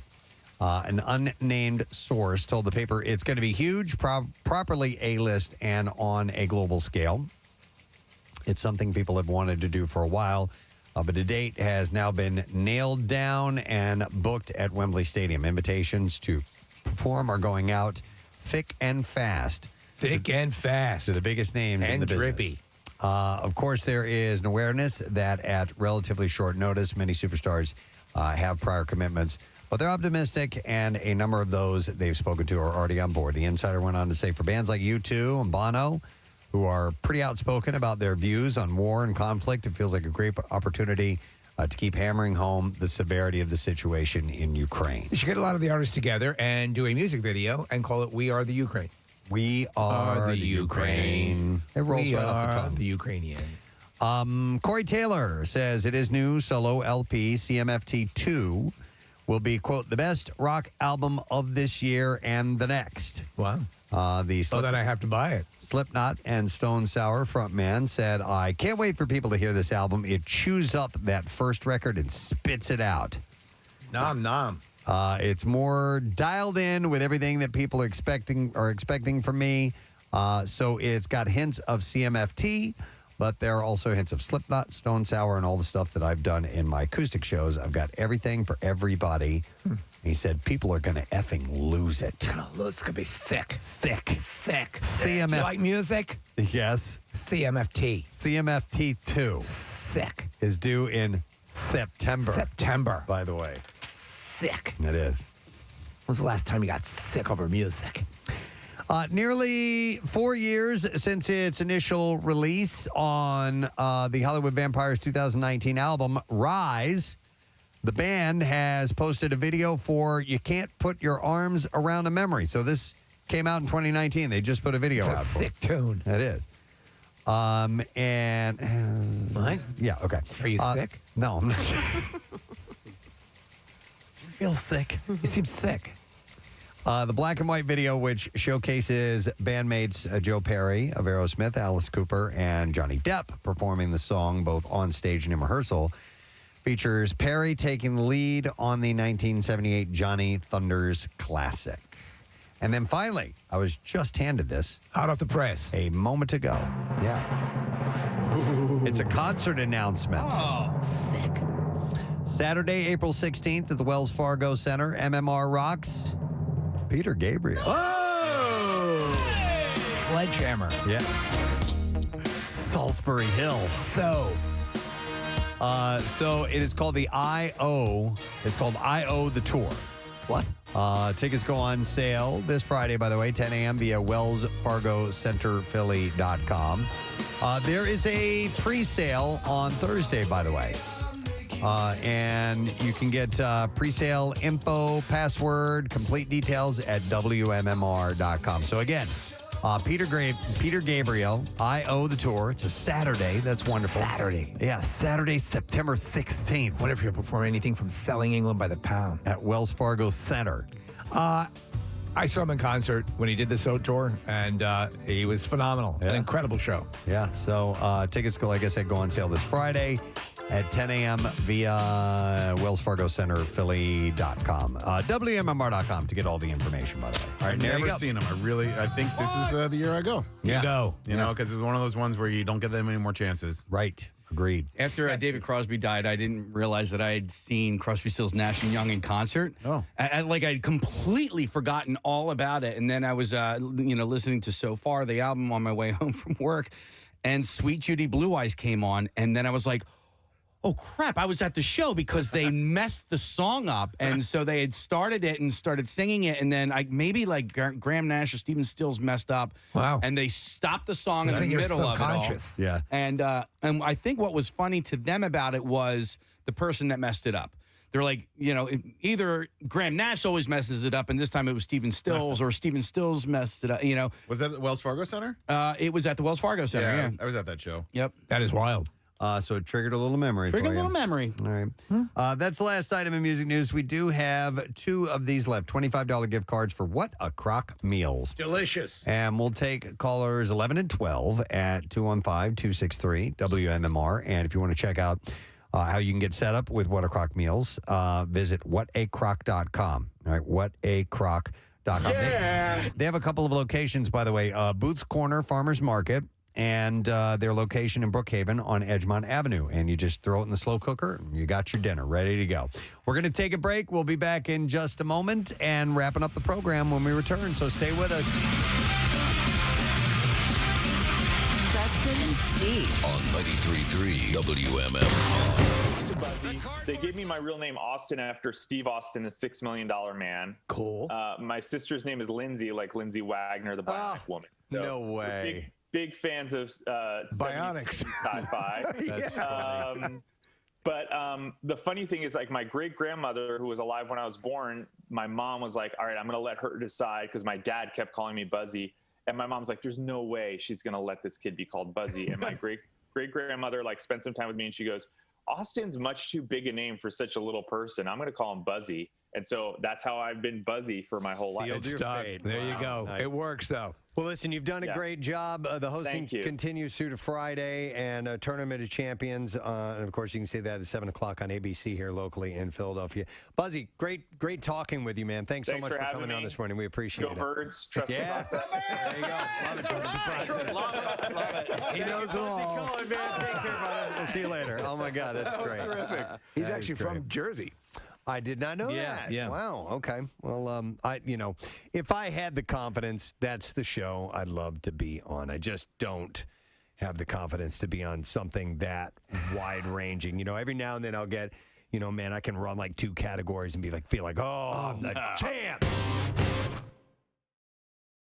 After splitting from Kristen Cavallari after 10 years together, sources tell ET that Jay Cutler is on the celeb dating app called Raya. This just in, Jay Cutler's on the dating app Soraya. Psoriasis. Raya. No.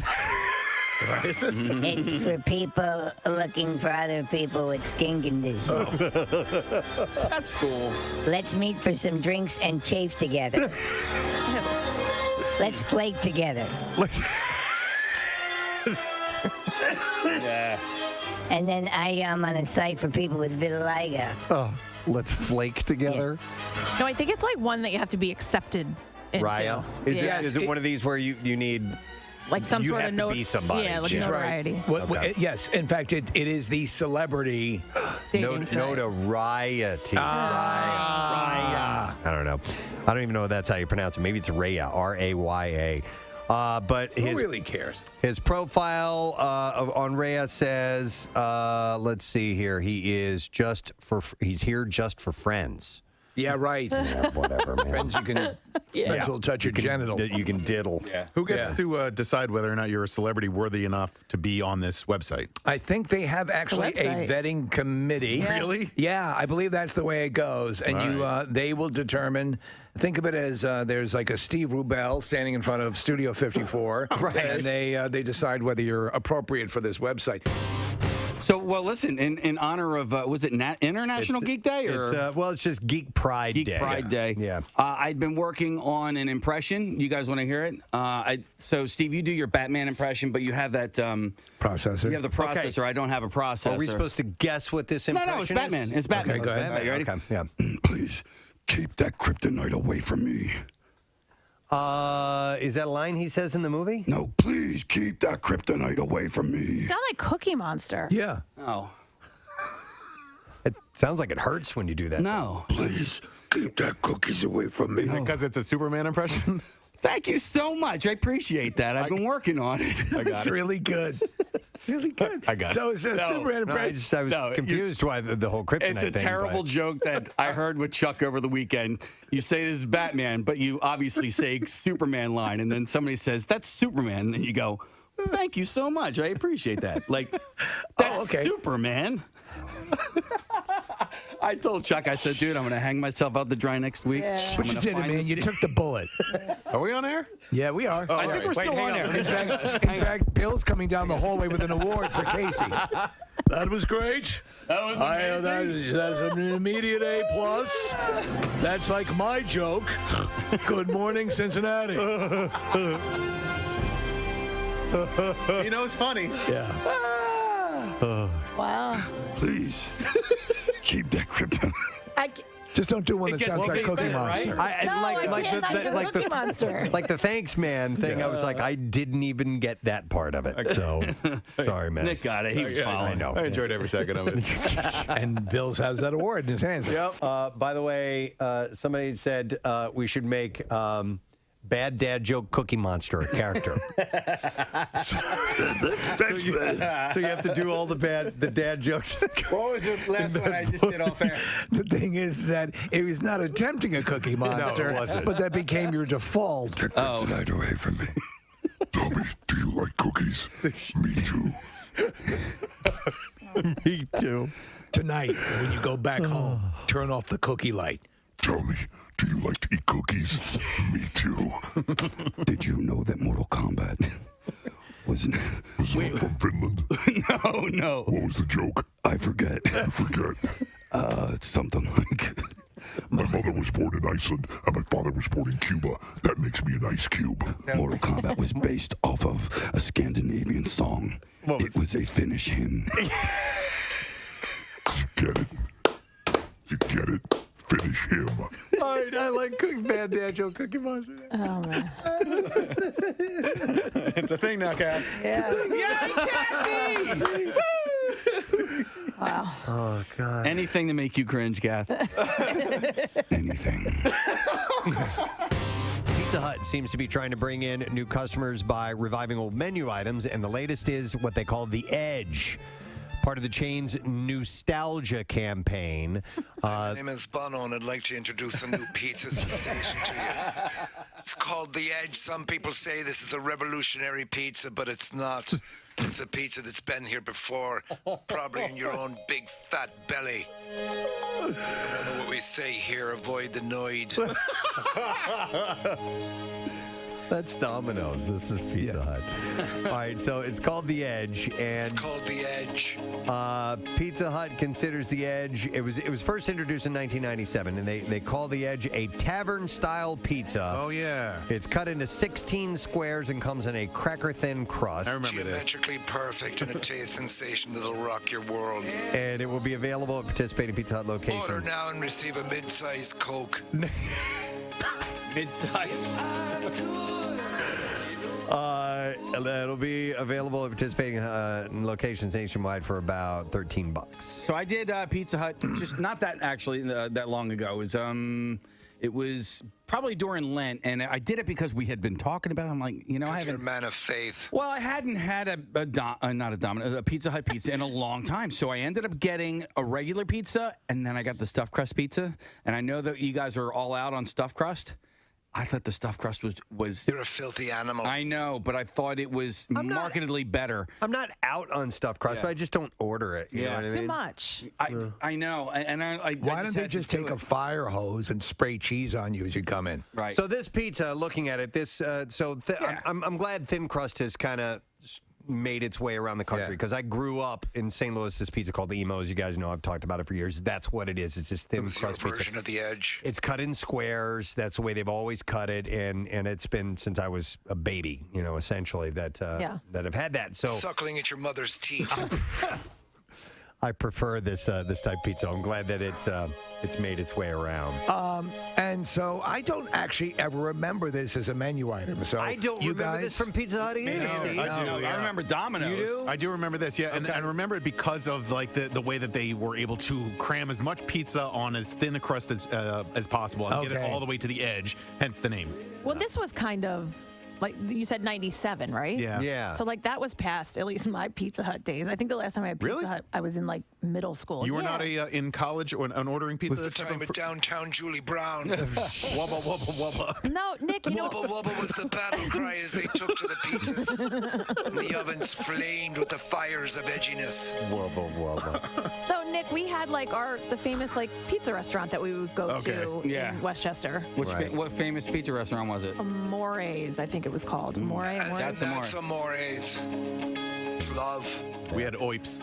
College towns always have the the local pizza joints. Yeah, It's fantastic. The one at University of Missouri was Shakespeare's, and it was outstanding. Original Italian pizza, Oips. Everybody ordered. Oips? Yeah, original Italian pizza is what that stood for, and that was the college town pizza. Yeah, so but you wouldn't order from OIP. You'd Oips. That's like Oips. that. Yeah. All right, let me move on to something else. You had mentioned your mustard, Nick. Yes. You may want to try that on watermelon. It's the latest thing that people have been sampling. Lizzo kind of made a big deal about it on TikTok. So she had she made a video of her doing some funny TikTok things where there's some edits and all of a sudden the watermelon appears and so on. The music portion of the Preston and Steve program, and so it went. Great tune. It is 10:40 a.m. Preston and Steve show. Today's high about 48. Looks like a really pretty day. Now I'm starting to see the trees move around a little bit outside the windows. Calling for very gusty conditions today. Later on this afternoon, like 2, 3 o'clock, we're talking about 40-mile-an-hour gusts. That's almost 50 miles an hour. That's just 10 miles an hour off of 50 miles an hour. But that's pretty damn breezy. So just a heads up on that. And tomorrow we're looking at about 50 degrees and sunshine. So not a bad day there. Thursday, sunny and 51. Then Saturday, they're calling maybe a little bit of rain and snow action with the high only about like 42 degrees. So it's going to cool off a little bit. So I have my Fabergé eggs on my roof. I'm going to go up and get them down. Yeah, bring them in. Yeah. Good idea. I would like to thank our one and only guest today, Mr. Scott Fransky, voice of the Radio Phillies, play-by-play announcer. And the reason we had him on is we made an announcement. We're headed to spring training. We are going to Clearwater, the Preston and Steve show, broadcasting live from the ballpark there in Clearwater on St. Patrick's Day. St. Patrick's Day morning. And then there's a 105 game. And as you can imagine, people are going to be in a festive mood. Team said they wouldn't play without us down there, so so we got to do what we got to do, our part for the team. No, but I'm hoping we get to sit down with Reese again because we had several years ago. And anybody else who Is it? And Bryce is going to be there. Yeah, so Bryce is recovering from Tommy John surgery, so he's not playing in spring training, which means, but he'll be in Clearwater, which means, it was a good opportunity. We'll have a chance to chat with him. We were supposed to in 2020, and then the world blew apart. He can be with us for the whole show, Nick, and I'll even let him push some of my buttons. Oh, really? Yeah. All right, well, I'll let Brazier know. Pick his favorite fart and hit it. Yeah. I got to believe we'll have a chance to talk to him. I think so, too. I think it'd be really cool to hang out with him. So we'll see how that goes. But anyhow, St. Patrick's Day, we'll be in Clearwater, and then we've got part 2 of that announcement to reveal after a few more legalities have been covered, and we'll get to that hopefully Thursday or Friday. So we're happy to share that with you. Thank you also to our friends at whatacrock.com who came by. They brought in all kinds of great food. Buffalo chicken dip, honey garlic chicken, French toast bread pudding. Dear God. And you can go to whatacrock.com and order from them, or you go to one of their 2 locations, Booth's Corner Farmers Market and their location in Brookhaven on Edgemont Road. Wasn't it, was it Jason? Justin. I'm sorry, Justin, the owner. I think he called in one time when we were talking about, and correct me if I'm wrong, we were talking about something you didn't get for a long time. Like, you're like, oh, that's what that means. His own wife. Right. Yeah. Yes. Did not get the What a Crock reference. Yeah. It's his company. Yeah. What a Crock of S. Yeah. You didn't understand. She didn't get, he just thought, oh, he's picked a name and What a Crock. that's fine. Seems to make, it's important to him. I love that. It makes him happy. So it happens from time to time. Pierre's here. How you doing? Day, man? good day. Nice to see you, sir. Windy out there now? It's a little nippy. It's not lovable weather. Okay. It looks warmer than it is. It wouldn't be so bad, but the wind makes it just a titch worse. And it's going to bring it down even more because the wind is going to increase in velocity, and not many of us are going to make it through the day. Yeah. Right. Yeah. The velociraptors are out as well. Exactly. The wind brings them out. Wow. Yeah. So the right velocity brings out the raptors, and it's raptor weather out here. It really is raptor weather. Wind's blowing down the boardwalk. All the velociraptors coming out. Oh, I would pay good money. See a movie with Bruce Springsteen, a singer on the boardwalk, and when it gets windy. Yeah, the Raspberry Park. Raspberry Park. Raspberry Park. Oh, my God. Pterodactyl flies. Oh, man. Mood tog strip loincloth waves. Yeah. Wait. It's not windy. Instead of Mary's dress sways or whatever. Yeah. Mary's dress sways. Her loincloth sways. Like a Cro-Magnon, she crawls to my feet as we dine on brontosaurus. Jeff Goldblum saying something stupid. Oh, yeah, Jurassic Park. Yeah.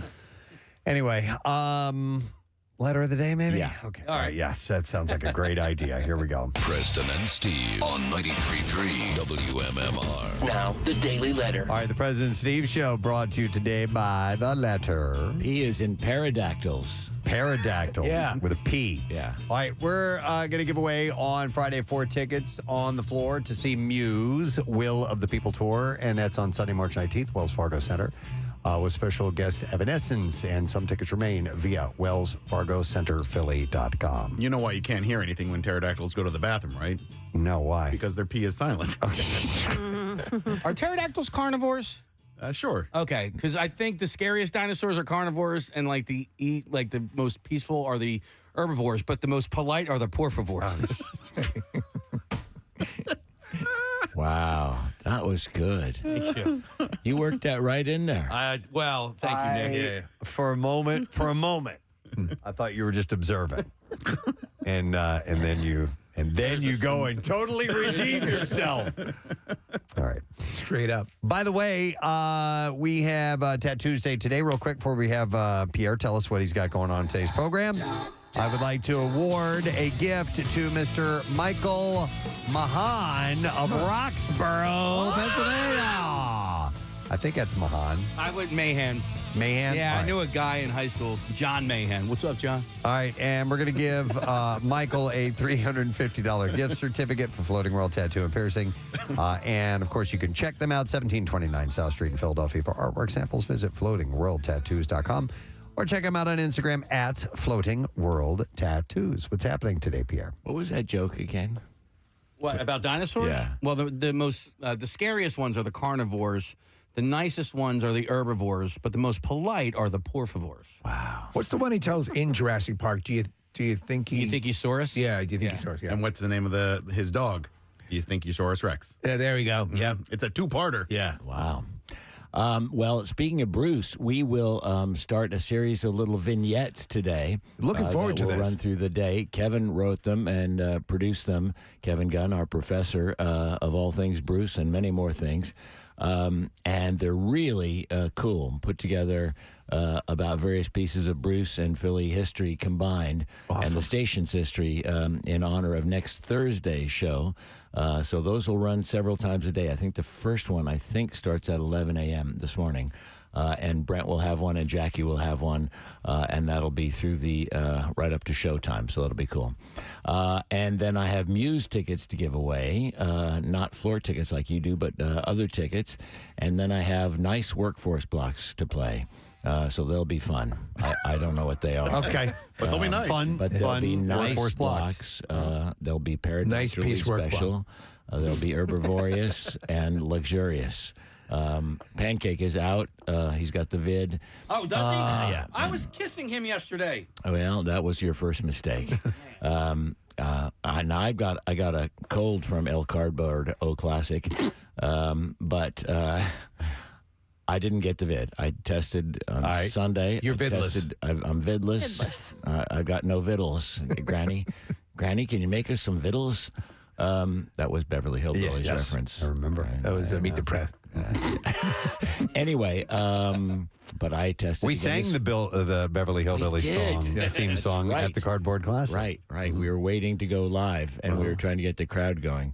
And we sang Green Acres and Flintstones. SpongeBob SquarePants and Flintstones, yeah. That was fun. Yeah. But the thing I was going to say is, I don't know what I was going to say. I forgot what you were saying, too. It'll be groovy. Just hang with me and help me. All right. Pierre is looking for a lifeline on I his didn't program test today. positive today, though. I'm negative again this morning. All right. I just have a cold. Thank you, sir.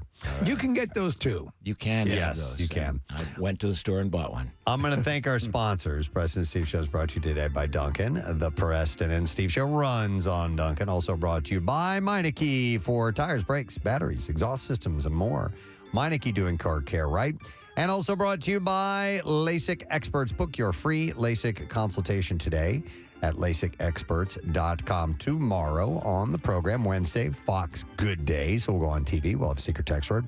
And we've rescheduled the interview. Diane Franklin, the actress who is from Better Off Dead and Last American Virgin and Bill and Ted's Adventure will be joining us tomorrow. We'll see what else we can do. That's it. We're done. Ray Dawn, have a great day, and we'll see you tomorrow, friend. Bye-bye.